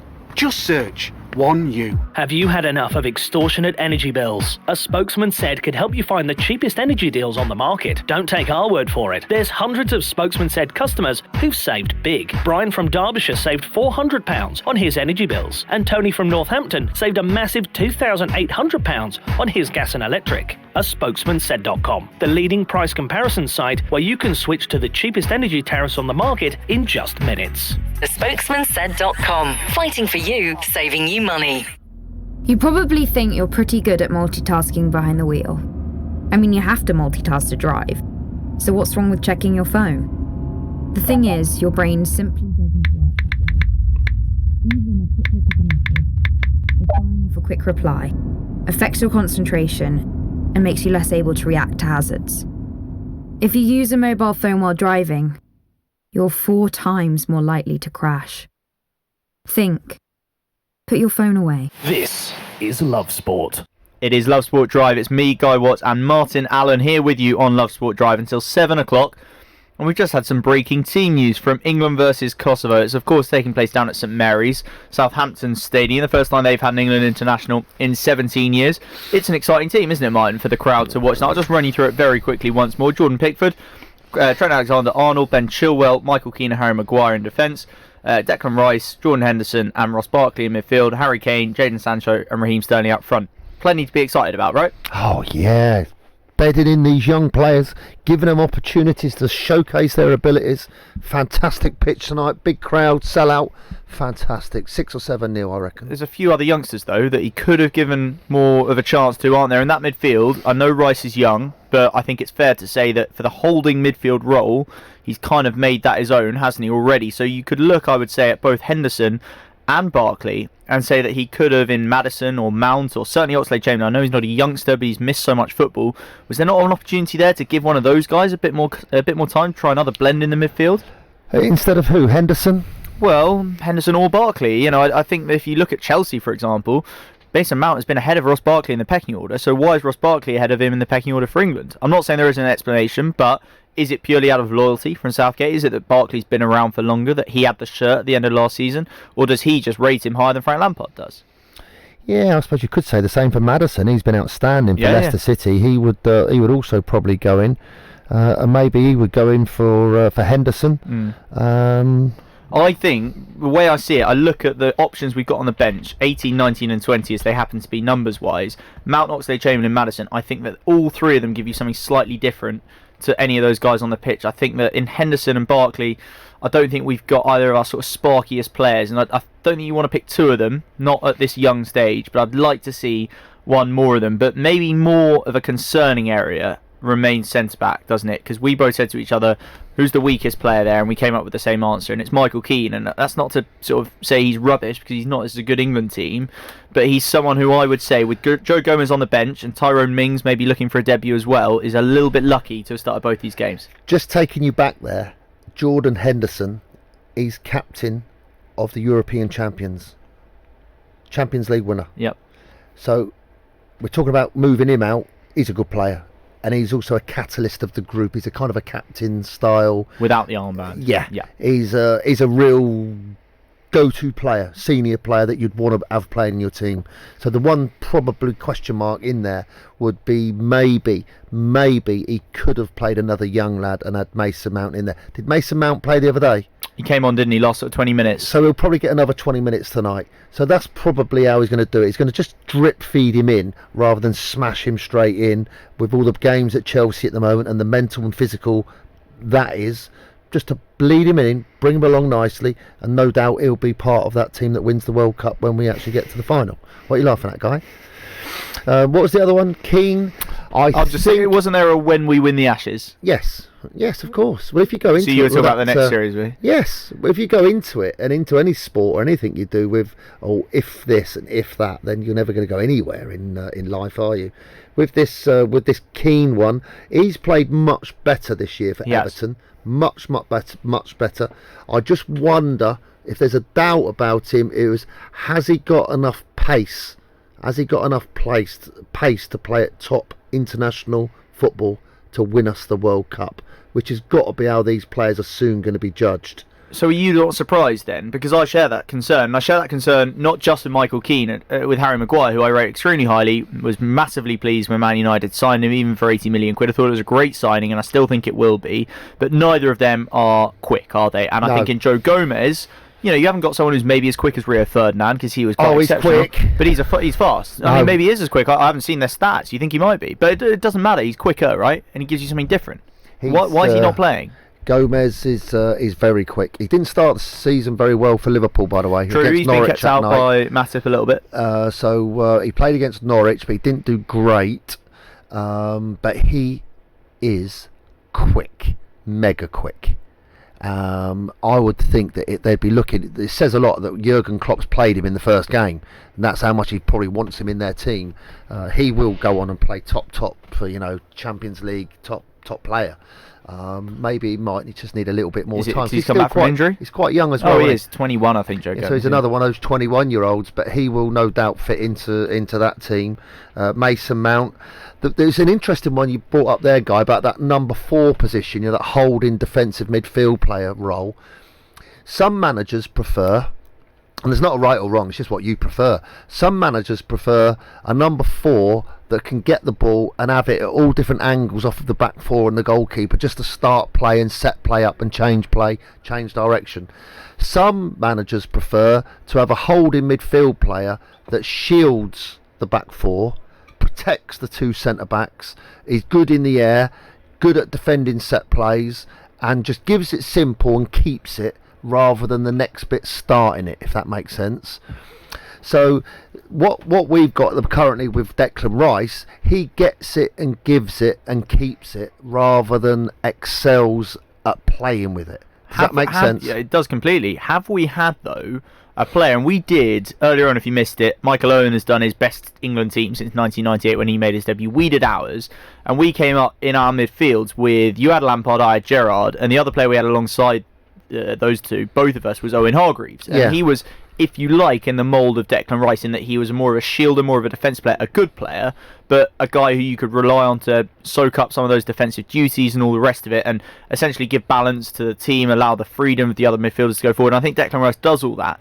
I think for the first time in 15 years or so, if you take Scholes out of it, because he could do so many other things as well, but I think in Harry Winks we've got a player who fits your first description, who fits the description of a player who not only likes to sit deep, is happy kind of letting other people go forward and doing some defensive duties and all the rest of it. Not that he's as good a ball winner as Declan Rice, but someone happy sitting deep and setting the tone for the team with his passing, who can take it on the turn, who's happy under pressure on the ball, who's but he's good not on the as ball. good defensively as Declan Rice. Do we need someone as good defensively as Declan Rice against Kosovo? Man City. You said 6 or 7-0. Man City, yeah, you do. Of course you do. Still need one of them, even playing against 2 Bob Rangers. Man City play with Fernandinho in that role, and the rest of them dominate possession, and he always plays in that role. Good in the air. He's one of there's only 3 players in that team that can head the ball for Man City, and he's one of them on set plays, which is their weakness, as we all know.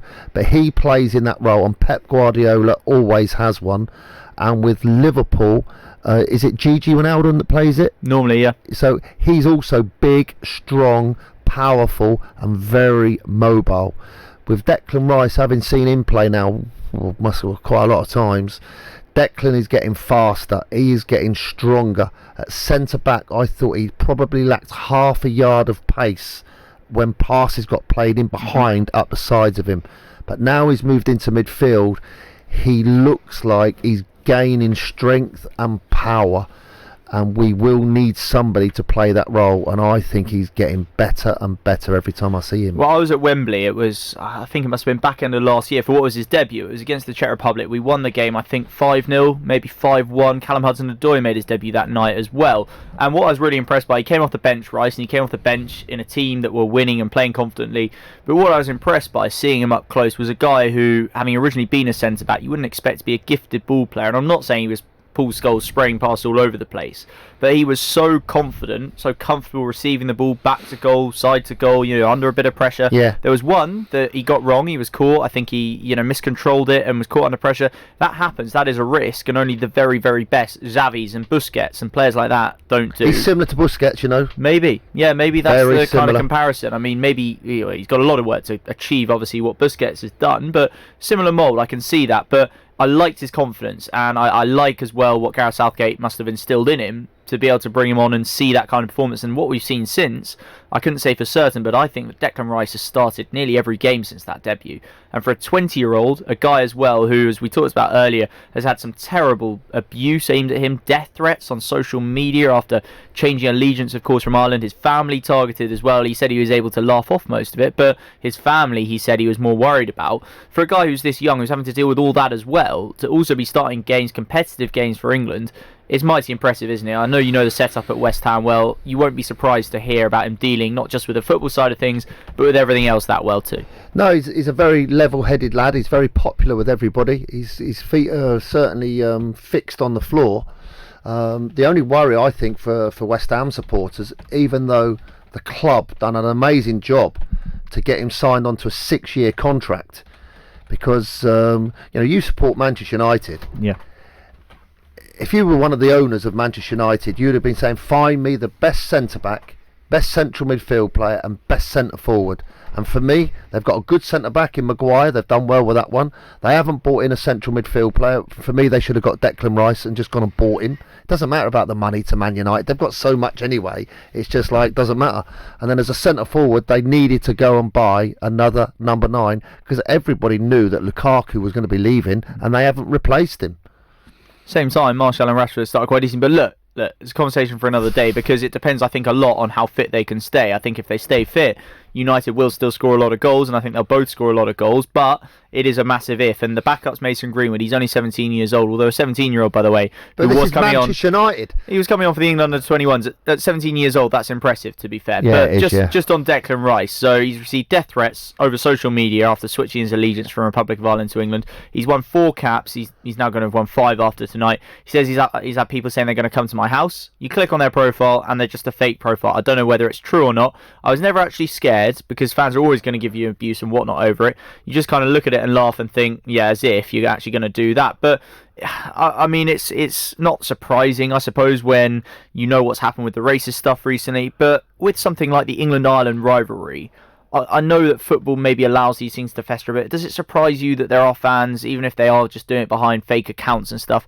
willing to do that, who feel that strongly apparently? Does it surprise you? It's quite a long time. We're talking about longer than, it is in the Kosovo situation, but I know that the, history runs very deep. But does it surprise you that you still got idiots doing this sort of thing? No, load of donuts. They never do it.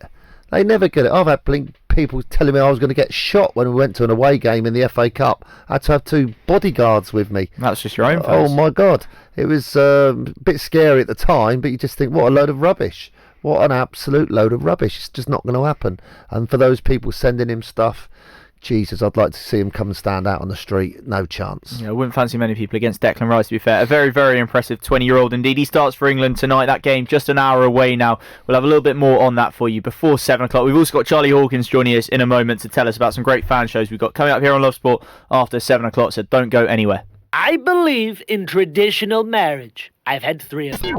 Giving your team a voice. Love Sport Radio. If you're in business, I bet you hate wasting money. We Do Taxi Tops can help you achieve minimum wastage on your advertising costs and maximum exposure. Our revolutionary taxi tops can target your potential customers in the right place at the right time, so your message has the greatest potential for making an impact. We Do Taxi Tops. Visit WEDOOH.com. We Do, the smarter, quicker way of advertising in London, supporting London businesses of all sizes. If you're driving on a motorway and you see a red X sign overhead, you need to change lanes safely. Driving in a red X lane is an offence. Red X's are there for a reason, to protect you and others from danger. The lane may be blocked by a broken down vehicle or road workers, or the lane may be needed for the emergency services. So if you see a red X, change lanes safely. Highways England, connecting the country. If you fall asleep at the wheel, you'll put your life in danger, and the lives of others as well. Before you feel tired, pull off the road into a services or other safe area. Drink some strong coffee, and take a quick nap while the caffeine kicks in. If you're having a nap, you've left your lights on, sir. Alright, cheers. Think. Don't drive tired. If you see somebody showing any of the signs of a stroke, you don't have to think about it, you just dial 999. Use the FAST test. F. Face. Has their face fallen on one side? Can they smile? A. Arms. Can they raise both arms and keep them there? S. Speech. Is their speech slurred? T. Time. Time to call 999 if you see any one of these signs. Act fast, make the call, dial 999. Love Sport. Love Sport Drive with me, Guy Watts, Martin Allen, and we've been joined in the studio by a second special guest. It's Charlie Hawkins, the presenter of our fan shows, and we've got some great ones coming, haven't we, Charlie, including a couple of brand new ones, which we'll talk about in a moment. But first, tell us what's coming up between 7 and 10. 7 and 10, between 7 and 8 is the fan show tonight. No West Ham, they're on an international break, they're having an extended holiday themselves. You've got claret and blue on tonight, Charlie, that's nice. I've done this Just because there was no West Ham show. I thought we have to get West Ham in somewhere, Mark, and I did this for you. And you know what, you've noticed. Yeah, you look smart, Charlie. Gold star, thank you, You're mate. very smart. And You I've washed your hair? I have washed my hair, and I've got my Burrow glasses on because I know he's not here today. So I Posh boy. Posh boy, yeah, posh boy in essence. He's having cream teas in Devon this evening, but I'm not sure if he's going to have the cream on first or the jam. Who knows? Who knows? Pass the sugar, please. Isn't one of those meant to be posh and one of those is... I should know that, but I really don't. I don't you like should scones. if you went to the school that you went to, I you don't told like me about scones. earlier. I can't help it. Scones? Scones. Scones. What? Posh boy is maybe... It's this me and Mark very different, see, we know. We should get Johnny on the phone and sort of have the casting emotion. Well, seriously, what is it? Scones? I've always said scone. scones? I've always said scone. So I think it's scone. What is it, Charlie boy? Scones. Alright, there we go. Job done. Scones don't sound right. It's got an E in there, isn't it? Yeah. Scones. There we go. Look, we digress. It is the fan show tonight, 7 till 8. We're going to be talking, obviously, the England game down at Southampton St Mary's. And, you know, a lot of people are making a big thing of this. Should it have been at Wembley? Is it almost disrespectful to Kosovo, their travelling support, their FA? Because it's still a big game for them, a big night out for them. And the game's not being played at Wembley. And a lot's being made. We're unbeaten in 10 years in qualifiers. 42 games England are now unbeaten, European and World qualifiers. Kosovo are unbeaten since 2017 as well. Bring it They're on. unbeaten in this group. This is a big game. I think this is going to be... Charlie, you're kidding. Have you seen who they played against? Faroe Islands and Malta. Come on, Azerbaijanis. What? Listen. What sort of teams are they, Charlie? You should never Don't dig it up. underestimate any opposing side. You, as a former manager, Mark, you know this. You can't underestimate your opponents. You've been told that, Martin. You've been told by Charlie Hawkins, Love Sport fan show. Charlie, who have they been playing against? Right, so A we're win going to is a have... win. Rose and Crown. You can only Unbeaten. You can only beat what is in front of you, Mark, and that is what they have done tonight. Is a tough test. Right, there we go. Well said, Charlie. It is a tough test. Well, Rubbish. let's see how we do. We'll see tomorrow, eh? Let's see how that goes. Live updates, of course, on the scores Live throughout the updates, evenings. We've yeah. got Crystal Palace, we've got QPR as well, and very excitingly, a couple of brand new ones. 2 brand new fan shows tonight. Lots of new fan shows here on Love Sport. We're trying to give every club a voice on this station. Hear directly from the fans themselves. Let all the issues they want to be spoke about right here on Love Sport. What better way to kick it off with Leicester City, only Premier League champions a few seasons ago. We're going to be talking all about what's going on. Really big news with James Maddison. Should he be starting for England? He's not starting, but he's made a brilliant start. Leicester are unbeaten in the league. Vardy looks fantastic under Brendan Rodgers. Then, of course, we're going to be talking a little bit about Sheffield United in the second half. They have a brand new fan show, and we also have Michael Brown on. Really, really delighted to speak to him. He's got a lot to say about their start this year. Chris Wilde has been fantastic. You know, they got that brilliant point at Stamford Bridge. They were 2-0 down to Chelsea. They come back. You know, when you are back in the Premier League, what do you want to do? You want to show character. You want to show great strength. This is what they've done. 2-0 down at the Bridge, 2-2. An absolute brilliant point. Fantastic stuff. Charlie, I can't wait to hear them. I'm looking forward to those. What a great start Sheffield United have had in the Premier League. Let's hope their fan show match it. I'm sure it will. That's Charlie Hawkins. He's coming up for you after us here on Love Sport between 7 and 11 p.m. So make sure you stay tuned for those great shows. Live updates, of course, on the England game as well, which starts at 7:45. Lastly, we want to finish. It's been one of the big stories of the day. Knighthoods for Jeffrey Boycott and for Andrew Strauss. We had Jeffrey Boycott on Love Sport earlier on. He spoke to us about all sorts of things. Brexit, ageism, and the rest of it. Of course, we spoke to him about the Ashes as well. And here is what he had to say on the series that's just been. Look, I think the Ashes has always been iconic because it's traditional, it's history, and it's been going on, it seems, forever. And we can relate to all the great names of English and Australian cricket who played it because that's all there was. There wasn't 20 over cricket, there wasn't 50 over cricket when they played. So when Australia come here or we go there, yeah, we're interested. Everybody's up for that and see how we go. On top of that, 4 years ago, when we played the World Cup in Australia, seems a long time ago, we were absolute rubbish. I think most people accept that. We struggled to win games. We won hardly any. We were out of the competition early. And the people who run the game, Andrew Strauss came in, he got a new coach who was good on one day, that's why he brought him. He said we had to focus on winning the Champions Trophy, which is going to be held in England, which was 2 years ago now, and the World Cup, which was going to be held in England, because he was right in that respect that if England had played so badly at home with all home crowds, there'd have been hell on, not just the media, but the public. So they focused on that, they did good, and we came forward, and we were the favourites to win the World Cup. We played great cricket, a different brand of cricket, that's the key.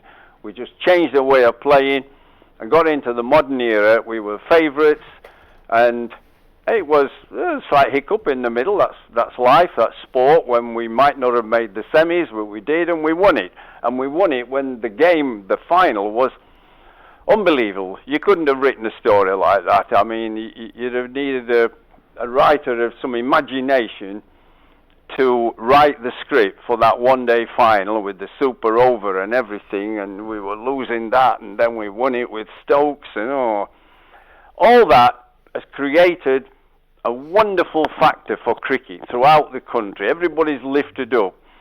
And then, on top of all that, suddenly we've had a fall because we haven't played very well in the Ashes, to be honest. We've had our odd moments. We've had two players who played iconically well. Stuart Broad's bowled brilliantly throughout the series, and Ben Stokes has played beautifully, absolutely outstandingly. And we've had odd players and odd bit here and there, but if we're really honest, we've been outplayed by Australia. They should have won the series 3-1. They beat us at Edgbaston. They beat us, should have beat us at Headingley, really, but Ben played something out of this world. And then they've just beat us at Old Trafford. So they really should have won 3. We should have won 1 at Lord's when we drew it. There was rain and everything, and so they wanted a lot of play. We ran out of time. And if you're honest about it, they're better than us. They played better as a team. We've had individual moments. I mean, I can remember the fast bowler, the young lad Joffrey Archer bowling quick at Lord's. Magic. But it's been bitty, hasn't it? And look, I've watched it all from Test Match Special. I love commentating on Test Match Special. I love the cricket. I love being there. But in some ways, it's a touch disappointing. And so now I'm going to go to the Oval for match on Thursday for Test Match Special, watch it, enjoy it. But in some way, a bit of sadness because the Ashes have gone. And actually, the Aussies were, when you looked at the names before the start of the series, you thought, hang on, there ain't much to choose between these two teams. And we had a real chance. But if we're brutally frank, the powers that be, from Chief Exec, Chairman, Andrew Strauss, the captain, the coach, we didn't plan for the Ashes like we planned for winning the World Cup. We planned for 4 years the World Cup, and we got our reward, we won it. We sort of let the Ashes happen. It was coming, it'll be all right on the day, and we've been found out. Well, there's Sir Geoffrey Boycott, as he soon will be, giving his verdict to Love Sport Radio on England's performance in the Ashes. Of course, victory for Australia, unfortunately, but great to hear from him, and great for cricket that he and Andrew Strauss are going to be recognised with knighthoods. It's been a great show. Thanks to Martin Allen, who's been here with me since 3 o'clock. Thanks for listening. We've got Charlie Hawkins coming out next with some brilliant fan shows and live updates on England versus Kosovo. So make sure you don't go anywhere. This is Love Sport. This is Love Sport.